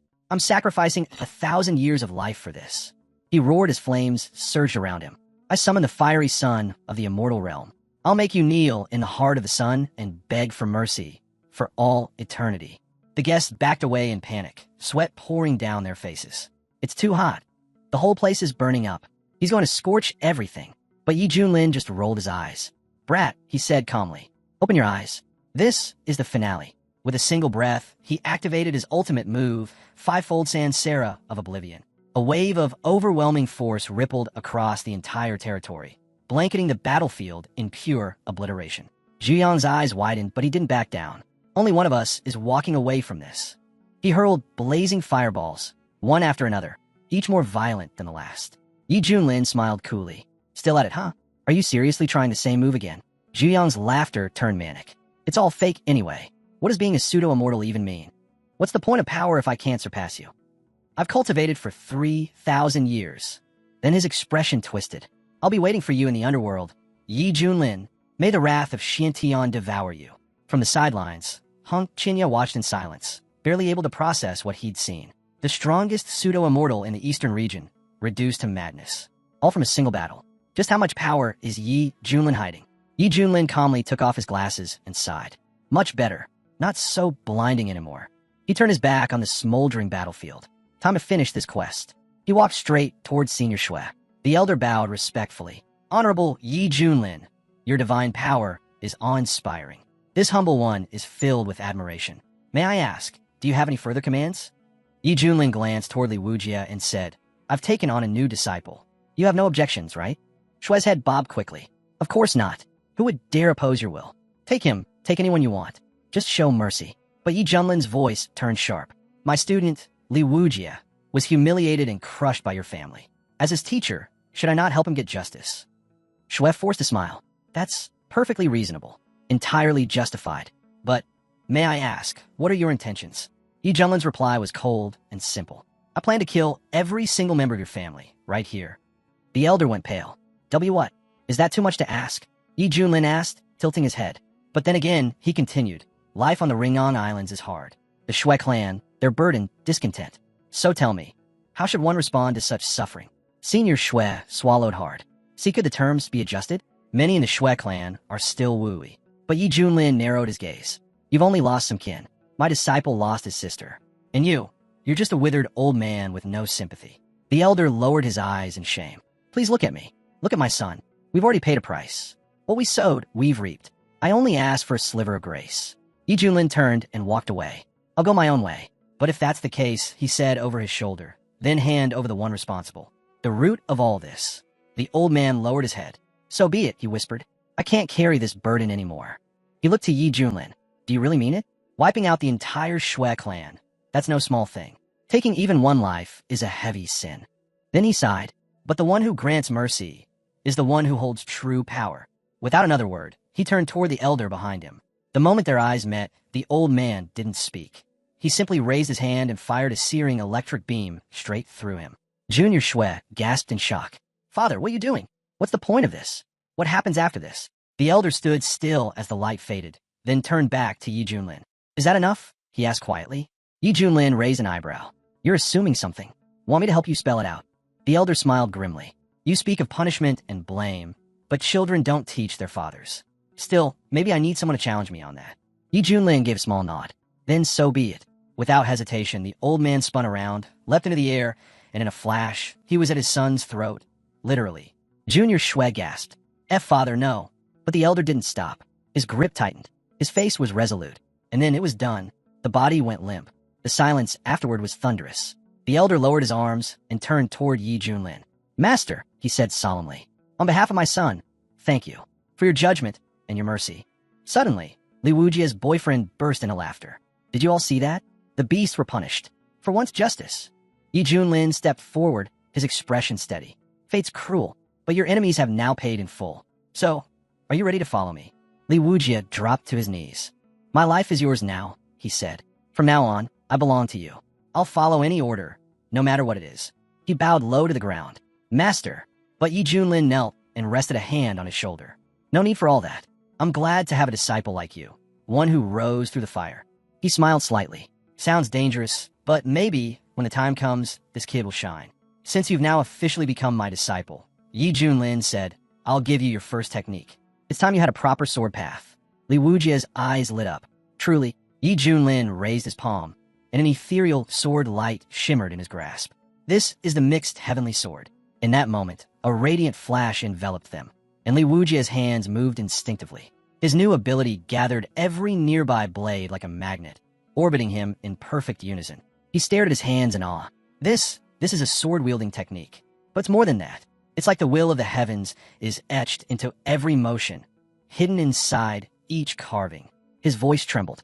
Compared to this, even the so-called great sword techniques are like scraps. My carving, my art, it's finally part of something higher. He looked up, eyes wide. Just who are you? Yi Junlin chuckled.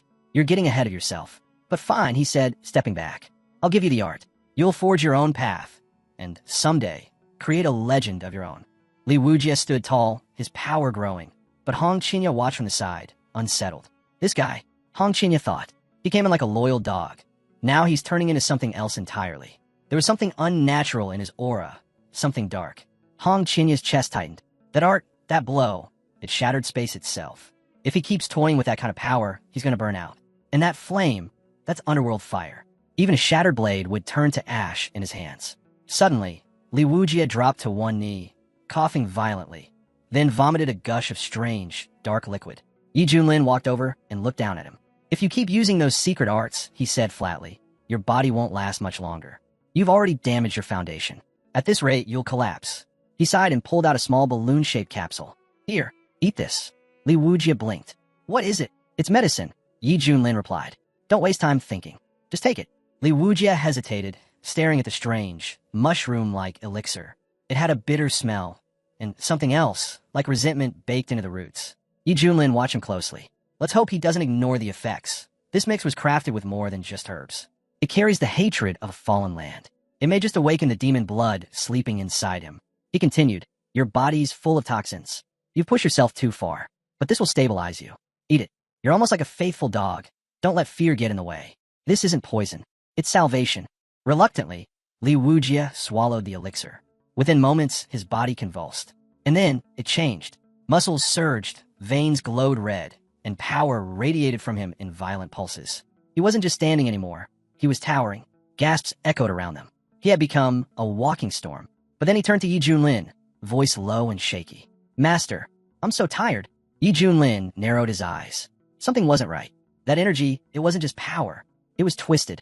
His aura felt unstable, wild. There was something ominous in the way he stood, something that made everyone step back. He's been affected. Yi Junlin realized. This is demon blood magic. It's warping him inside and out. Right on cue, the system interface flickered into view. System alert. Host disciple has awakened latent demon blood. Side effects include increased aggression and instability. Caution. Monitor behavior closely to avoid harm to allies.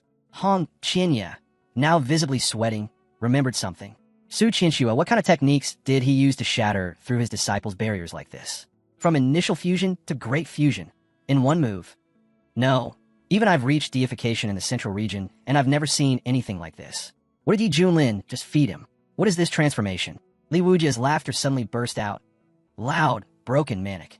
He gripped his sword and began swinging wildly. The surrounding warriors stepped back in alarm. "He's in the fusion stage," one of them muttered, "but this power, it's monstrous." "Even if I gave everything I had," another said, "I wouldn't survive one strike from him.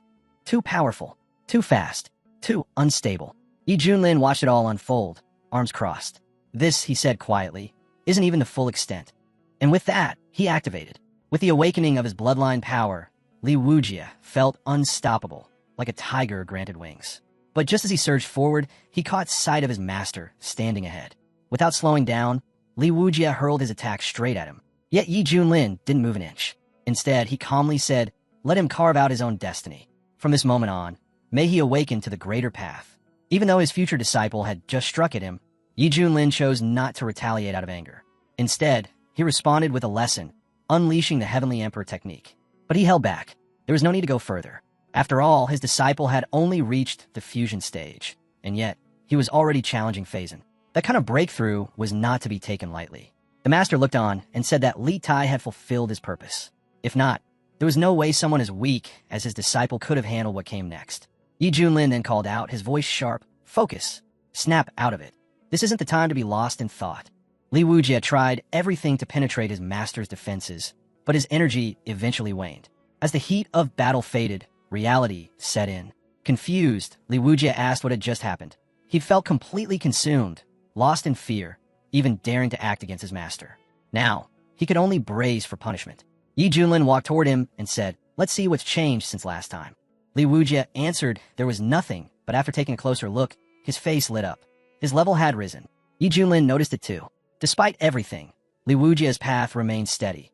The root of his strength hadn't faltered. In fact, he was growing rapidly, like iron being forged stronger through flame. Li Wujia dropped to one knee and said, "This student is grateful for Master's guidance." Yi Junlin nodded and explained, "You just triggered your madness bloodline. It grants incredible strength, but it won't last long. You'll need to learn to control it, to keep your balance." Li Wujia bowed his head. "I'll remember, Master." Senior Schwest laughed heartily and clapped Yi Junlin on the shoulder.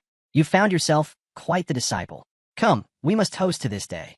Yi Junlin blinked, a bit surprised. "Won't we be interrupting the main celebration?" The feast was prepared for overcoming the crisis. The elder waved it off. "Don't worry, that just adds to the joy. But people are already talking. They say the Xue family elder just took out 2 of his own men, and now he's cozying up to Mr. Yi. It's hard to believe how fast things change." Hong Qinya overheard and nodded silently. It was true. In this world, strength ruled above all. This man had forced an elder to turn against his own, and still earned his gratitude. If he didn't become strong too, he'd always be living under someone else's shadow. Yi Junlin agreed. "It's settled then. Let the Xue family enjoy their celebration. Hong Qinya, go pick up your sister. It's time to head out." Hong Qinya bowed slightly. "Understood, Master." As they turned to leave, the elder shouted, "Everyone, come see Li Wujia showing off." Senior Xue smiled and told Li Wujia to stop by when he could. "Our doors are open. You've brought honor to our Xue family. We welcome you." But not everyone was pleased. Senior Shu growled under his breath, frustrated and bitter. Everything was supposed to be a grand celebration, a glorious victory. But just like that, it all came crashing down.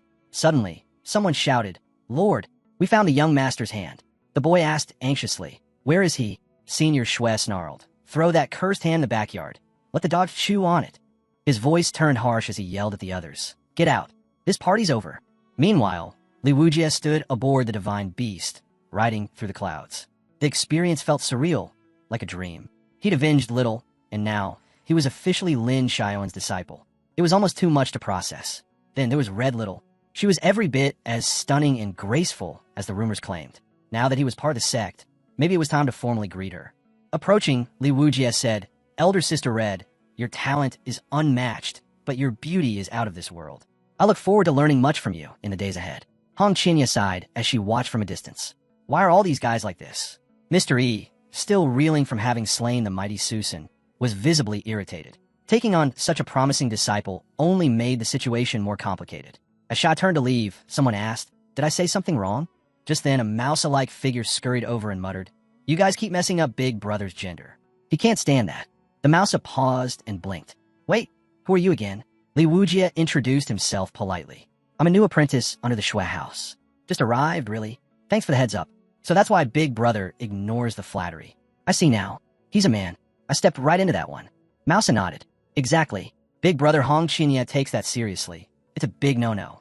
Li Wujie laughed awkwardly.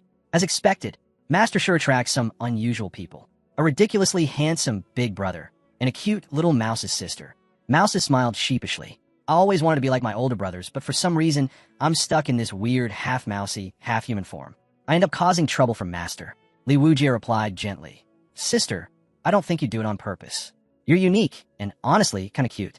Actually, back when I was traveling through the eastern region, I stumbled upon a secret transformation technique. If you're interested, maybe it could help you return to full human form." Mouse's eyes lit up with excitement. "Really? If it works, I won't cause Master any more headaches. That's amazing." She bounced over to Yi Junlin, beaming.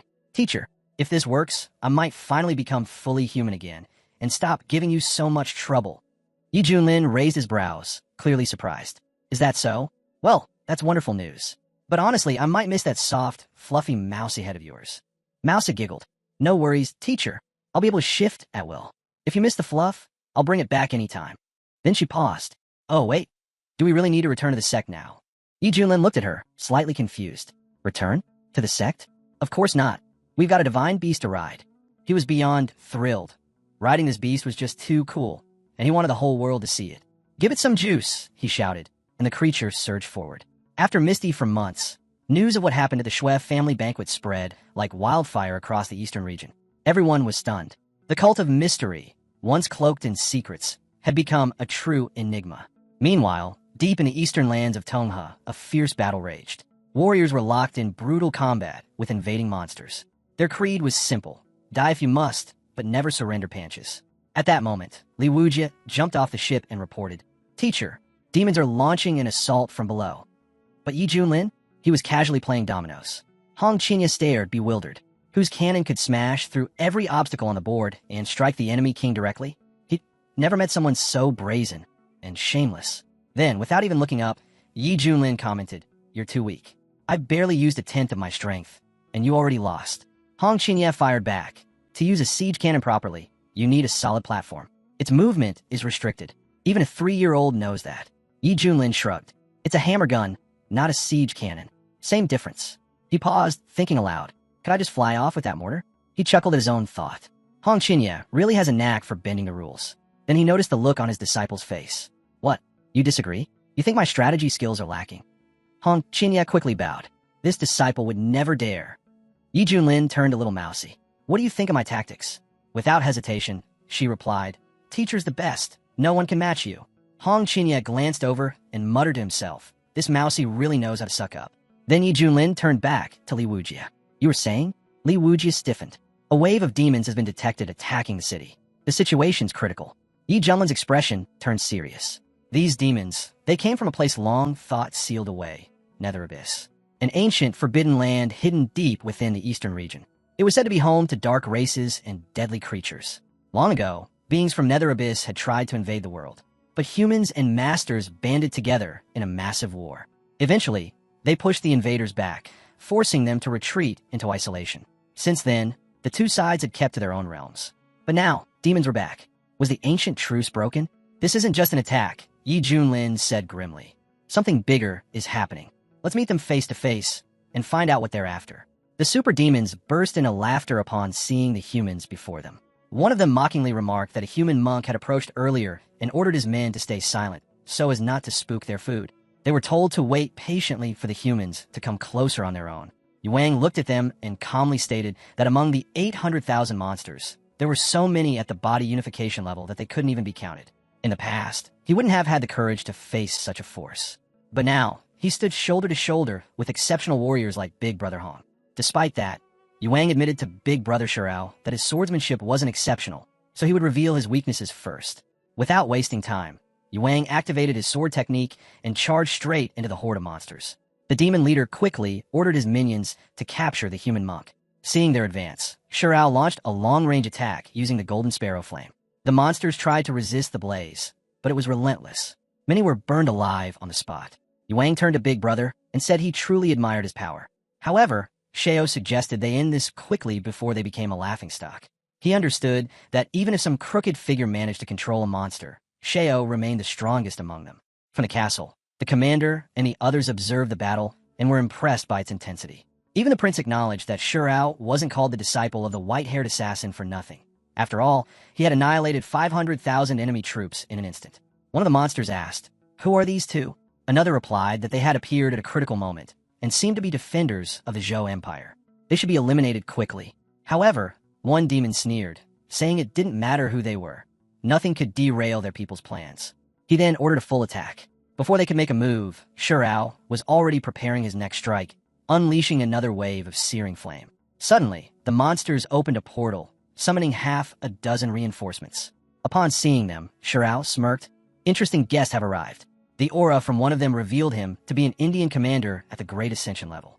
Realizing the danger, the monsters began to panic. Some reported to the elder demons that the two humans were extremely powerful, one at the body unification level and the other at the beginning stage of the Great Ascension. Despite that, a spear-wielding monster stepped forward, confident he could crush them without his boss's help. Yuang stepped up to face him, saying this was the perfect chance for him to train against a Great Ascension level enemy. The monster attacked without hesitation, but Yuang struck first. Though hit, the monster laughed, saying it didn't hurt and instead helped him improve. Those observing the battle were shocked. How is this possible? Can someone explain this cause and effect? One asked. Even the prince was surprised at the strength of Master Ye's disciples. Fueled by their praise, Yuang flew forward to demonstrate more of his power. Targeting the strongest among the enemy, he unleashed his Great Ascension level technique. But another monster at the peak of the Great Ascension blocked his path. That happened only because Senior 9 underestimated him and got killed. The monsters, now on alert, launched a full-scale assault to get rid of Yuang once and for all. Overwhelmed, Yuang realized he had overestimated himself. To survive, he considered using the Mad Demon's blood.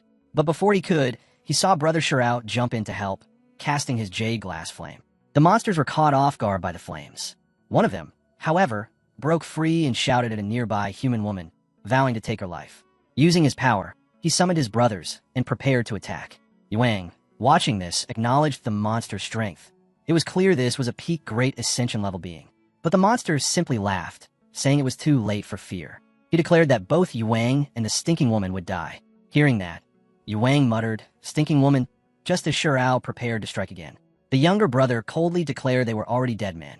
Shirao confirmed it, unleashing his soul-consuming black flame.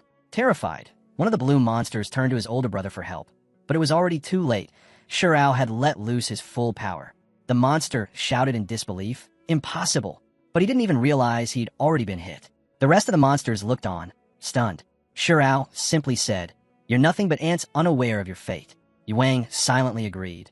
At his current level, an enraged Big Brother Shirao was practically invincible. It made sense, given he was their master's first disciple. Yuang even thought to himself that if a fight ever broke out between them, Shirao could probably cut him down without mercy. Suddenly, Shirao glanced to the side and saw his younger brother coolly pointing his finger. Shirao paused, wondering, was this really happening, or was it just his imagination? All the ghosts were shocked and terrified by the overwhelming energy released by Shao, a strange mix of pink and blue that pulsed through the air. As the master of the ghost is just behind the soldiers muttered in disbelief and said, "He cut General Zhang, the strongest among us, in half with a single strike. We're finished. We can't win this." Just then, two other soldiers turned their heads and noticed even more ghost soldiers arriving in a frenzied swarm. The master of the ghosts appeared and stepped forward, his voice cold and commanding as he said, stop this pointless resistance. Taking this city is only the beginning. Every fortress will fall to our ghost race. Your entire dynasty will soon be wiped out. Suddenly, the scene shifted. The battlefield was littered with severed ghost heads and upper bodies, and blood flowed freely across the ground. At that moment, Manhua, commander of the Tiger Leopard Cavalry and a powerful Yuaning cultivator, appeared, riding a roaring lion at high speed. She charged straight toward the master of the ghosts, who stood confidently atop a mountain. The ghost master let out a cruel laugh as he struck Wang, and she had to leapt off her lion and got thrown on the ground, her eyes blazing with fury. The surrounding soldiers froze in surprise, whispering among themselves, "Commander Wang." The ghost master sat on a dark, monstrous horse with a sword in hand. He sneered at her and said, "Lowly humans kneel before this general." But Wang stood her ground and snapped back. "I serve as the commander of the Tiger Leopard Cavalry under the great Zhou Emperor. I stand for the dignity of our dynasty, and I will never bow to a beast like you. Kill me if you dare. I won't back down." "Very well," the ghost master growled. "Then I'll grant your wish. I'll tear you to pieces and hang your head on the city gate tower, so you can watch as our race slaughters your nation." Before the battle could begin, the giant blue whale appeared out of nowhere and swam in the air toward the ghost master with incredible speed. The ghost master's eyes widened and shocked as a swirling circle of blue energy formed around the beast, and powerful currents surged in its wake. The whale opened its mouth, unleashing a surge of energy that started to pull all the enemies. In the next instant, the ghost master got sucked up by the blue whale, and he could only cry in resistance. The human soldiers began to panic. One of the soldiers shouted, "They've all been eaten," while another questioned, "Is this some kind of illusion?" Back on the battlefield, Wang Hua looked toward the sea, her expression firm and intense. "A divine beast sent by the heavens. Has it come to protect the great Zhou?" As the whale reached the shore, one of the soldiers noticed something strange. Someone was riding it. That divine beast had a master. A human cultivator had come to save them. He called out, asking for the senior's name and where he came from. Sure enough, the man sat there sipping juice like he had all the time in the world. He looked down at the stunned soldiers while drinking and calmly said he was Yi Junlin from the Xintian sect, then asked who was in charge. In an instant, Wang Hua and the others dropped to their knees in respect. Her eyes widened in realization. It's him, Yi Junlin, the man who once cursed the strongest sect in the eastern region. She couldn't believe the great Zhou was blessed with someone of his caliber. Stepping forward, Wang introduced herself with full formality, stating that she was Wang Hua, commander of the Tiger Leopard Cavalry, and offered greetings to all the seniors. Yi Junlin raised an eyebrow and asked who governed the land and why the ghost army was attacking the dynasty. Wang responded with a troubled expression, explaining that the land belonged to the great Zhou. She admitted she didn't know why the ghosts had launched the attack, but mentioned that according to the Fallen Ghost Journal, this was only the first wave and a full-scale invasion was coming soon. As the tension thickened, Yi Junlin wondered aloud if the creator of the Nether Abyss dared to attack so openly. Weren't they afraid of another alliance of human cultivators like in ancient times? Before the thought could settle, Yuang cut in and shook his head, saying that ghosts preferred damp, rich environments and questioned what they would even gain from seizing the great Zhou. Shao didn't wait for logic. He scoffed and tells that it didn't matter if the ghosts came because they would just wipe them out. Wang Hua quickly turned to Yi Junlin, asking if the esteemed immortal would help them survive this calamity. On behalf of all great Zhao citizens, she thanked him. But while she spoke, Shao grew visibly frustrated. Junlin wonders that the master's divine body just naturally attracts trouble. The more he tries to avoid it, the more it comes chasing. He feels something is off, because tens of millions of Nether Abyss creatures wouldn't just show up like this without a reason. Right then, a glowing screen appeared in midair with a message congratulating the host for triggering a new mission. The task was to repel the ghost army invading the great Zhou, and completing it would grant a valuable reward. Yi Junlin smirked and welcomed the challenge, calling it quest time. He suggested using this place as a base and planned to extract information from the ghosts. Raising his hand, he declared that the invaders were slaughtering innocents, and as a cultivator of the human race, he couldn't just stand by. He urged everyone to spread the word and let it be known that he would step in. Wang Hua bowed deeply, expressing her gratitude and saying that great Zhao would never forget his grace. Yuang, beaming with admiration, praised the master's wisdom. But standing behind him, Shao glared and muttered under his breath, calling Yuang a nosy busybody. Without wasting another moment, Yi Junlin gave the order to move and asked to be taken to their emperor. The massive divine beast Kuan Peng, the whale-like protector, nodded in response and guided him ahead with respect. The scene shifts to just outside the great Zhao capital, where the main army encampments were Yi Junlin with movement. Rows of soldiers stood in formation, alongside war elephants and battle wagons. Inside a command tent, generals huddled over a map, their faces grim. One soldier reported, "Moments ago, several ghost armies broke through our defenses. They're advancing fast, and it's clear their target is the capital." Another added, "Reports from across the realm say their generals are at soul integration level. Some even believe a great Ascension ghost commander is leading them." A third soldier frowned and asked, "Why now? Why are the ghost race suddenly obsessed with taking wide Aberdeen Street? Could there be hidden treasures drawing them in?" The commander, who also happened to be the Crown Prince, sighed. "I understand your suspicions, but even as Crown Prince, I have no idea." A soldier quickly apologized. "Forgive me, Your Highness, I spoke out of turn." "It's fine," the prince said, shaking his head. "Right now, all we can do is hold the line for as long as possible. If we can't, then we must protect and evacuate the people. As long as they survive, there's still hope." Just then, someone burst through the doors. "Your Highness, it's urgent. You need to see this immediately." Everyone in the tent turned to him, startled. The Crown Prince narrowed his eyes. "Don't tell me the ghosts are attacking again." His thoughts spiraled. "Damn it. These last few days, the ghost army's been wearing us down with raids. Our troops are exhausted. We're outnumbered, 800,000 to our 400,000, and they control the initiative. How the hell do I turn this around?" Suddenly, tremors rippled through the ground. Outside, the divine beast Kuan landed with a thunderous splash, and soldiers stared in confusion and alarm. They questioned what the beast was and why something like that had appeared in the Great Zhao. All units were ordered to prepare for engagement. The Crown Prince rushed to the scene and quickly told them to stand down, recognizing the creature as Kuan, the divine beast. He also identified the rider as Tiger Leopard Commander Manhwa. One soldier blinked in disbelief, surprised that Commander Wang could ride such a beast. Wang dismounted and stepped forward, reporting that the Tiger Leopard cavalry had returned. She had brought Yi Junlin, master of the divine beast, to help defend the Great Zhao. The Crown Prince stared in shock, confirming if it was really Yi Junlin, the white-haired demon from the Shintian sect, who had tamed the divine beast. Wang stepped in quickly and urged the prince to choose his words carefully. She explained that Senior Yi Junlin was actually very easygoing and not as frightening as the rumors claimed. The Crown Prince straightened himself and introduced his identity respectfully, offering formal greetings to Senior Yi. Yi Junlin found it amusing that they still saw him only as the man who had killed 18 elders from the Yuhua sect. Before he could respond, a chilling ghost voice echoed from the sky, declaring that the humans were surrounded by an army of 800,000 ghosts. The voice warned them to surrender quietly and accept their fate as offerings. The Crown Prince clenched his teeth, furious at how far the ghosts were pushing things. Yi Junlin glanced at his companions and gave them a signal to handle the situation. They replied with confidence and disappeared in a blur of movement. Watching from afar, the Ghost Master squinted in confusion, wondering who those two were and why they would charge straight into an army of 800,000. He questioned their sanity, especially with a great Ascension-level commander among the Ghost ranks.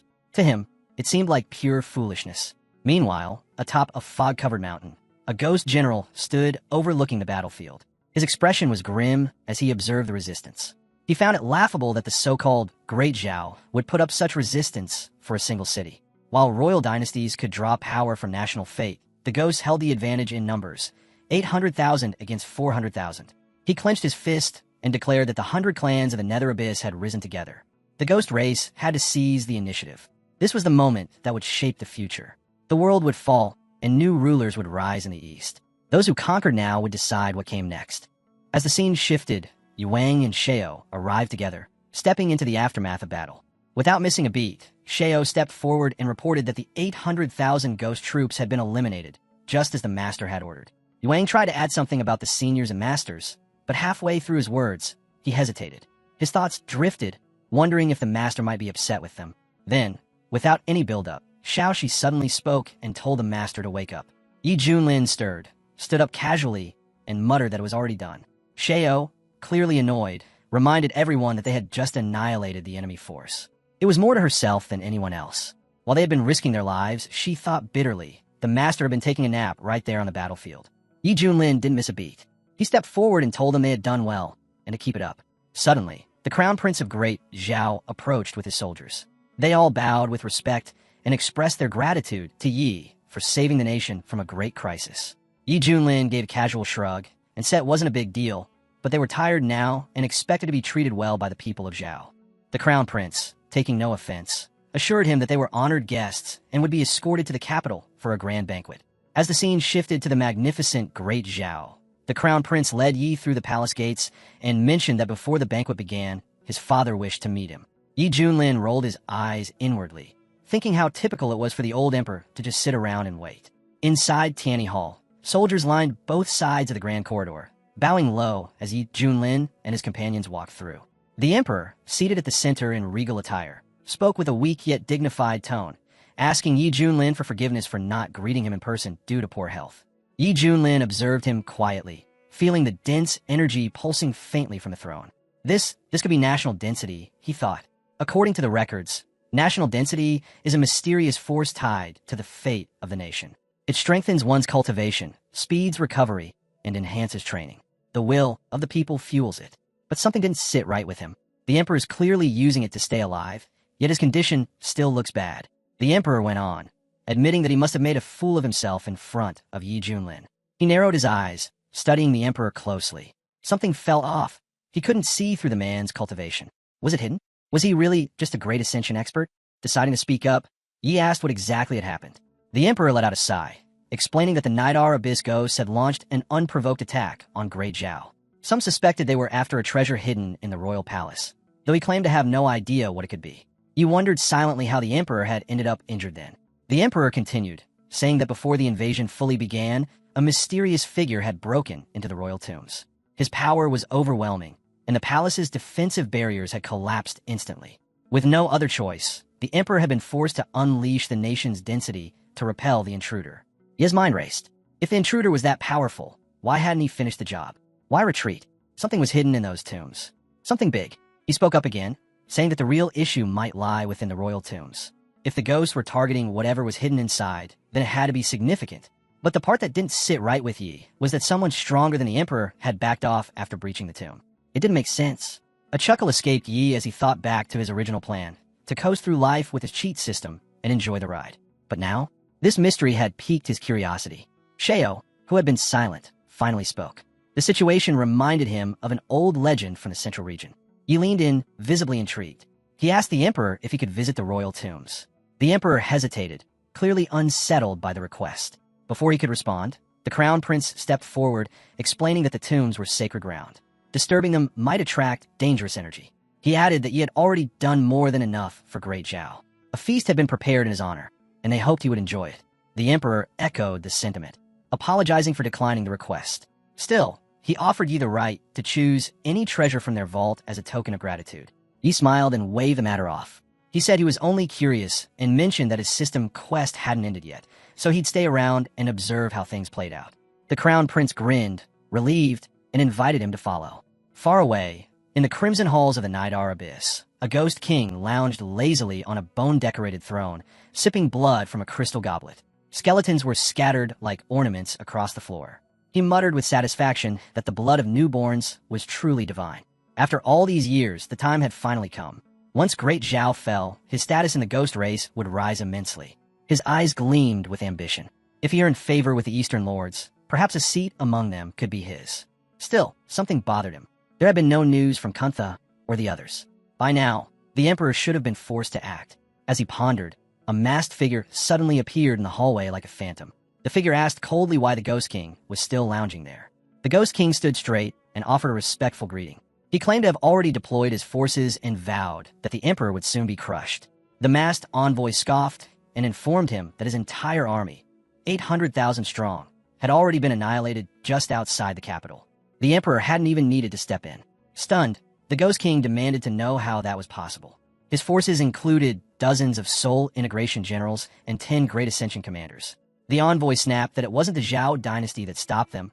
It was a single cultivator named Yi Junlin. The Ghost King's face contorted in fury. A brat at the Great Ascension level had dared to interfere with his plans? Even if Yi had defeated 10 commanders, he was nothing compared to the power of a tribulation stage ghost. Just an ant.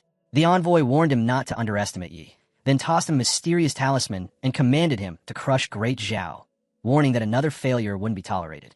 The Ghost King caught the talisman and burst into maniacal laughter as he stormed out. Outside, the mountains quaked with rising ghostly energy. Drawing his blade, he shouted for all troops to march. A thunderous response followed as ghost soldiers rose into the sky. Back at the Zhao Imperial Palace, inside Tianyi Hall, Yi and his companions were finally enjoying the grand feast. Yu Wang raised her cup with a grin, saying the wine was amazing as she poured herself another round. Xiaoxi nodded in agreement, happily chewing. She said the meat was incredible. Xiao, in contrast, sat stiffly, refusing to touch any food. The crown prince noticed and leaned in with a polite tone, observing that Red Immortal's discipline was admirable. Perhaps such restraint reflected true self-control. Yu Wang rolled her eyes and said to ignore him, claiming Xiao was just on a diet. Xiao's brow twitched, fuming silently. A diet? Seriously? He was a tribulation stage expert, not some overindulgent glutton. Trying to lighten the mood, the crown prince clapped his hands and suggested perhaps some music would be more to Red Immortal's taste. At his signal, Changfeng, the eastern region's greatest musician, entered with a graceful bow and introduced himself to the guests. The crown prince explained that Changfeng's music carried the profound essence of Zhou, once even helping a dying Yuaning cultivator break through to soul formation. He requested Master Changfeng to begin playing. As the elegant melody filled the hall, Yu Wang, Xiaoxi, and even Xiao remained noticeably unimpressed. Changfeng frowned at their reactions and turned to the crown prince. If this was their idea of entertainment, then perhaps he shouldn't have bothered showing up at all. The crown prince looked at Yi and asked if he found the performance lacking. Before Yi could answer, Changfeng snapped at him, accusing him of being a vulgar brute who knew nothing about music. Yu Wang's aura flared up, her eyes burning with anger. She declared that no one insulted her master and that she'd end Changfeng where he stood. The crown prince raised his hands and quickly intervened, saying that Master Changfeng simply had a blunt personality and meant no offense. But Changfeng sneered and claimed that they were all barbarians, only interested in battle, never respecting the sacred Zhou of music. The crown prince muttered under his breath, wishing Changfeng could at least die with some dignity if he was going to keep acting like that. Just then, a system screen lit up before Ye's eyes. A new optional mission had been triggered. He glanced at the mission details and chuckled to himself. The first option was garbage. It had just hurt his reputation. But the second? It would power up Mousy and boost his entrance style. Perfect. He got up from his seat and said there was no need for instruments. If music was the test, then his hands would do just fine. Changfeng's face twisted in fury. Hands? Martial arts scum had the nerve to mock the sacred path of music?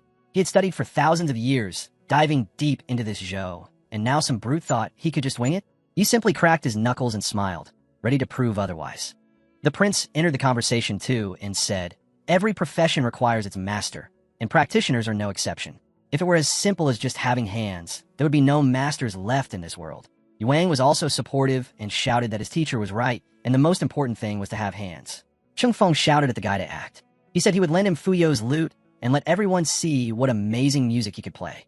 If that guy could actually perform, then even a pig could climb a tree. With an attitude like his where all he knew was how to fight and kill, there was no way he understood the art of playing the lute. Yi Junlin glanced at the old man and asked him to hold back. He said he was really afraid that someone as respected as Yi Junlin might lose patience and start a fight right there. Yi Junlin picked up the instrument and said that in his past life he had a creative side and playing the lute was easy for him. He added that his master had given him auto-improvement skills. The system then gave a notification. It showed the levels of lute mastery, which started from elementary comprehension, then moved to confident mastery, outstanding mastery, supreme mastery, and finally pinnacle of perfection. Yi Junlin's current skill was already at pinnacle of perfection. He then asked the system about the other guy's level. The system replied that the man's skill was only at confident proficiency. The old man told him to hurry up and stop wasting time. The prince saw all of this and wondered if Honorable Yi Junlin had any patience left. He questioned whether he should step in and save Changfeng. Yi Junlin thought to himself that if Changfeng had only reached the level of confident mastery, then maybe it was better to just bear with listening to his level and hand over the stage. He decided to let him perform his old melody called Power over the world. Yi Junlin then placed both hands on the instrument and began to play using his energy. The flow of waves in the music shifted between fast and slow with such depth that Xiao could not believe the melody came from someone so young. She wondered how his teacher had passed down such a powerful tune. If this performance took place in the central region, it would easily be ranked at the highest level where no one would dare challenge it. Changfeng was shocked to hear such a sound and asked, "How is this even possible?" Yu Wang also excitedly shouted at this moment that the music was great and he was suddenly able to feel the incredible depth and meaning in it. "I have a storm of emotions and feel like my heart is about to jump out." But Yi Junlin suddenly started playing faster so that everyone could feel the energy. Shirao hadn't expected that and suddenly felt himself raising his level. Yi Junlin had told him that this was the middle of the Great Ascension, the late stage, the peak, the perfection. she suddenly realized that she was only one step away from reaching the state of Ascension. Yuang was also caught under this and shouted for more to give him energy. After all, Senior Lee had been dreaming of this for a long time. Someone said that Senior Lee had also unexpectedly moved from unification into a great ascension. The prince witnessed everything with his own eyes and claimed that Yi Junlin, who was thought to be honorable, was actually a false immortal, only at the mid-stage of ascension. Energy from the melody surged through the residence and echoed across the city. The warriors who experienced it said the sound alone had healed their wounds completely. They called it an amazing event. Some even felt themselves advancing into the spirit transformation realm and called it a miracle and a blessing from the heavens. Meanwhile, outside the capital city of Zhou, an elder demon warned that the demons planned to launch a bloodbath that very night across the empire. He ordered them to attack the city. Suddenly, a radiant light burst across the sky, catching everyone's attention. Even the younger demons begged their elders to look at it. The force of the sound was so intense that it tore through their ranks. Just before being destroyed, some monsters cried out in desperation, questioning what it was and pleading for the great king to rescue them. They shouted that whoever had this kind of power should stop hiding, because hiding did not count as a skill. The terrified monsters urged their king to retreat at once, saying mankind now had a mighty protector. But the elder demon refused and demanded to know who the true opponent was. In that moment, he declared there was no better choice than to rely on Abyss Pill, who was ready to sacrifice anything just to uncover the identity of this mysterious and powerful enemy. The elder demon began to improve and shouted that he could feel the power within him surging, and his skill had moved from the beginning level of ascension to the late stage. This music can no longer affect me. The elder demon evolved and began to attack the city from afar. He shouted to the enemy, "It doesn't matter who you are. After all, you're going to die anyway." The royal city of Zhou would soon fall anyway. But Yi Junlin continued to play the instrument and released his light spirit, stepping into the white light. The spirit completely surrounded the ground and pulled him out of the darkness, beginning to shine its light over the house. People claimed they had never seen anything like it in their entire lives. They described it as a legendary phenomenon where the sun and moon shine together, the dragon and phoenix sing in harmony, and the stars light up the sky. It felt like a true blessing from the heavens for the land of Zhou.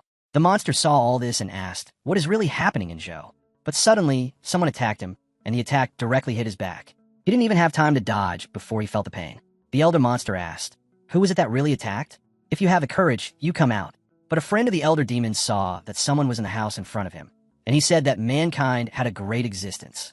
The sound of energy was so loud that the senior monster couldn't even hold back and slowly disappeared with a slow flame. By this time, Yi Junlin had finished playing his tune. He turned to the others and asked how they felt about his power over the world. The system then congratulated him, stating that because he had defeated the demon army, he would be rewarded with a sheen pawn containing the 5 elements of spiritual roots. Yi Junlin was stunned and questioned what had just happened. He wondered if the system had malfunctioned during his performance and when he had supposedly defeated the demon army. The system responded clearly that the demon army invading Zhou had just been wiped out by the music he played. It reminded him that it was a professional system and that he should not doubt its accuracy.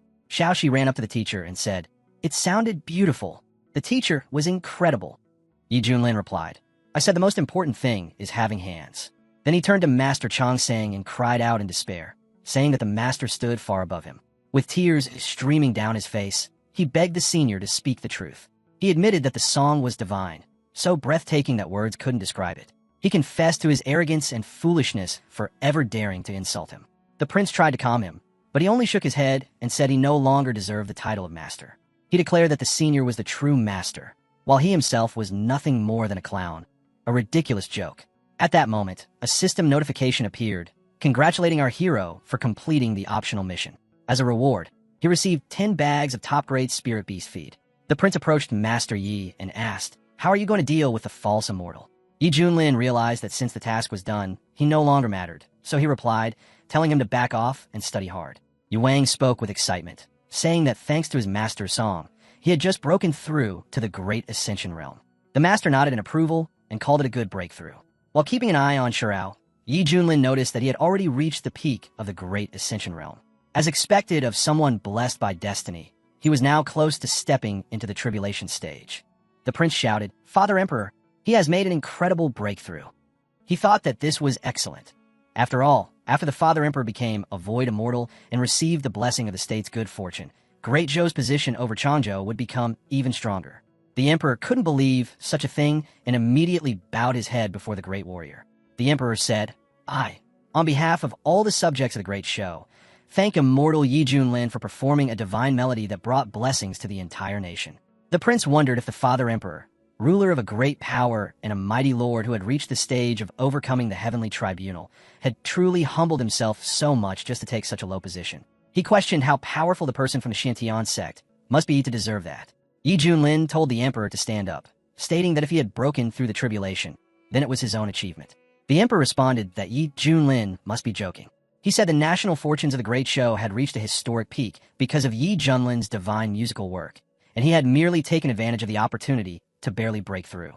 Yi Junlin remarked that the emperor seemed truly sincere in his gratitude. The emperor confirmed this and declared that if Yi Junlin gave the word, the great show would do everything in its power without hesitation. Yi Junlin then requested to be taken to the ancestral tomb.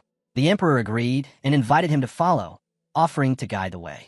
As they entered the tunnel, the emperor explained that there was nothing particularly special in the tomb apart from the usual valuables that might interest tomb raiders. After a while, the emperor announced that they had reached the end of the tomb. Yi Junlin looked around and admitted he found nothing unusual. Shurao, wanting to demonstrate his abilities, used his powers to open a set of sealed doors wrapped in massive chains, doors that led to another world. The emperor was stunned and questioned what it was and how such a thing could exist in the Zhao ancestral tomb without his knowledge. Yi Junlin observed the beautiful star door, realizing that it looked like an illusion, so much so that not even a mouse could touch it. He understood that the door definitely existed, but had yet to fully appear in the real world. To activate it completely, some kind of price would likely need to be paid.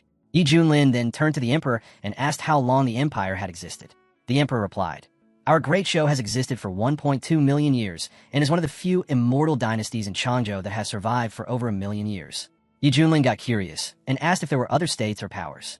The emperor said that according to historical records, there had been at least several dozen states before the great show. Some of them couldn't even be researched anymore or were no longer mentioned. Yi Junlin realized the star door belonged to an even older time.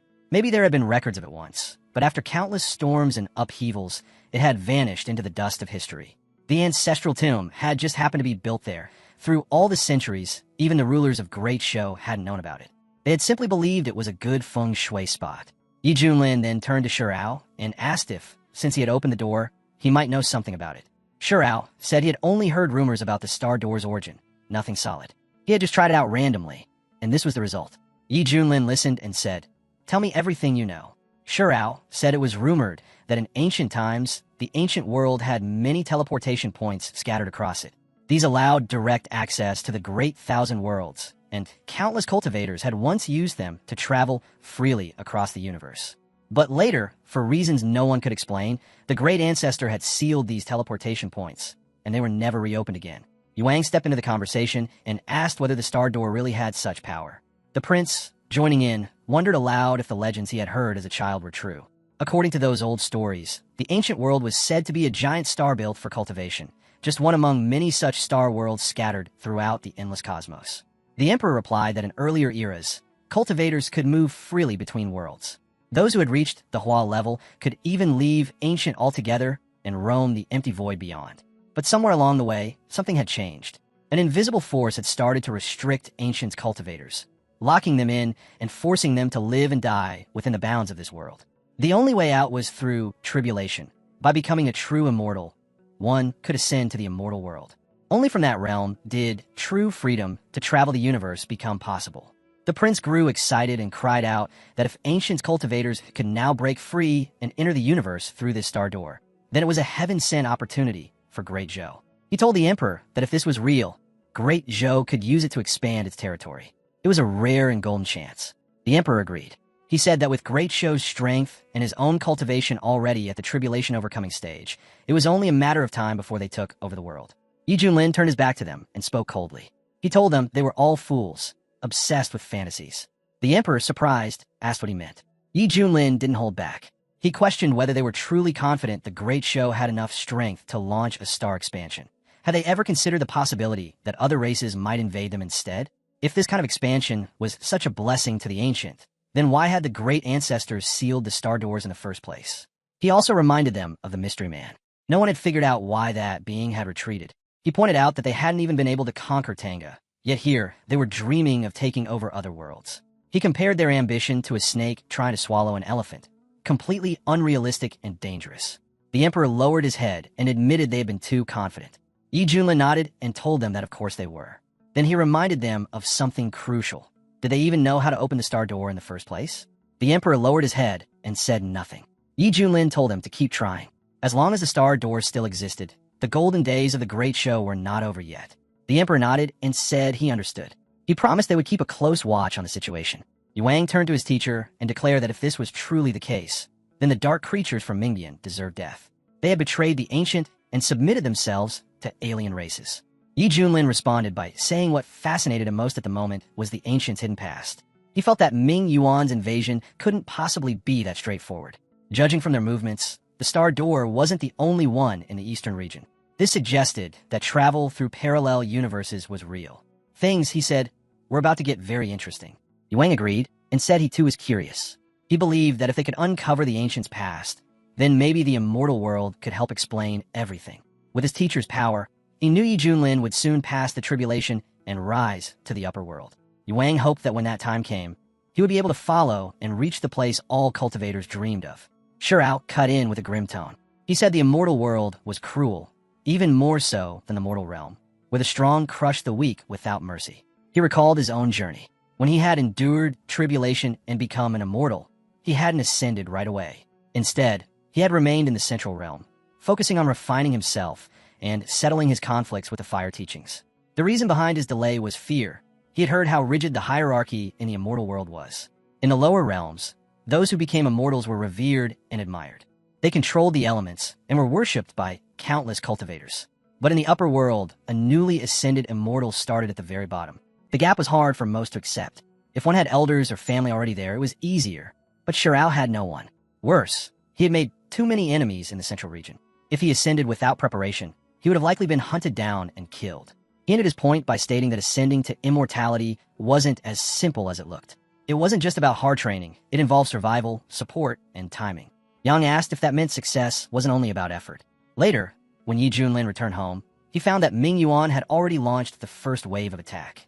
He realized the other regions of the east might soon fall under siege. Even the four great regions could be pulled into the war.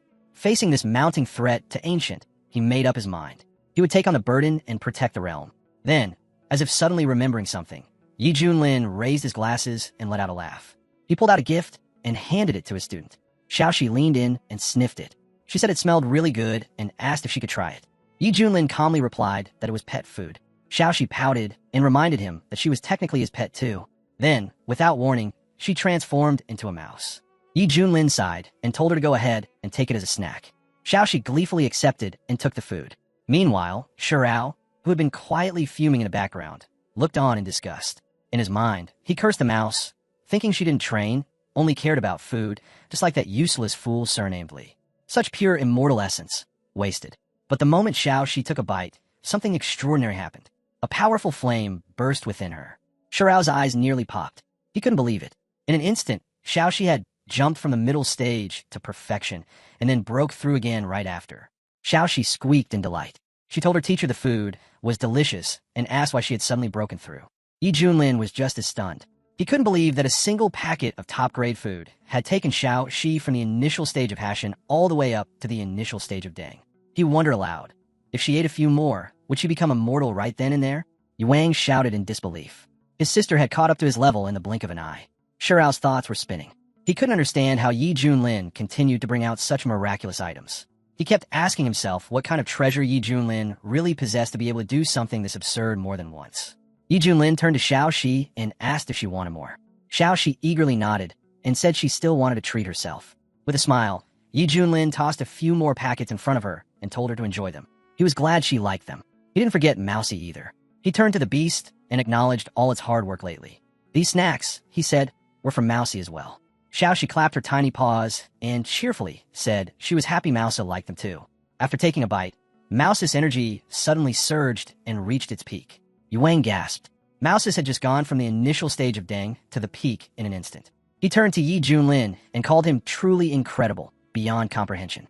Shirao, sitting quietly, felt a bitter mix of admiration and frustration. He grumbled to himself that this kind of shortcut was unfair to cultivators who devoted years to diligent training. In his mind, he said he should take a moral stance against it. And even if someone offered him the food, he wouldn't touch it. Yi Junlin noticed that after 3 packets, Xiaoxi's progress had clearly slowed down. The effect was wearing thin. He concluded that repeated use must cause a sharp drop in effectiveness. Meanwhile, Shirao sat behind a tree, keeping an eye on Xiaoxi. After a moment of silence, he called out to her. Xiaoxi blinked in surprise. She couldn't believe the great senior was actually calling for her. It was such a rare occasion. The senior then turned toward her with a serious look. Xiaoxi tilted her head and asked if there was anything she could do for him. Shirao told her, "What your teacher gave you to eat was poisonous." She replied with worry. The master would never harm a mouse. Plus, once the mouse ate it, its power went bang bang and increased dramatically.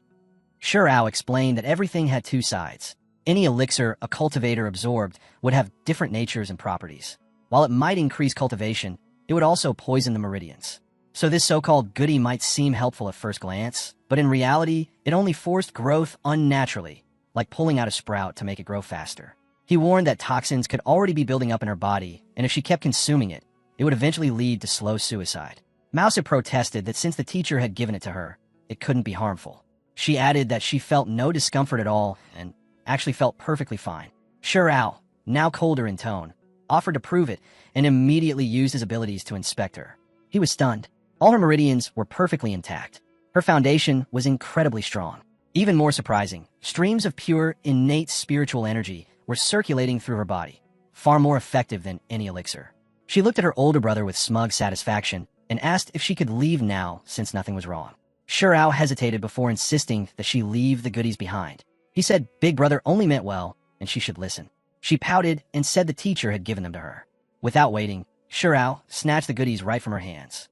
She sniffled as tears welled up in her eyes and told him not to cry. She said if he wanted to chase the teacher, that was fine, just not to involve her. Not daring to argue further, she muttered her understanding. Shirao shot her a mocking look and declared he was about to surpass her. This was his chance to finally break through. He lifted the bag high and took a bite. At first, he enjoyed the taste, but then panic set in. His stomach felt like it was going to explode.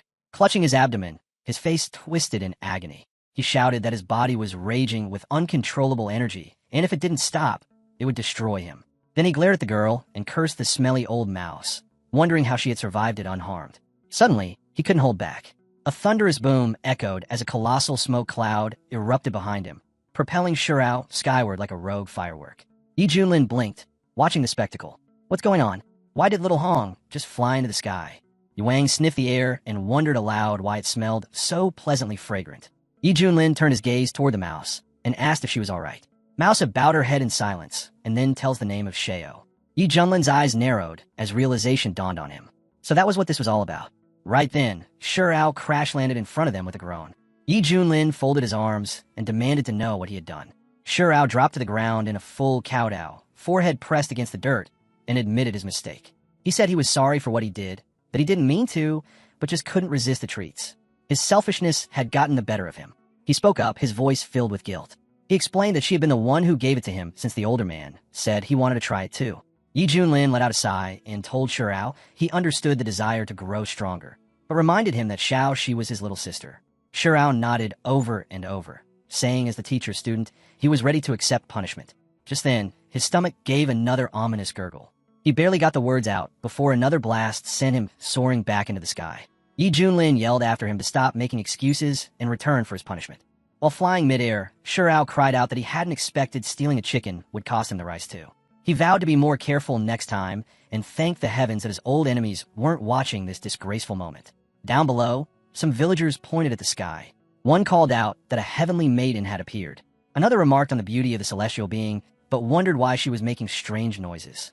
A little girl giggled and said it reminded her of her sister farting. A nearby man scoffed and said that was nonsense. He claimed a divine being wouldn't fart. She was clearly releasing heavenly energy. He urged everyone to breathe it in, calling a blessing. When Shirao finally landed, he groaned and said his energy had been purified. He told Yi Junlin he was ready to be punished. Yi Junlin stood firm with arms crossed and said if Shirao was feeling so proud, then his punishment would be this. For the next 3 months, he would serve Mousy. No complaints, no resistance. Obey every word. Shirao's expression darkened at the thought of serving the mouse. Still, he bowed stiffly and thanked the teacher for his mercy. 3 months later, a flying ship from the Dragon Gate soared past Wuzhou in the eastern region. At the Dragon Gate treasure ship, a man shouted excitedly, "The Medicine King's Valley is about to open. I can't miss this rare opportunity." His companion nodded. Medicine King Valley is a sacred place full of possibilities. Legend says its master, Yi Zun, had unrivaled medical skills, the most revered cultivator of ancient times. He planted rare herbs there himself. There's even a giant spiritual energy gathering formation inside. Even the most common herb from that valley causes bloodshed when taken outside. The first man grinned and said the valley only opened once every 10,000 years and entry was usually restricted. He added that they were lucky to get in this time, but the competition would be brutal. Only masters at the Hashian level were given VIP rooms, while beginners like them would be left outside enjoying the wind. His friend shrugged and mentioned hearing about a few Taizongs at the fusion stage in the top hall. Still, he encouraged trying their luck. Suddenly, the tavern doors burst open as a group of armed men stormed inside. Their leader ordered everyone to lay out their valuables immediately, warning them not to force the group into personal action. A warrior stood up in protest, questioning how an attack could happen there, especially with a heavenly ruler aboard who would surely protect them. An old man scoffed and challenged anyone daring to rob them in broad daylight. One of the bandits stepped forward with a smug grin and asked, "Who are you, senior?" The thugs introduced themselves as members of the Xintian sect, and their leader claims to be Yi Junlin. Just like our hero, he has also gathered a similar group of followers. One of the warriors suddenly shouted that it was him, the white-haired god of killing Yi Junlin. One of them shouts in disbelief, asking if they're really sure, wondering what kind of person would even do something like that, and suggesting it might just be someone who looks similar. Another one quickly points out that anyone with eyes should notice the people standing beside him match the rumors perfectly. The group starts throwing out different opinions. Some bring up the claim that his mount is supposed to be the legendary Kunpeng. Others react with clear disgust, since the Kunpeng has been extinct in the Kunlun realm for ages, making it impossible for anyone to ride one. A few agree, saying people are just blowing things out of proportion, and that even if Yi Junlin is strong, there's no way he has a divine beast like that. One of the men snapped that they should stop talking. If they wanted to survive, they had to give up everything they had right now. The old man smiled slightly as he thought to himself that these fools had taken the bait again. He waved his hand and told Li Wujie to accept the gifts from their honored Zhou friends.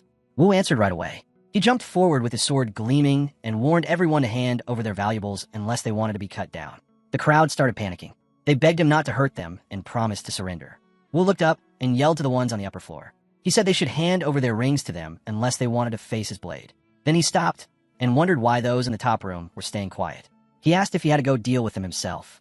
A guest quickly whispered that 2 people in that room were from Guangzhou. They were powerful and had real backing. Wu gave a cold smile and said he didn't care how important they were. They still needed to show respect to his teacher. If they had any sense, they would come out now.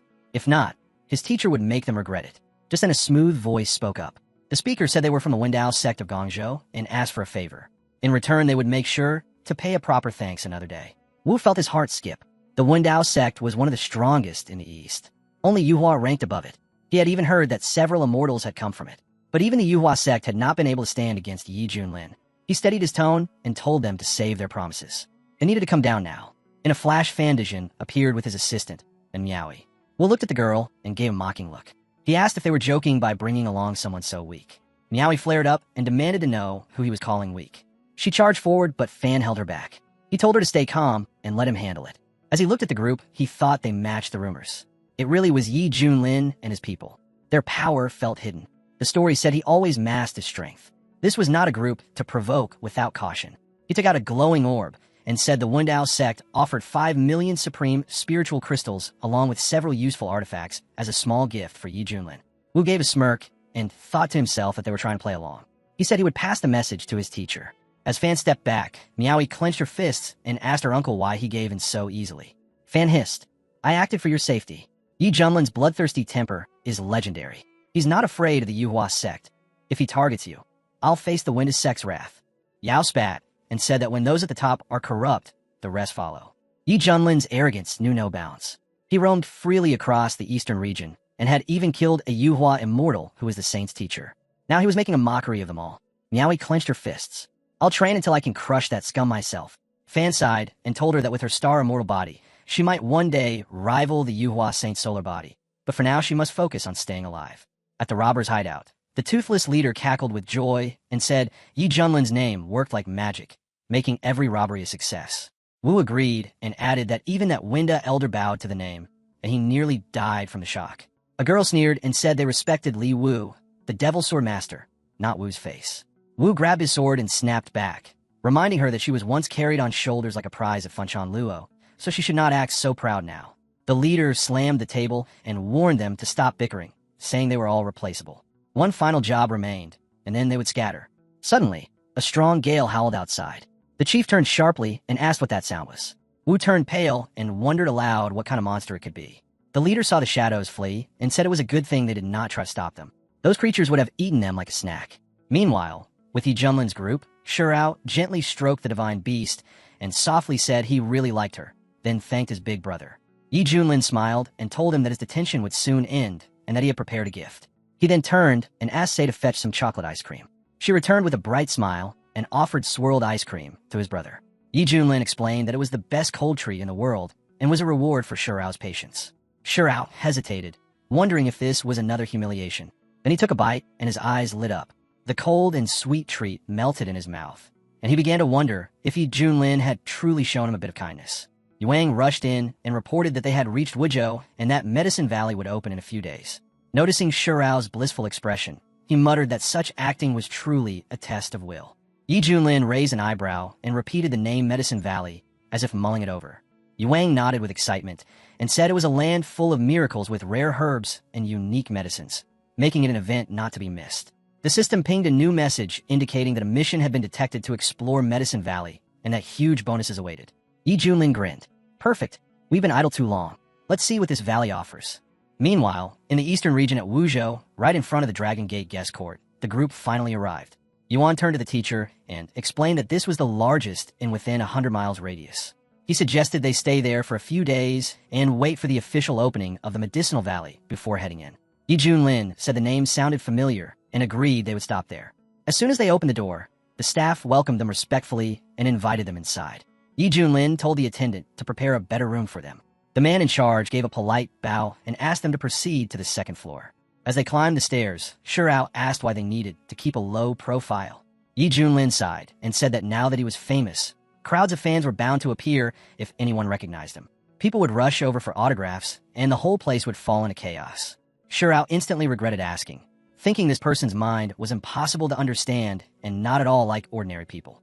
Once seated at the table, Yi Junlin asked the waiter for recommendations. The waiter smiled and explained that they had several specialties known for authentic flavor and unmatched taste. First was fried lion heads, made not from ordinary lions but wild primal spirit stage beasts, crispy outside and bursting with flavor.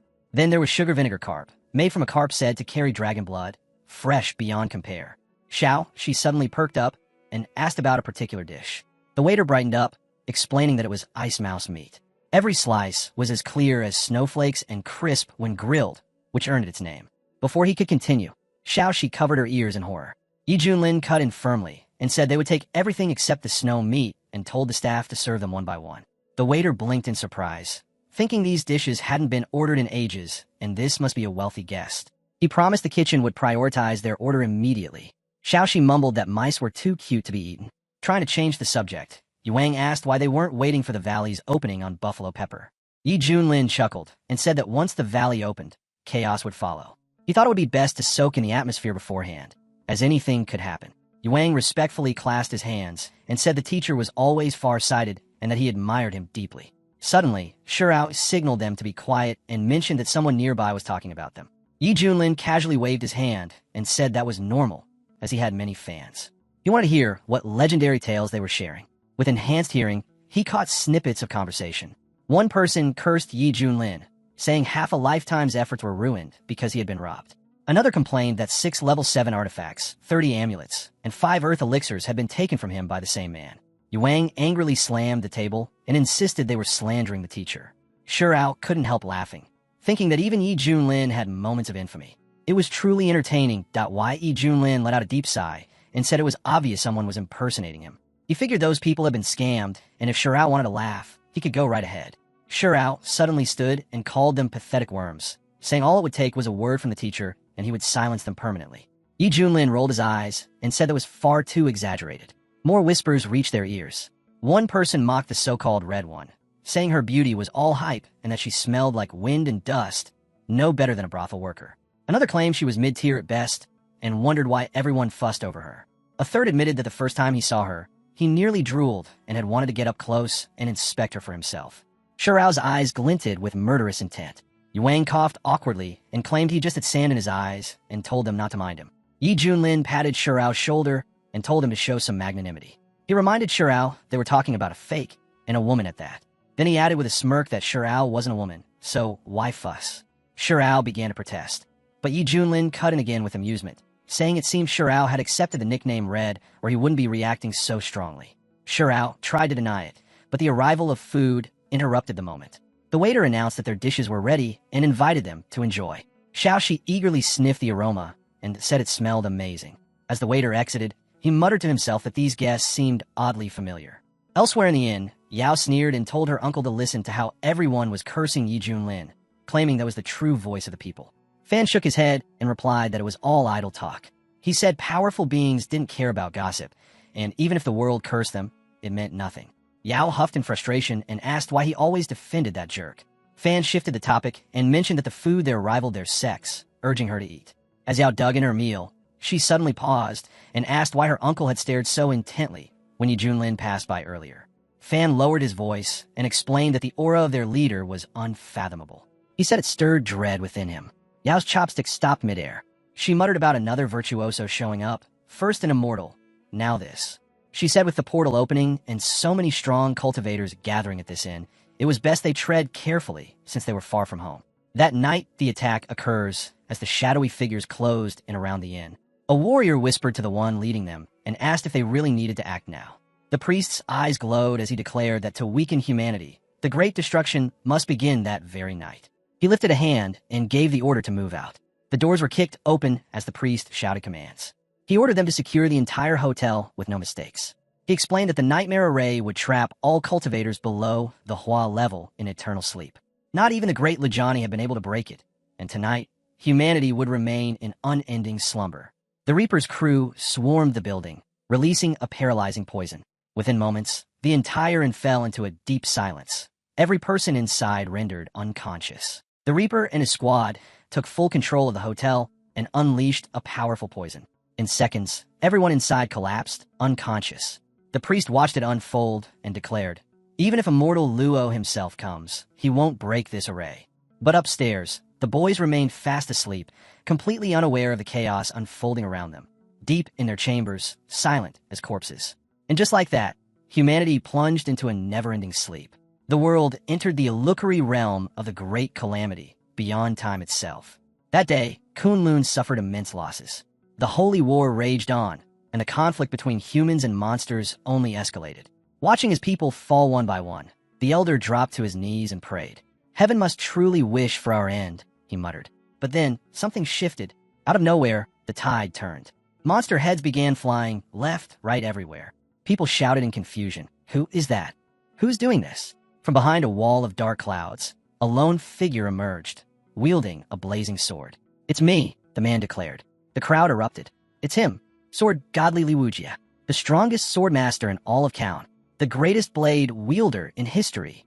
Hope was reignited. Liwujia stood tall and roared.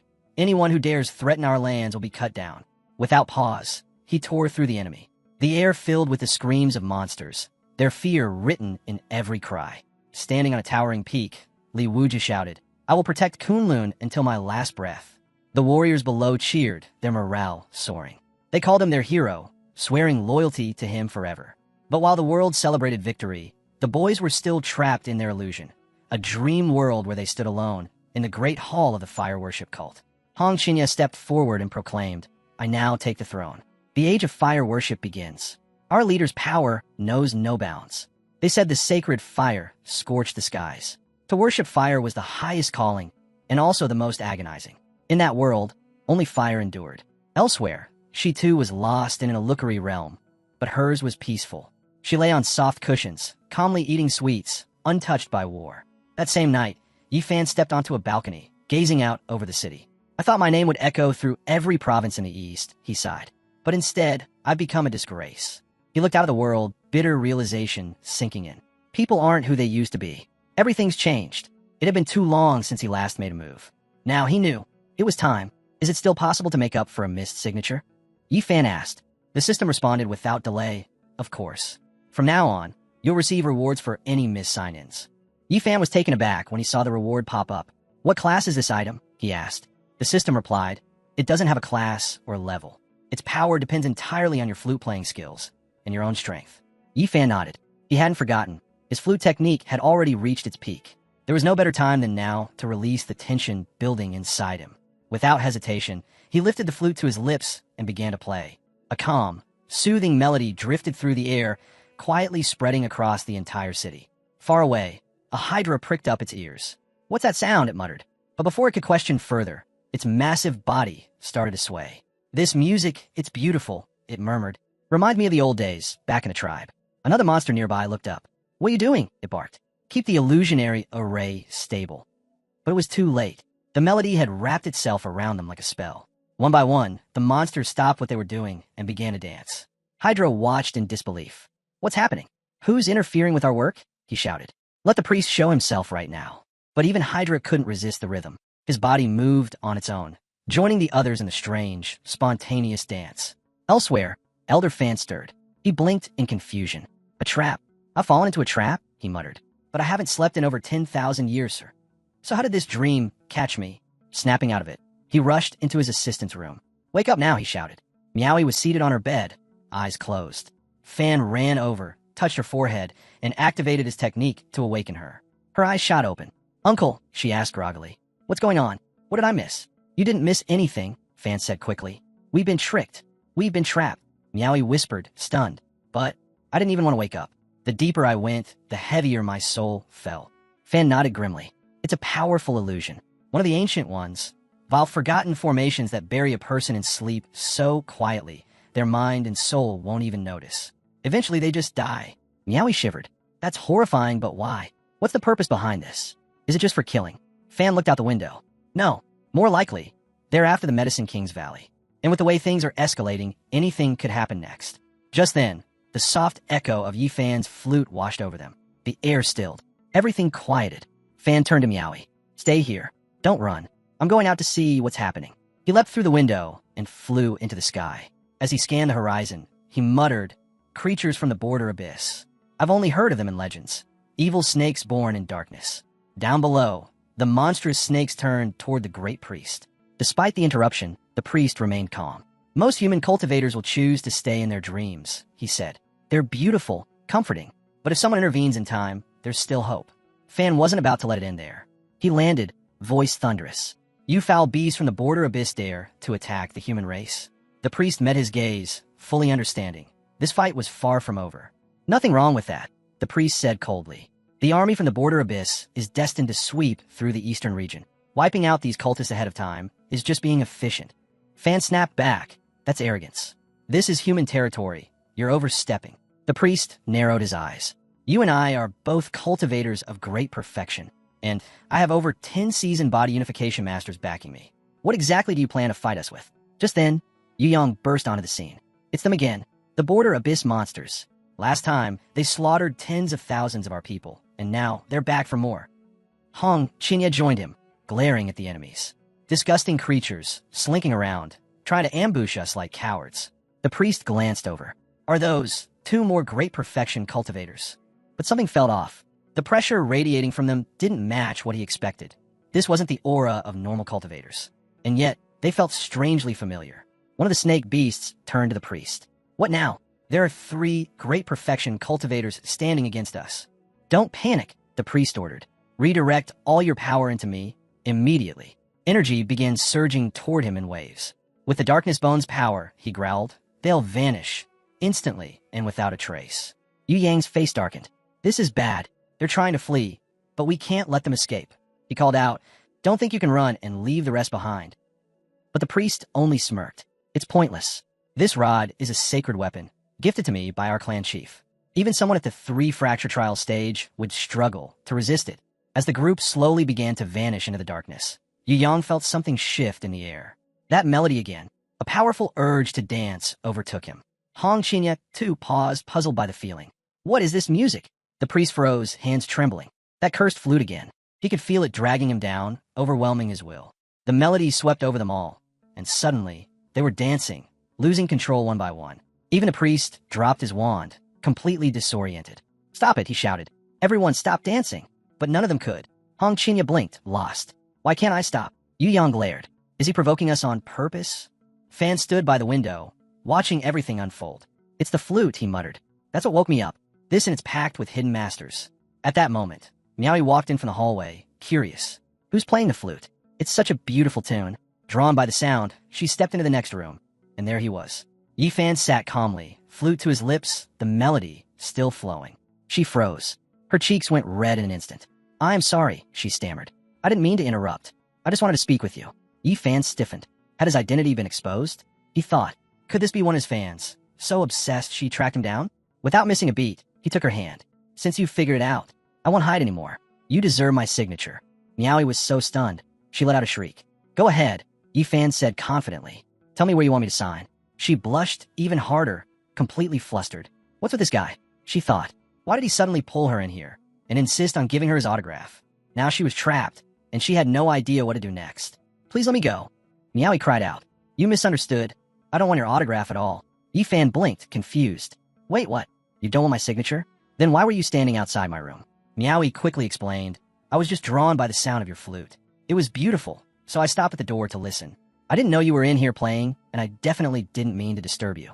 Honestly, I don't even know who you are. Am I supposed to? Are you famous across the eastern region?" Yi Fan let out a small sigh. "Ah, I see. That was forward of me. Sorry. I'm from the desert region. As for fame, well, I think I'm doing all right." Miaoyi's eyes widened. "You're from the desert?" "Yeah," Yi Fan replied. "Why? What's the surprise?" She hesitated for a second, then said, "I'll be honest. I used to think poorly of the desert. The elders always said it was the most backward part of the Eastern Dimension. Poor, isolated, and insignificant. A place where you'd never find a single true hashing master. But recently, with the rise of Xintian's sect, I've started to realize the desert might have been underestimated all along." Yi Fan raised an eyebrow. "So your opinion of the desert region has improved?" Miaoyi shook her head. "Actually, no. It's gotten worse." Yi Fan choked on a laugh. "Worse?" She nodded. "The Misty Peak Mountain Yi Junlin has been abusing his power. His whole faction is out of control. They've been ambushing down masters in Wuzhou, stealing their treasures. Even I and Uncle Fan were victims." She clenched her fists. "A so-called great virtual immortal. Someone who's reached the 3 trials fracture stage, acting like a common thief. It's a disgrace to both the cultivation world and the Eastern Dimension." Yi Fan burst out laughing, unable to hold it back. "What's so funny?" Miaoyi asked, confused. "There's definitely a misunderstanding here," he said between chuckles. "In our desolate land, Yi Junlin is considered a flawless man. He's strong, noble, and has a face so perfect, even men question themselves looking at him. There's no way someone like that would do something so low. It's just not possible." Miaoyi leaned in slightly. "You can be honest with me, Lord. No one else is here to overhear. You don't have to worry that the white-haired old devil will come for you." Yi Fan smiled. "You've got quite the imagination." Miaoyi wasn't swayed. "That white-haired devil is clearly forcing you to cover for him. It's written all over your face. The fear is deep in your blood. Life in the desert must be hard. But don't worry, justice will win in the end. I'll get stronger, train harder, and one day, I'll take him down myself. I'll free the people of the desert region from his tyranny." She looked at Yi Fan again and tilted her head. "Why are you looking at me like that? Did I say something wrong?" Yi Fan chuckled. "A little, but it's okay. Just hold on to that fire. I believe in you. Go defeat Yi Junlin and save the desert." Miaoyi gave a confident nod. "You don't need to worry about me. I've already decided." And Uncle Fan, as Miaoyi stepped out of the room, she called over her shoulder, "Uncle, I'm here." Fan turned to her, frowning. "Why'd you run out here? Didn't I tell you to stay quietly in the room?" Miaoyi replied casually, "I heard someone playing the flute. The melody was so nice, I followed it, and ended up here." Fan raised a brow. "You're telling me you actually found the person playing it?" Miaoyi turned and pointed. "Right here. He's the one." Fan gave Yi Fan a respectful nod. "I have to say, sir, your skill is impressive." Yi Fan nodded politely. "You're too kind. It's just one of my signature techniques." But before the conversation could go any further, the rest of the boys rushed in. One of them leaned in quickly and whispered, "Teacher, don't expose yourself. Just go by Brother Ye." Hong Qinya stepped forward. "Brother Ye, the situation outside has been handled." At that moment, Miaoyi gave him a once-over. She was stunned, so elegant, like a fairy herself. "Who are these two?" she asked. Yi Fan answered, "The one in red is Wang Kehiwa. The one with the blade is Li Taidan." Hong Qinya scrunched his nose. "Seriously? Why does everyone call me such weird names? Who came up with that?" Yu Yang gave a short introduction, but before he could finish, Miaoyi turned her attention back to Hong Qinya. She clearly didn't like his name, but she smiled anyway. Nice to meet both of you. I won't keep you any longer. Yi-Yang looked confused. Wait, what does she mean? Yi-Fan just smirked. As expected, things are still uncertain. Best not to spread any information. We might scare off our real enemy. Yi-Yang nodded immediately. Teacher is wise as always. Hong Qinya narrowed his eyes. There you go again, sucking up like that little white mouse. Why do I have to be called Wang Qihua anyway? Meanwhile, Fan spoke up. Mr. Ye, your performance tonight was something else. You didn't even show up in person, but you managed to control those abyss creatures with your flute alone. Miaoi turned to him. Was it really that impressive? Fan nodded. These two are powerful, but they respect him, and something about the way they all interact feels strangely familiar. There's something unique about them. Best to stay alert. He turned away. Anyway, I need some rest. The Herb King's Valley is opening soon. Miaoi didn't argue. All right, I'll go now. That very evening, a huge surge of fiery energy erupted behind the mountains. The sky lit up, and everyone rushed outside to see it. Gasps echoed across the crowd. The Valley of the Herb King, it's opened. But something felt off. The timing didn't match any of the predictions. No signs, no warnings. It had just opened. As people began to move, someone scooped up Miaoi and said, "Let's head out now." At that moment, Ling appeared and smiled. "Thank you for the tiramisu, by the way. It was amazing." She beamed. "If teacher likes it, I'll make it for him every day." Yi Fan chuckled. "I never expected the Herb King's Valley to open this early. Looks like it's time." Among the gathering crowd, one person whispered with wide eyes, "I can feel it, the treasures inside. Countless heavenly herbs and priceless materials. If I can get my hands on just one top-tier item. If I could just get my hands on a top-tier medicinal herb," one cultivator murmured, "I'd finally break through from the fusion stage to great perfection. That means 50,000 years of life. Freedom to roam the world without limits. And that's not even talking about first-class herbs," someone added. "There might even be king herbs in there. Just one of those would be enough to pass the heavenly tribulation." Miaoi turned to her uncle. "Uncle Fan, what's a king herb?" Fan explained patiently. "Herbs are ranked in levels. Spiritual herbs, precious herbs, king herbs, and even immortal herbs. And each level has its own grading system from low to high. In the cultivation world, spiritual herbs are the foundation. But if a herb reaches the precious rank, it becomes the star of massive auctions. The top clans fight over them. Even offering one could get you killed, or rich beyond belief. But king herbs," Fan paused. "Those are a different story. In thousands of years, they've barely appeared in the eastern region. They're so rare, even heaven trial cultivators would risk their lives to obtain one." Miaoi blinked. "But with so many people going in, can the Herb King Valley even handle it?" Fan nodded. "It has limits. Only so many people can enter, and everyone has a time cap. If anyone faces a life-threatening danger, the valley's defensive array will eject them automatically. The protections left by the original Herb Lord are still in place. He was thoughtful, and we, his descendants, can only thank fate for allowing us to benefit from his legacy." He looked into the distance. "I didn't expect this. Even a master of the lighted lamp from the Hanging Monastery has arrived. A powerful cultivator. This competition is going to be brutal." Fan turned to Miaoi. "Once we're inside, do not act on your own. Stay close to me at all times." Nearby, monks were gathered. One of them said confidently, "With Master Randang leading us this time, we'll definitely collect a bounty of rare herbs." Another monk chimed in, "A 1,000 years ago, Master Randang ventured into the Yan Wang Valley alone. He came out stronger than ever. That place, it's full of blessings." He added solemnly, "But Yanwan Valley is more than it appears. It holds secrets and dangers beyond imagination. I nearly lost my Tao heart there once. It almost broke me, but I turned that failure into fuel," the monk continued. "I've cultivated tirelessly ever since. Now, if I ran into those strange creatures from the valley again, I could handle them. I might even suppress them completely." Just then, Yi Fan and the others arrived. Yu Yang looked ahead and said, "Teacher, we've reached the Valley of the King of Medicines. They say it's filled with heavenly materials and rare herbs, treasures you'd never find anywhere else. But this place is overflowing with herbs," Hong Qinya said, eyes scanning the lush terrain. "I've got to admit, I'm actually curious now." Yi Fan nodded. He's right. Looks like there might be more to this place than the legends say. Still, he couldn't help comparing it to what he'd already received. Even if these herbs are as rare as they claim, they still don't top the reward Tongzi gave me, he thought. But since we're already here, there could be something worthwhile tucked away inside. Just then, a pillar of fire shot into the sky. Sparks surged upward as a glowing portal slowly began to open. Excited shouts echoed all around. "It's finally opened. Let's go." Someone nearby turned to Miaoi. "Miss, time to head in. The rest of us will cover the rear. Go in with them." Yi Fan stepped forward, his eyes locked on the valley entrance. "So this is the inside of the Herb King Valley. Magnificent. But something felt off. Hong, Chinya tensed. What's going on? My cultivation level just dropped. I'm back to 9th stage Qi. Yu Yang chimed in. Same here. It's like the suppression is especially strong on me. I can feel it the most. Yifan stayed quiet for a moment, then muttered, why didn't my power drop? Then it hit him. Lingyi's restrictions didn't override Tongzi's system. But for appearances, he played along, pretending to be affected just like the others.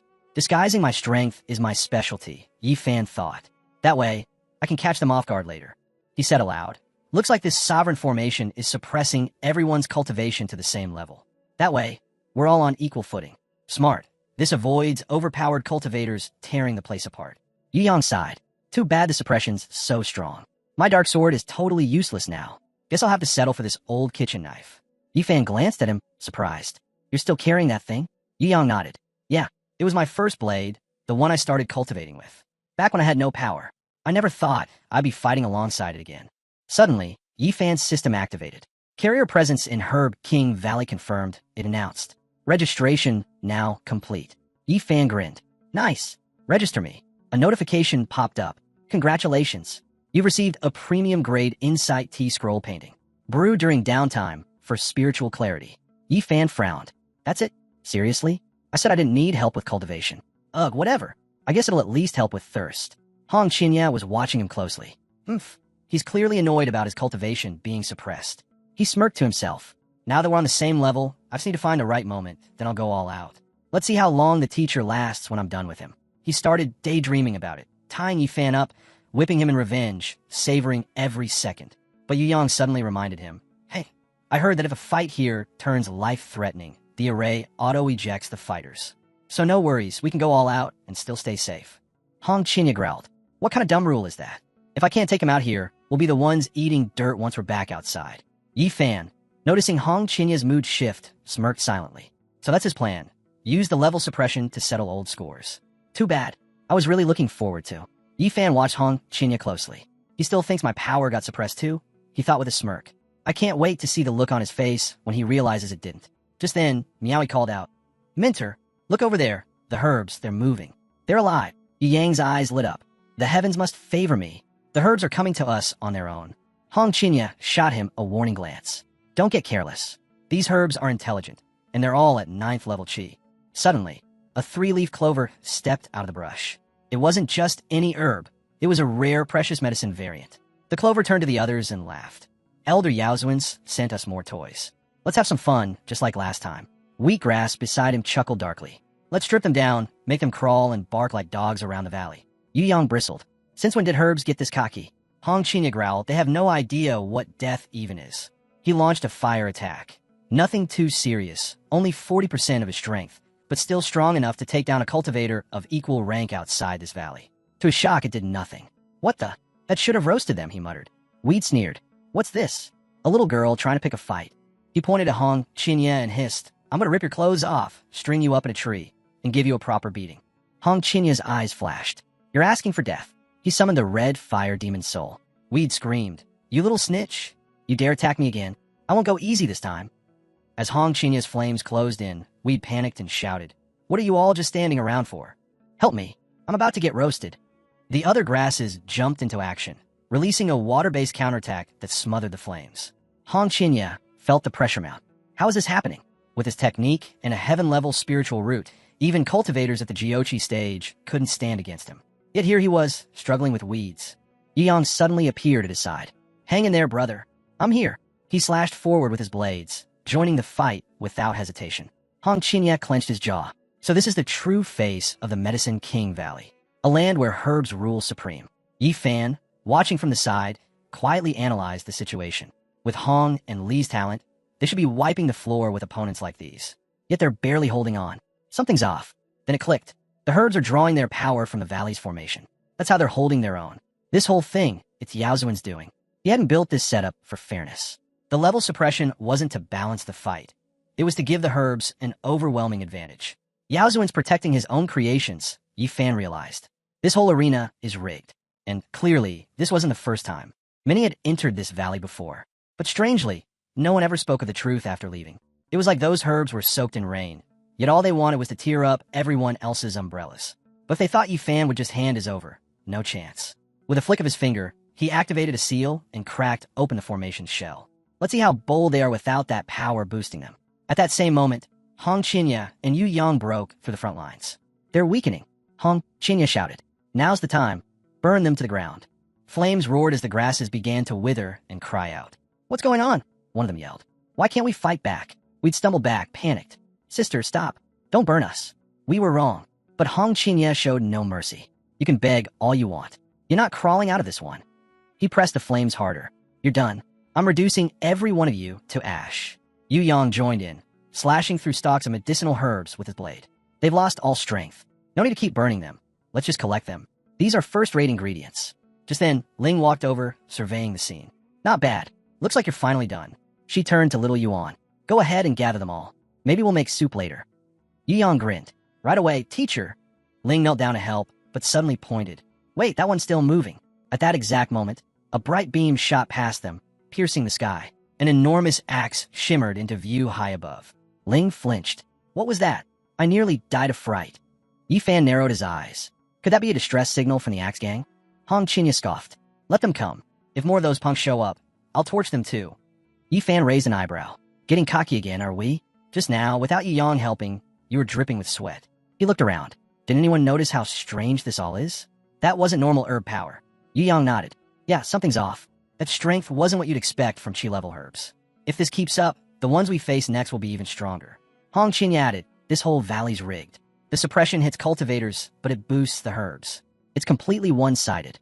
And everyone out there thinks this place opens once every 100,000 years out of generosity. They've all been fooled. Yu Yang hesitated. But they say Miaoyi is a healer. Kind-hearted, respected throughout the eastern region. I doubt he'd set a trap. Maybe he just wants to protect the herbs. So he gave them special advantages. Hong Qinya snapped back. If he really cared, then why open the valley at all? Just seal it permanently and stop pretending to be some magnanimous saint. Yifan raised his hand. Enough. We'll deal with this step by step. I want to know exactly what Miaoi's endgame is. Meanwhile, deep within the valley, the Axe Gang's distress signal had been received. Golden Ginseng Root, the Axe Gang leader, stood glaring. Who had the guts to attack my men and summon me?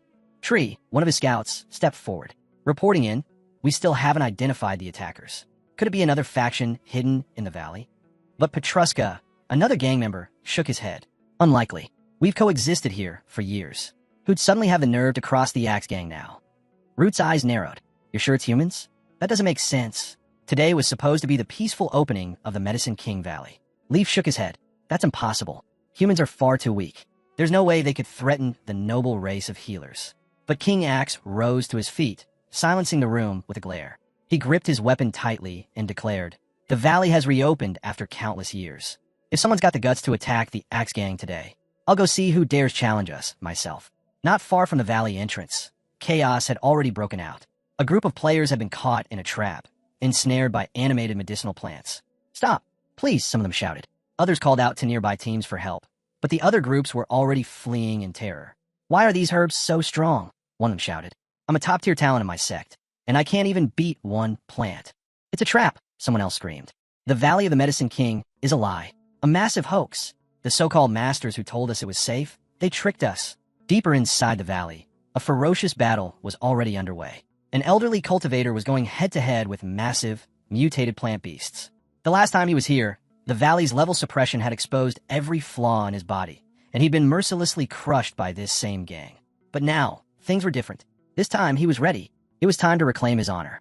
Nearby, a monk turned to Master Jing as they gathered defeated plants. Master, your strength is incredible. These creatures couldn't match you at all. I'm sure we'll leave this valley with a mountain of trophies. Another monk chimed in.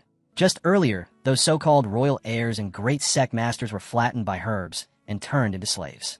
And yet, here we are, holding our heads high. The old man gave a rare smile. Good. I was planning to hunt you down myself. Glad you made it. Suddenly, a towering plant monster roared from the shadows. You dare attack the noble nation of healers? You bald old fool. You'll pay for this rebellion. The old man said nothing. He answered with a crushing monastery technique. Beetle, another plant warrior, yelled to his comrades, don't back down. Focus. This is our domain now. The Medicine King Valley belongs to us. That old monk can't hold out forever. But just then, the monk's eyes caught a massive blue formation lighting up ahead. Without hesitation, he activated his defenses. Tree growled. He's activated a shield. Great. Now we can finally break it. Everyone go. Finish him. The old man laughed, not out of fear, but confidence. You think you've cracked my defenses? Ridiculous. He stood firm, energy radiating from every pore. I've traveled across sacred mountains and ancient rivers, used every method available, and spent a fortune to refine my body. I've spent years perfecting the diamond invulnerable body technique. Today, it's complete. With only one final step before reaching the legendary transformation, he was untouchable, even with his cultivation suppressed. So go ahead, he said, eyes blazing. Let's see what else this so-called Valley of the Medicine King can throw at me. After the battle, the old man instructed his warriors to pack up the medicinal herbs. They had to keep moving. Meanwhile, Fan and Meowie were still deep in the forest. Meowie mentioned the girl had the body of celestial stars. Even though her powers were being suppressed, she could still unleash incredible strength. Without that burst, they would have been overwhelmed by the surrounding herbs. But where had that power come from? Could it really have been Yatsen's doing? Meowie shook her head. She used to think Old Man was a kind soul. Now she saw him for what he really was, cunning and dangerous. They had only just entered the Valley of the Medicine King. Who knew what other horrors were hidden deeper inside? At this point, even Meowie was hoping the valley would just close off and send them out. Being defeated by a plant was crushing their spirits. Suddenly, a strange plant, monster grass, appeared and drifted toward Meowie. As she turned, it struck from below, latching onto her leg. She fired a beam attack in defense, but something went wrong. The beam passed right through her. No effect at all. Fan realized she was in trouble. He rushed in, striking the monster and shouting for it to release her. But his blow didn't even scratch it. The plant retaliated, whipping its branches toward the old man.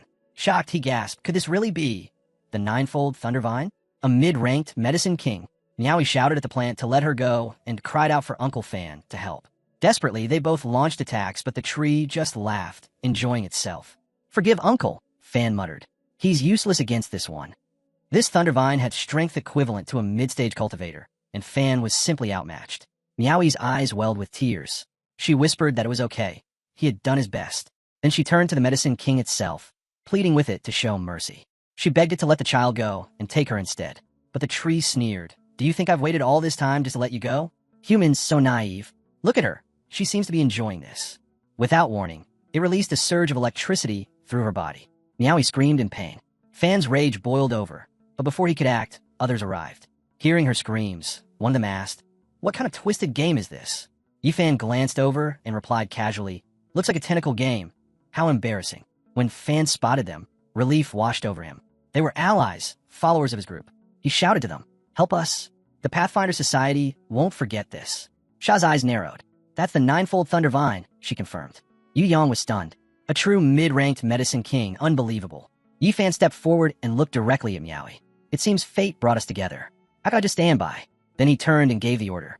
"Hong Qinya, move in." Yu Yang stepped forward. "I'll go first," he said. Hong Qinya nodded. "I'll back you up in the rear, just in case things get out of hand." The tree twitched with excitement. "So you brought me another toy?" It sneered. But Hong Qinya didn't flinch. "Let's see if you're still smiling once you're roasted alive." Without hesitation, he and Yu Yang launched a coordinated assault, striking from opposite sides. But the tree roared, "You cursed wretches! How dare you strike the master?" Suddenly, it unleashed the demon's ice flame, forcing it to release Meowie so it could fight at full strength. Fan caught her just in time. "We're falling back. Stay safe and let them handle it."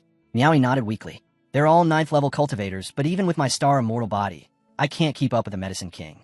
I can't even hold my ground." She turned to Fan. "Were you and Father just lying to me this whole time? I'm not nearly as powerful as you said." Fan shook his head. "It's not about you being weak. The world's just too vast. There's always someone stronger. Honestly, I don't even know where these people come from.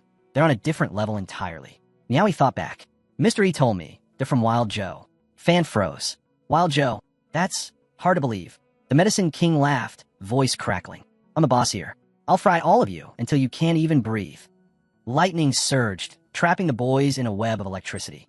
Meowie's eyes widened. This is bad, even they're struggling. Yifan saw it too. They're reaching their limit again. Time to step in. Just then, Mouses shouted, "My brothers are in danger. I'm going in." Without a second thought, she dove straight into the fight. Yifan was caught off guard. He'd rarely seen her take the initiative like this. Maybe now, her true strength would finally show. Yang gritted his teeth. "We underestimated the Medicine King's edge. In this place, it's almost impossible to land a critical hit." He was furious. "This is worse than when Mr. E humiliated me." Back then, I had a little dignity. But now, even a lousy plant wants to crush me. Yu Yang spotted Mousa charging in. What is she doing here? He thought. It's way too dangerous. He shouted, get out of here. This place isn't safe. But the tree noticed her too. You? A little thing like you dares challenge me? What do you think you're doing? Mousy wasn't fazed. She grabbed one of the tree's roots and growled, don't you dare look down on me. Then, with a burst of solar energy, she slashed through the root in one clean motion. Don't even think about laying a hand on my big or little brothers back at school. She shouted. The Medicine King reeled in pain. She pressed forward, eyes locked on her target. I'm here to save you both, she declared. Yu Yang stood there, stunned. Yu Yang stared at her in disbelief. Is this for real? That silly little mouse, who's always tagging along and munching on snacks, has this kind of power. Yu Yang turned to the white-clad elder sister. Who knew she was hiding strength like that? Fan was just as stunned. Looks like this unassuming kid is stronger than both of us combined. Yifan nodded, eyes serious. That's the power of the first celestial body. It really is something else. As the battle raged on, Hong Qinya stepped up. If this rodent can just open a window, he muttered, we'll finish this thing for good. He charged deeper in and unleashed the red soul demon flame, slowly igniting the Medicine King. Finally, with a roar, the monster collapsed. Mouse had jumped up, grinning. We did it. Big bro, aren't you proud of me? Hong Qinya turned to her, unimpressed. After disappearing for so long, now you want to show off? I'm not your servant anymore. She blinked. What did I do wrong? Yu Yang chimed in. Big brother. If it weren't for her, we'd be done for. And you, he said, turning to the white sister. You were amazing too. Hong Qinya sighed. Yeah, she really surprised us today. Mousa laughed it off. It's not a big deal. I just wanted to help. Meowie stepped forward, her tone sincere. I'm truly grateful all of you came to help. Yu Yang waved it off. No need to thank us. It was our honor. But Mousy quickly turned away, covering her face. There are outsiders around. Meowie tilted her head. Why is she so shy all of a sudden? I always saw her as really confident. Honestly, I admire her. She's kind, and she doesn't need to worry about how she looks. Hearing that, Mousa peeked back and asked, Really? Did you hear that, Mentor? She said she admires me. Even the way I look? They all glanced over at Yifan. It seemed like his predictions were proving more accurate by the moment. Yifan smiled. Look at you now, getting all proud. Mousa beamed, her cheeks turning red. Just then, Meowie approached Yifan.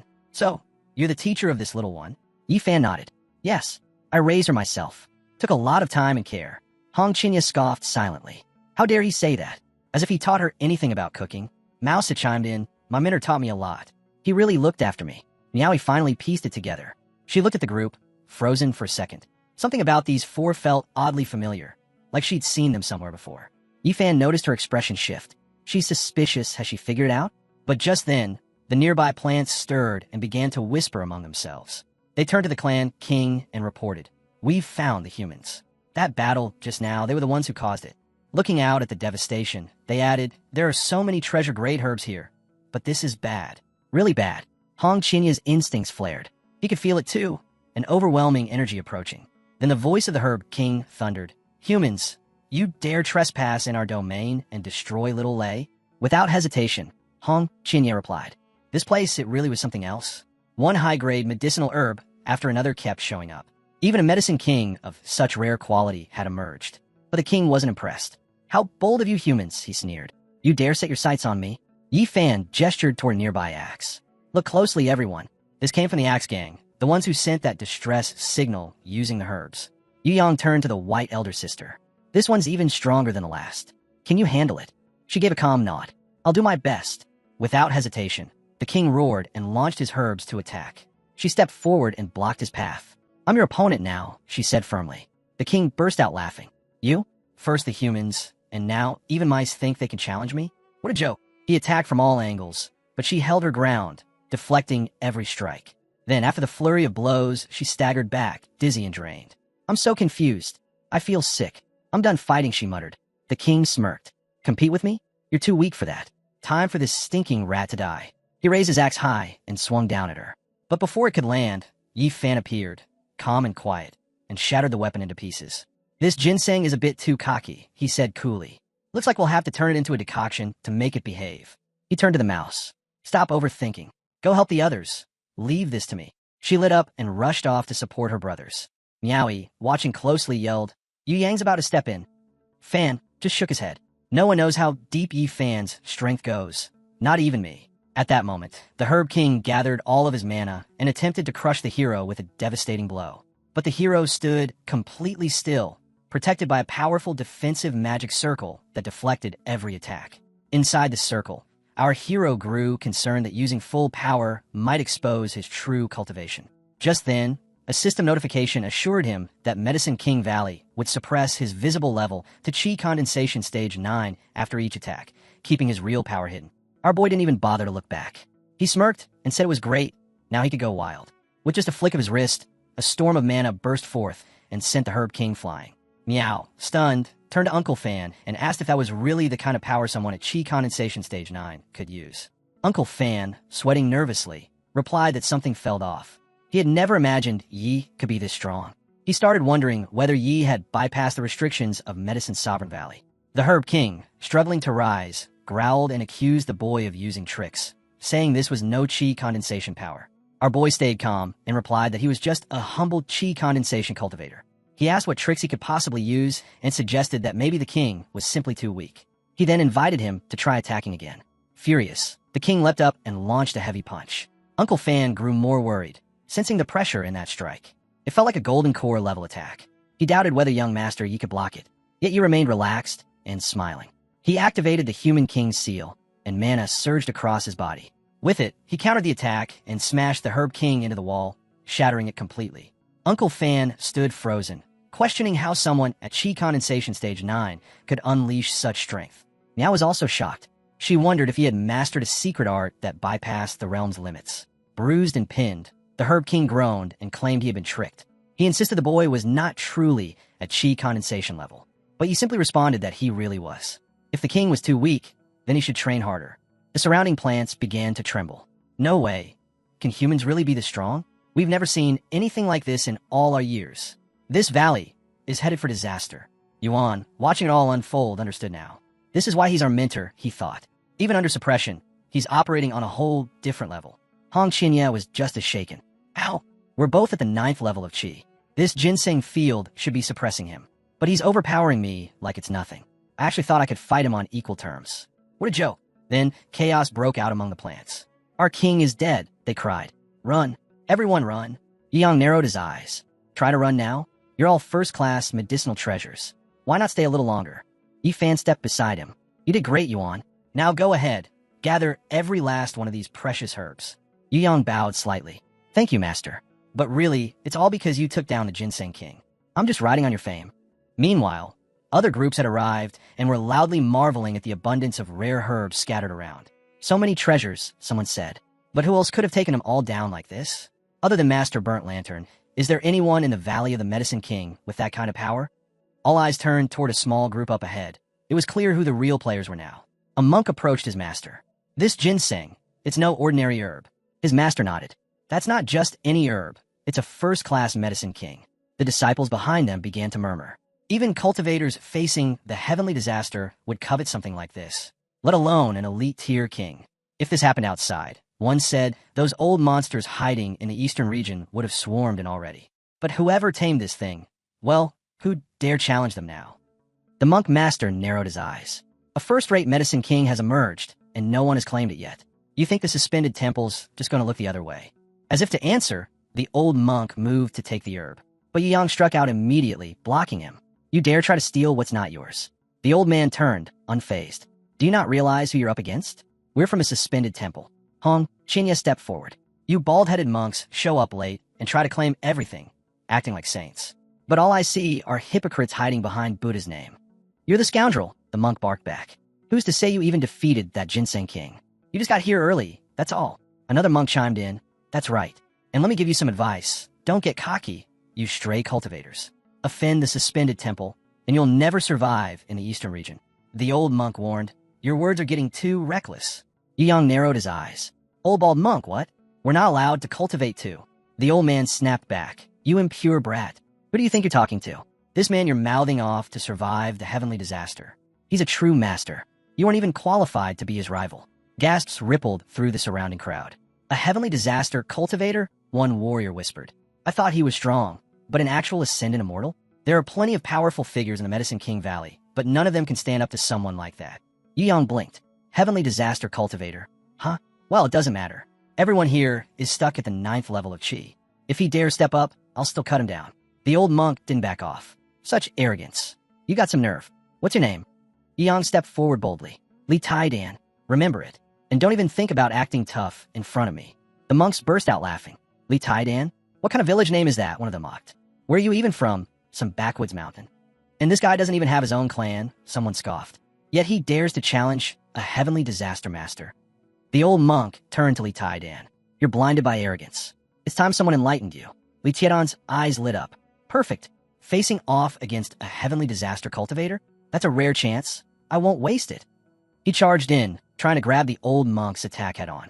A massive explosion followed as he absorbed the impact. Instead of backing down, Li Taidan roared with excitement. Come on, old man. Hit me harder. This is the best fight I've had. The monk stood his ground, blocking the furious barrage of strikes without even flinching.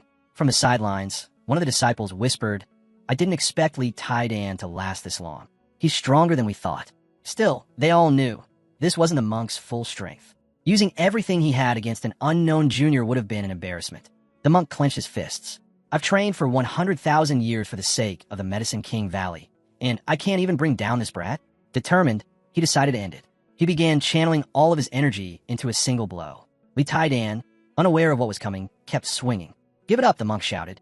Even if you throw punches for 3 days straight, it won't break through. Then he struck one explosive punch, yelling, You're tainted, impure.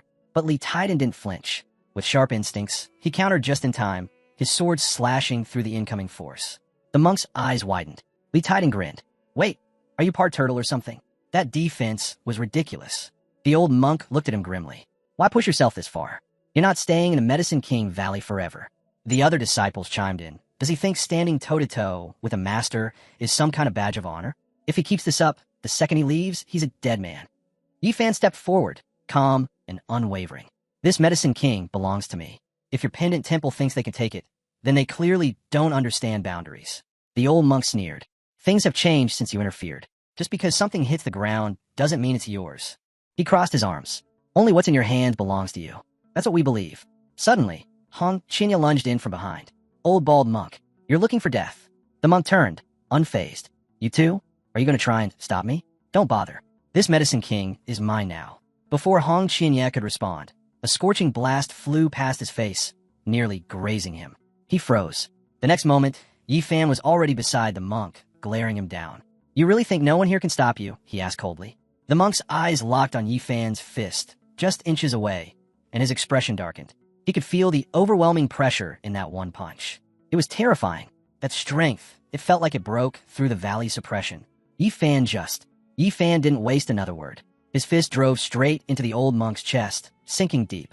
The impact launched the monk backward, sending him crashing through the trees and deep into the forest. Watching from the sidelines, the other monks jeered. Is that all he's got? Small tricks like that, and he dares to act tough in front of Master Burnt Lantern? Loud threats, no real strength, another sneered. Let him try attacking our master again. We'll see who's laughing. Yifan just smiled. So, how'd that punch feel? I even held back. If I hadn't, well, the rumors wouldn't be kind. The old monk managed to sit up, coughing hard. Buddha is merciful, and so is the benefactor. He forced a nod. Farewell. The others weren't ready to let go. That's it? After all that, no winner's been declared. They turned to their master. Are we really walking away from all these precious medicines? But the senior monk only glanced back at them with one cold, sideways look. Yifan chuckled. He knows when to retreat. As they left, the elder monk suddenly doubled over, coughing up blood. One of his disciples rushed to him. Master, are you okay? The old man waved him off. Just surface wounds. I'll be fine. But deep down his thoughts churned. Who is he, really? That silver-haired one. His power defies logic, even here in the Medicine King Valley. Has the era truly changed? Has the chaos begun? Even someone like me can no longer keep up. But once I leave this place, I'll personally see to it that they're sent to the next world. Meanwhile, deep within the Medicine King Valley, a secret gathering had begun. At the headquarters, the Medicine Kings convened. Jiningzi, the Medicine Queen, spoke first. These human cultivators are tearing through our valley. Even the Thunder King and Ginseng King have been defeated. We're at a breaking point. Tension filled the air. We must choose, she continued.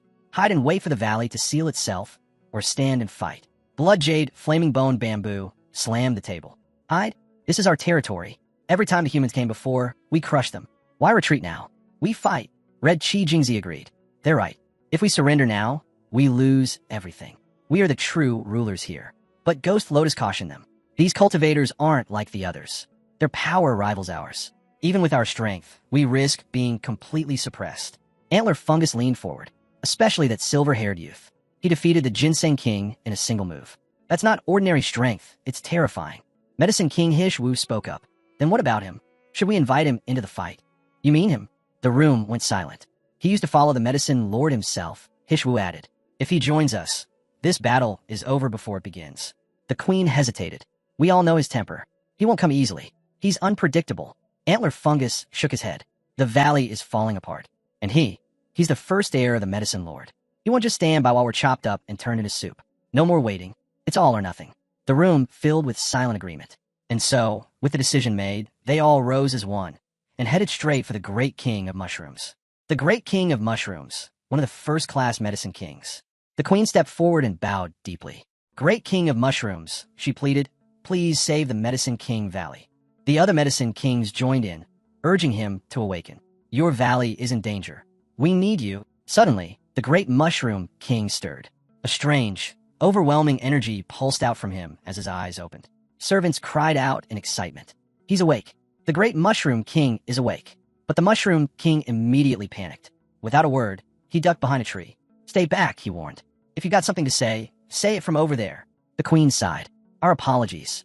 We understand the Great King of Mushrooms prefers solitude and dislikes strangers. But we beg of you, please listen. She bowed again. Human cultivators are ravaging the valley. If we don't fight back now, we'll be wiped out. We need your protection. The Mushroom King peeked out from behind the tree. How could that be? Didn't the Medicine Lord leave behind barriers? No one should be able to pose a real threat. Unless... He paused. Unless the intruder is the most powerful genius in all history. Someone beyond anything we've ever seen. The servants all nodded. It's true. Many of our brethren have already fallen. You are our last hope. You have the highest status, the strongest power. If you take a stand, the entire valley will rally. But the Mushroom King shook his head. No, I don't want to fight. I just want to stay here in peace. The valley will close soon anyway. The humans will be expelled. It's better to just hide. Root stepped forward. You're oversimplifying this. Those human cultivators, they're after you. You're the oldest being in the entire Medicine King Valley. They'll stop at nothing to catch you. The Mushroom King froze. They're coming for me? Root nodded solemnly. Yes. If they find you, they'll torture you, parade you around, sell you at auction, let strangers poke and prod you. Stop. The Mushroom King squealed, terrified. Please stop. Antler Fungus stepped up. If you can help us deal with the strongest one, we'll take care of the rest. Root added, help us, and you're helping yourself. Once this is over, you can go back to sleep. No one will disturb you again. Slowly, the Mushroom King stepped out from behind the tree and faced them. Fine, I'll intervene, but only against the strongest of them. The rest are yours to handle. Suddenly, a voice echoed through the mist. Thank you, Great King of Mushrooms. A shadow appeared beyond the fog. The voice ordered the rest of the group to wait outside. Root turned to the others. There he is, but can the King of Mushrooms really handle him? He wasn't convinced, but the Queen gave a firm nod. Don't underestimate the Great King of Mushrooms. He's a supreme gold pill-level medicine king. He'll crush those simple cultivators with ease. Meanwhile, deep within the forest, another group of cultivators encountered a wandering monk. One of them stepped forward and spoke. Is this the oldest one? As they were leaving the valley, one of the elders from the setting sun cult approached a monk. Since we're parting ways, would it be possible to purchase some rare herbs from you? He asked. The monk gave a calm nod. No need to worry. The price will be more than fair. This meeting, it's destiny. Buddha only aids those who are destined to receive it. Your wish, blessed one, is sure to be granted. The elder bowed gratefully. In that case, I'm looking for dragon blood and a lightning tree. Name your price. Consider it done, the monk replied. With your sincerity, the elder will surely receive the medicine he seeks. But before the deal could go further, rustling came from the distance. A team of plant warriors advanced toward them.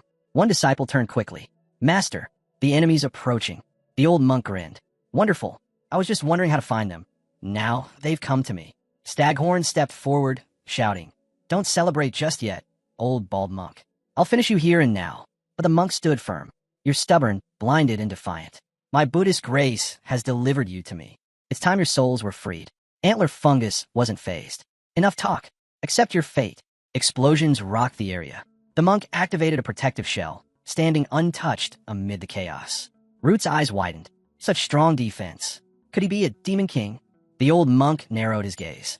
A powerful demonic cultivator, hiding here in the valley of the Medicine King? Root turned, looking for the Mushroom King, only to find it already started sneaking away from the fight. Hey, Root yelled, chasing after him. Don't run. We're counting on you. If you bail, we're all going to end up in someone's soup pot. The Mushroom King glanced nervously at the growing crowd. There are too many people here. The people around them were whispering. Is that really the legendary Mushroom King? But one scholar shook his head. I don't think so. Ancient texts from Huang Kansa describe a rare mushroom-like herb with a bluish glow, known as the Mortal Chaos Mushroom. The monk's eyes lit up. If a cultivator swallowed that, their power would skyrocket. Their lifespan would stretch for millions of years. And if you cooked it into a soup, it would accelerate one's path to immortality. Another monk added, almost drooling. The monk pressed his palms together. It must be fate. My sincerity has clearly moved the Buddha. Enlightenment is near. Gathering all his power into one hand, the monk struck forward. This sacred mushroom, it's tied to my path. It belongs to Buddha, and I'll be the one to claim it. But the Mushroom King wasn't having it. He blocked the attack and shouted, Enough! Why are you smacking me on the head? Another warrior stepped in, shaking his head. This mushroom is a golden egg-tier treasure, perfection itself. He's one of the highest-ranked herbs alive. The monk growled. He's a spawn of evil. Don't you dare be reckless. Root shouted from the sidelines, Catch him. If we can capture the Mushroom King, we'll auction him off and make a fortune. But the Mushroom King backed away, defiant. You'll never get your way. My body's as tough as diamond. You won't even scratch me. The monk gritted his teeth, summoning all his power, and lunged. Without warning, the Mushroom King leapt into the air and slammed down on the monk, crushing him with a surge of raw energy. He landed directly on the monk's chest and shouted, I'm going to stomp your head in. The monk, struggling beneath him, gasped, You're the spawn of evil. How dare you? But before he could finish, figures rushed out from the forest. Leantis, the plant warriors, who swiftly pinned the monk down, grabbing hold of every limb. Panic flickered in the monk's eyes. They're in a rush to kill me, just to avoid being humiliated by some ridiculous mushroom, he thought bitterly. How can I mentor others after this shame? The Mushroom King stepped back and dusted off his hands. Problem solved. The rest is your business now. The plant warriors cheered. Fueled with new energy, they surged forward, on their way to strike at the human invaders. The monk screamed, voice trembling, What do you think you're doing? Buddha won't forgive this. Must I suffer the disgrace of 10,000 years ago all over again? Elsewhere, Yi Fan and the others were battling an enormous tree, one that radiated a presence unlike any they'd faced so far. Yi Fan felt it immediately. This energy, it's beyond the other medicinal kings. Could this be the true power behind the valley of the Herb King? But the tree raised its branches in surrender. Please, elders, don't fight me. I'm not like the others. I don't oppress or enslave. I just happen to pass through here. One of them narrowed his eyes. Then what do you want from us? I don't want anything, the tree said quickly. In fact, here, take this fruit. It's just fallen. Even spirits won't eat it. It's yours. All of it. They looked closer. The fruit glowed, pulsing with celestial light. It's the fruit of star energy, someone said. If you absorb it, it'll amplify your star-based cultivation. Meowie, it would benefit your body greatly. She nodded. We searched all over Gonghao with the Path Cult and never found a trace of this immortal fruit. And now, we're getting several dozen at once. What a fortune. Turning to her uncle, she added, This trip wasn't in vain. Once I absorb these, my star power will reach a new stage. The tree glanced around nervously. So can I leave now? Hong Chinya huffed, clearly not over it. But Yi Fan gave a calm nod. Let him go. Then he turned to the others. You feel that. There's a strange energy ahead. We might be close to uncovering the true secret behind the Valley of the Herb King. Li Taidan leaned in. You mean it? So this time, we might really unlock the Valley's ultimate mystery. But Hong Chinya frowned quietly. Why can't I sense anything? Am I really still stuck at the 9th level of Qi? Meowie looked over at Yi Fan. You obtained these fruits thanks to your 2 disciples. Do you really still want more? Yi Fan smiled. No need. Let her keep them. Then he turned to young Master Yi. And thank you. If you ever need support in the Tao School, don't hesitate to ask. He responded humbly. There's no need to speak so formally. We'll go together. As the group continued deeper into the valley, they suddenly stopped, stunned by what lay ahead. What is this place? Why are there so many medicinal herbs at the level of the Medicine Lord? Hong Chinya's eyes sparkled. This is amazing, truly exciting. And then, she spotted something familiar. The teacher asked what that dark figure was. Yi Fan answered, It hasn't even been that long. And look at this bald geezer already falling apart. They took a closer look. Those vines weren't just attacking, they were toying with the people. Yi Fan sneered, If even Master Jing and those Eastern cultists got humiliated like this, then whoever's behind it isn't just anyone. Yu Yang turned to the teacher and said, "The stronger the medicinal plant, the more terrifying its grade. We might be looking at something from the elite great medicine realm." Just then, Root snapped at them, demanding they get on their knees and beg for forgiveness. But Yi Fan smirked. "Oh, I'd love to know who gave you the guts to say that." That's when Monk caught sight of the figure. He muttered, "Enjoy these last moments as a human. You'll soon wish you hadn't been so clueless." Root's expression twisted in fury. He stared at the silver-haired youth and barked. Is that the guy who destroyed both the Lightning King and the Contestant King? But now, with the Mushroom King in control, he was nothing more than their plaything. Suddenly, the surrounding plants began shrieking in panic, calling desperately for the Mushroom King to save them. The thought struck them. Could there really be such a terrifying monster in this place? Hong Qinya's eyes narrowed. Even at my peak, I'd never have dared to call myself a great demon.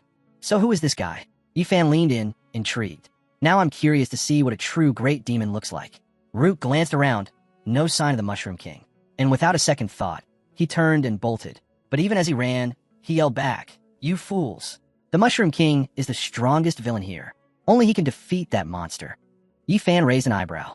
Is he really the strongest creature in Medicine King Valley? The Mushroom King appeared, answering confidently, "Absolutely. Without a doubt." Hong Qinya looked at it and gasped. "That's an immortal chaotic mushroom." Yifan turned to him. "What's so special about that thing? Is it powerful?" Hong Qinya explained. "It's one of the rarest types. Eating it boosts power, extends life. It's basically the closest thing to a legendary divine potion." Yifan's mind raced. A true high-grade medicine. Root nodded. "He's a master, perfected the golden fruit egg stage. Mr. E, be careful.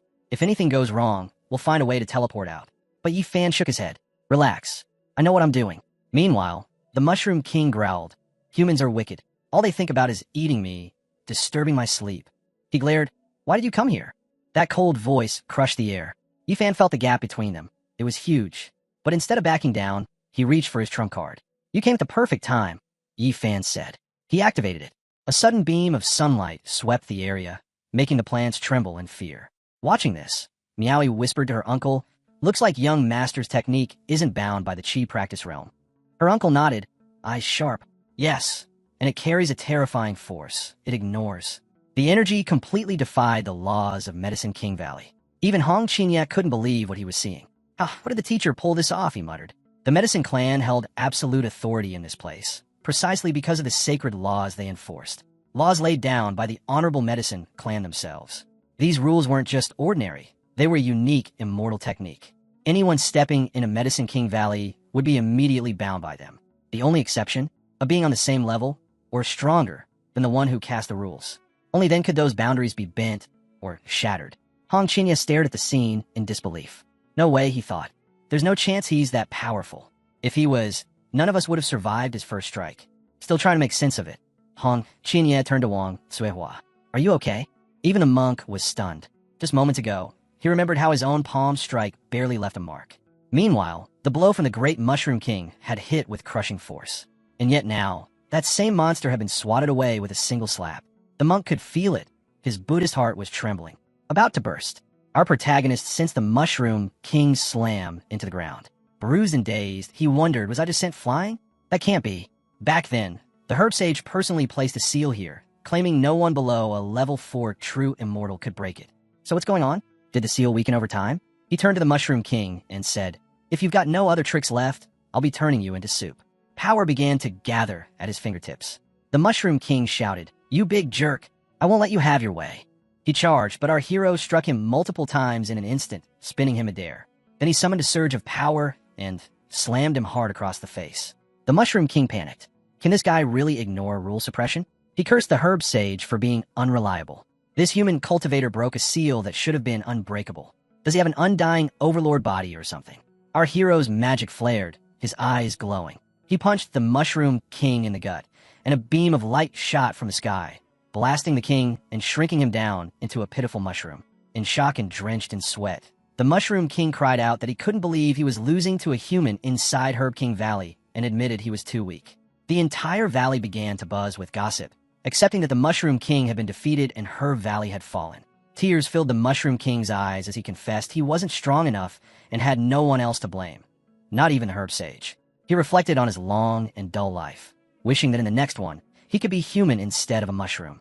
High above, the herb sage silently observed as a notification appeared, confirming that the quest had been completed. The immortal chaos mushroom was now officially recruited as a disciple, and the reward, one she splits into 3 purities, had been granted. Our hero raised an eyebrow, surprised that even the mushroom would be shown no mercy, though the reward was clearly too tempting to ignore. He glanced at his hand and offered the mushroom a chance to live. But the mushroom scowled and refused. Caught off guard, the hero noted that he hadn't even explained the terms yet and questioned if the mushroom truly had a death wish. The mushroom let out a tired sigh and confirmed that he would rather die. The hero paused, realizing the mushroom genuinely had no will to live, but the reward was far too valuable to pass up. With a small smile, he bowed and asked for a final favor before the mushroom's end. The mushroom narrowed his eyes, asking what kind of favor. The hero simply told him to become his disciple. The mushroom fumed. Who asked someone to be their disciple right before killing them? That's insane. With a serious face, our hero said, "Help me, and I promise to blast you into soup." No pain spared. Furious, the mushroom shouted, "You crazy bastard! Is that how you ask for a favor? I'm not interested." Our hero grinned. "Then I'll toss you in a pot, add wild chicken and herbs, and make the tastiest stew ever. I'll clean the bowl with no bits left." He brought out plates. The mushroom cried, terrified, "You monster!" But finally he gave in, bowed down and sobbed, agreeing to become the disciple. A notification appeared that the disciple had been successfully recruited and the reward was granted. Filled with excitement, the hero announced that from now on, the mushroom was his disciple and must call him master, promising both protection and a playful threat of being eaten. The mushroom, now smiling, gave a nod. The hero then handed over a scroll, stating it contained the cultivation technique and instructing him to study it well. From his fingertips, magic flowed into the mushroom's forehead. The mushroom's eyes lit up as he read Green Emperor's longevity scripture. He felt himself lifted into the air, overwhelmed by energy. We herb spirits have always been weak, surviving only because of the herb sage's suppression rules. But this could change everything. Just then, another beam of light struck him. As the smoke cleared, a young boy with green hair emerged. Looking at his arms, he smiled wide. This scripture doesn't just fix cultivation flaws, it boosts our combat power. It could help our entire race evolve. Gongzhou exclaimed with excitement, questioning if this was some strange obsession. Fighting while recruiting disciples and even helping herbs transform into humans. Uncle Fan was equally stunned by the mystical technique, while the true apprentices were thrilled. Their master's power felt immeasurable, and now they even had a new junior disciple. The newly transformed disciple thanked our hero and respectfully asked for permission to perform a formal bow. The hero sensed potential in him, realizing this could be a promising student. Meanwhile, Wang was silently seething with jealousy. He suspected that the hero was hiding something. Not only had he taken a Mushroom King in as a disciple, but he had also helped him gain a human form. Wang thought to himself that this could only mean one thing. The hero was scheming. The immortal chaos mushroom might one day evolve into a true immortal herb, a rare existence so valuable that even gods would kill to obtain it. Whether to gain profit or wait for the right moment to consume him, the hero was playing a long game. Up above, the Buddha, still suspended mid-air, sighed in disbelief. To him, nothing made sense anymore. He grumbled that he seemed to be the only one who had actually lost something today. In frustration, he shouted at everyone below, demanding they come and get him down. Back on the ground, our hero looked at the mushroom and said that now he had entered his sight, he deserved a proper name. He paused to think as the mushroom crowd buzzed with excitement. Finally, he named him Xiaohei. The name felt right, even though Xiaohei preferred something more low-key. Still, he gratefully thanked the hero. The hero then asked a pressing question. If the herb sage had willingly opened Herb King Valley, then why suppress human cultivators? Xiaohei replied that it was because the sage was one of them. He wasn't human. He did it to protect their kind from extinction. This stunned everyone. The herb sage wasn't a human? Zhao explained further that the sage was a Kirin herb, an incredibly rare type of immortal plant. He had witnessed firsthand the cruelty and danger of the world. A Kirin herb, one of the legendary plants capable of defying nature and creating miracles. Wang's thoughts raced. Anyone who refined and consumed a Kirin herb could recover from the brink of death and gain immense power. Their path to immortality would be guaranteed. The hero then asked Xiaohei if the sage had made personal sacrifices to protect his people. As Xiaohei turned his head to respond, the entire forest erupted in annoyed mutters, demanding to know who exactly they were supposed to thank for all of this. The herb spirit's voice echoed as it explained that, long ago, countless human factions looked upon Herb King Valley with greed. They raided and looted without mercy. We herbs, especially the weaker ones, had no power to resist. We were treated as food or traded like common commodities. This filled us with anger and helplessness. To protect us, the herb sage burned his own life force, offering it to appease the invading cultivators, just to buy the rest of us a little breathing room. Shay added that the sage had used his own body and strength to carve a path forward. But the voice reminded them that energy is finite, while human greed knows no limits. Eventually, the sage made the difficult decision to ascend to the immortal realm, offering himself in exchange for long-term protection for the valley. The immortals agreed on one condition. Hurricane Valley had to open once every 100,000 years to maintain their protection. The sage accepted the terms, but in secret, he placed powerful formations around the valley to suppress human cultivators and ensure the safety of the herbs. Only high-tier herbs like us know the truth. Most younger plants believe the sage simply became an immortal, and that's why the valley remained at peace. Even in such a harsh and dangerous world, our tribe never killed a single human. We only played with them out of boredom. Hearing this, our hero reflected aloud that the sage had sacrificed himself for the future of his people, and that it was impossible not to admire such a selfless act. Yang's followers praised the sage, calling him a true hero. Uncle Fan shared that he had always admired the herb sage, even more so knowing he came from the Western human realm. He respected that the sage gave everything to protect his own. A girl in the group added that, compared to what humans had done, it was clear who should truly feel ashamed. Just then, the exit portal began to open. Members of the visiting clan, eager to leave, cursed the place and declared that anyone brave enough to return someday would be welcomed as a guest. Meanwhile, the bald monk, still suspended in frustration, seethed silently. Umaba, finally free, he thought. But when I get out of here, I swear I'll wash this disgrace away with blood. As the portal opened, our hero and the others prepared to leave. Just before stepping through, he turned around and asked, "Zhao, aren't you coming with us?" Zhao hesitated. He thought to himself, I was just planning to resolve this crisis and go back to sleep, but now everything has changed. I've been taken in as a disciple and given a supreme cultivation technique. Should I really go out and explore this unfamiliar world? While Zhao wrestled with his thoughts, our hero looked back one last time and said, "Your master awaits your decision. If fate permits, we'll meet again in 1,000 years. Until then." Zhao stood frozen. Am I really going to stay here and rot away again? Why does it feel so empty inside now?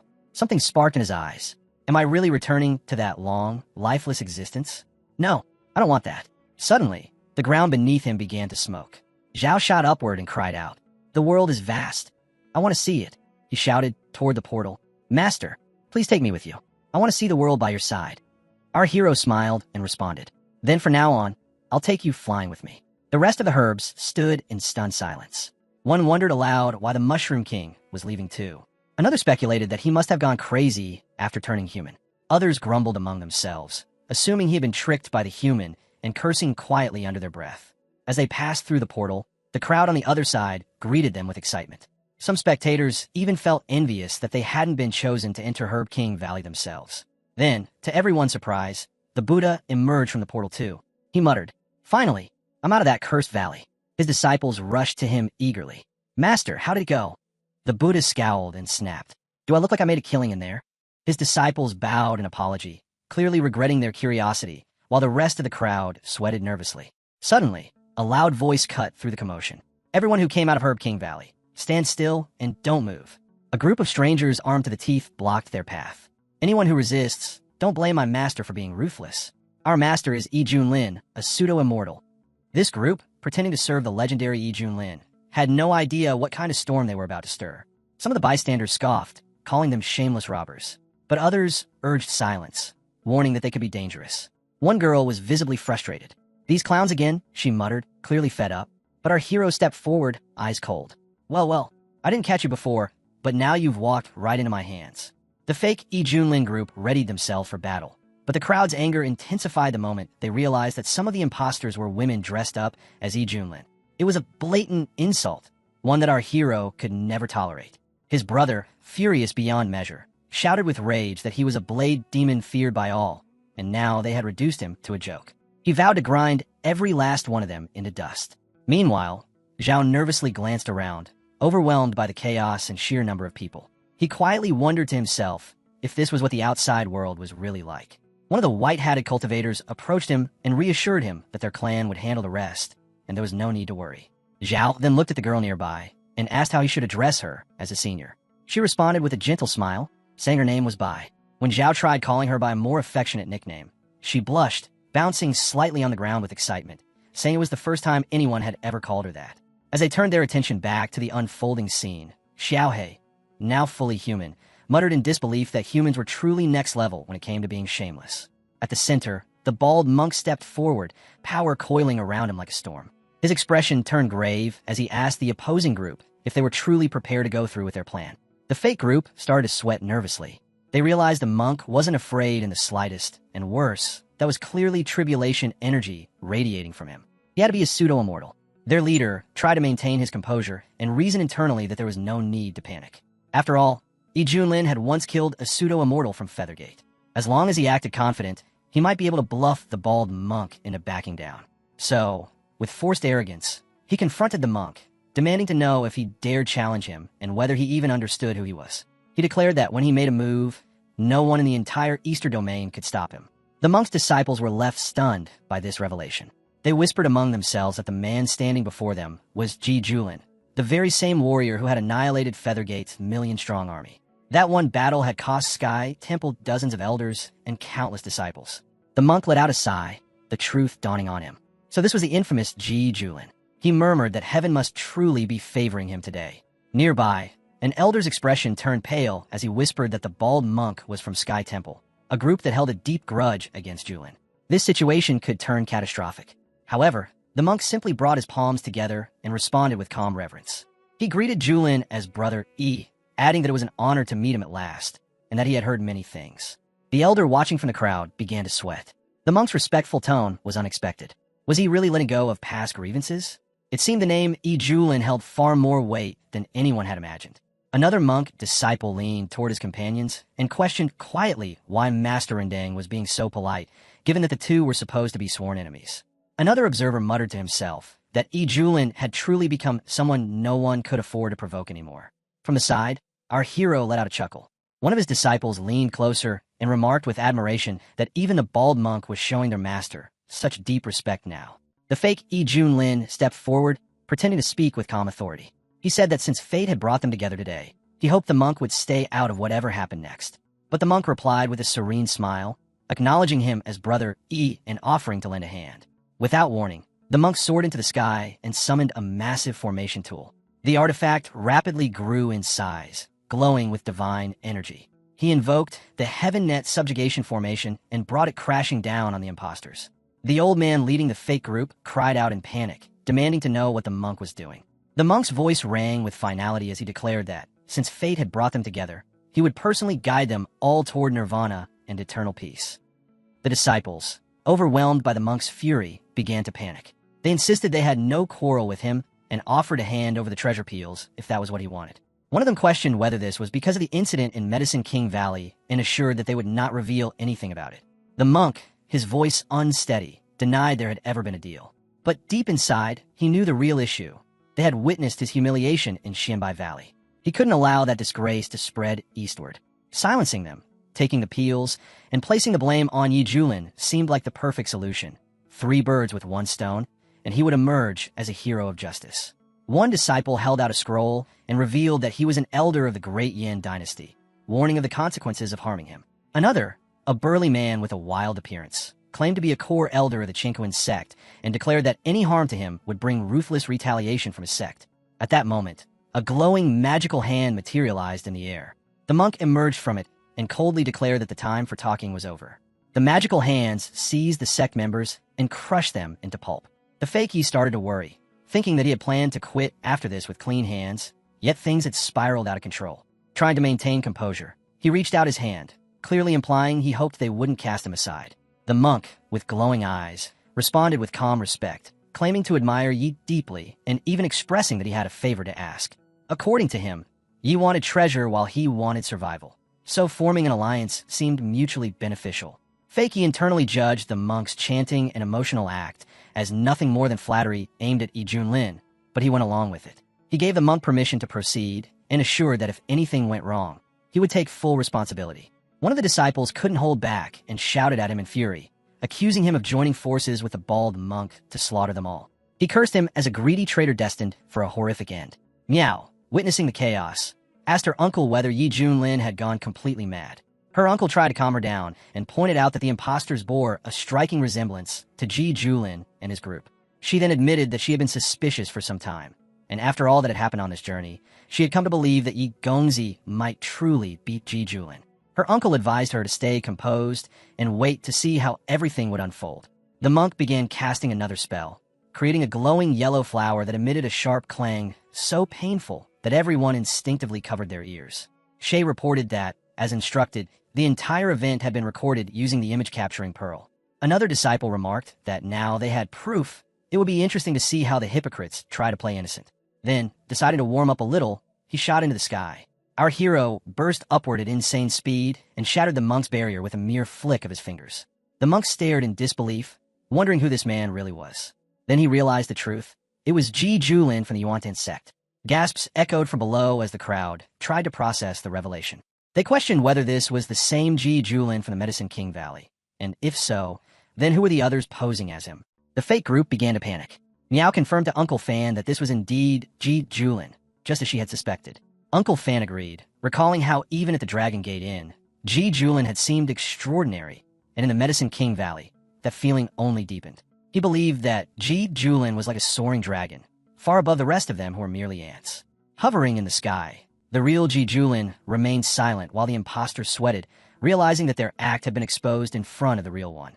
Their thoughts screamed that they were doomed, having performed their charade while he watched silently from the sidelines. The monk gave a dark, mocking speech, expressing how he had been played and how he had treated Ji Julin with so much fake respect. Turning to him now, the monk acknowledged that it all made sense, especially the humiliation back in the Medicine King Valley. Everything was clear now, and he demanded they settle both old and new grudges right then and there. But Ji Julin had anticipated this. He revealed that he had recorded the monk's entire performance and wondered aloud what the world would think of the Sky Temple if that footage was made public. He hinted that the monk's plan to shift all the blame onto him wouldn't work. The monk snarled that no one would leave alive, so there'd be no one to leak the truth. In his view, Ji Julin's reputation could easily be turned against him. Ji Julin responded coolly, thinking the monk was far too overconfident.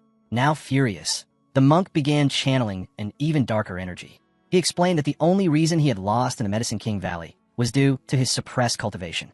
But this time, things are different. He bellowed at Ji Julin to prepare for death as he unleashed a thick wave of electrified mana. Shay nervously commented to his brother that the old monk had reached the peak of tabulation transcendence and worried that their master might be in real danger.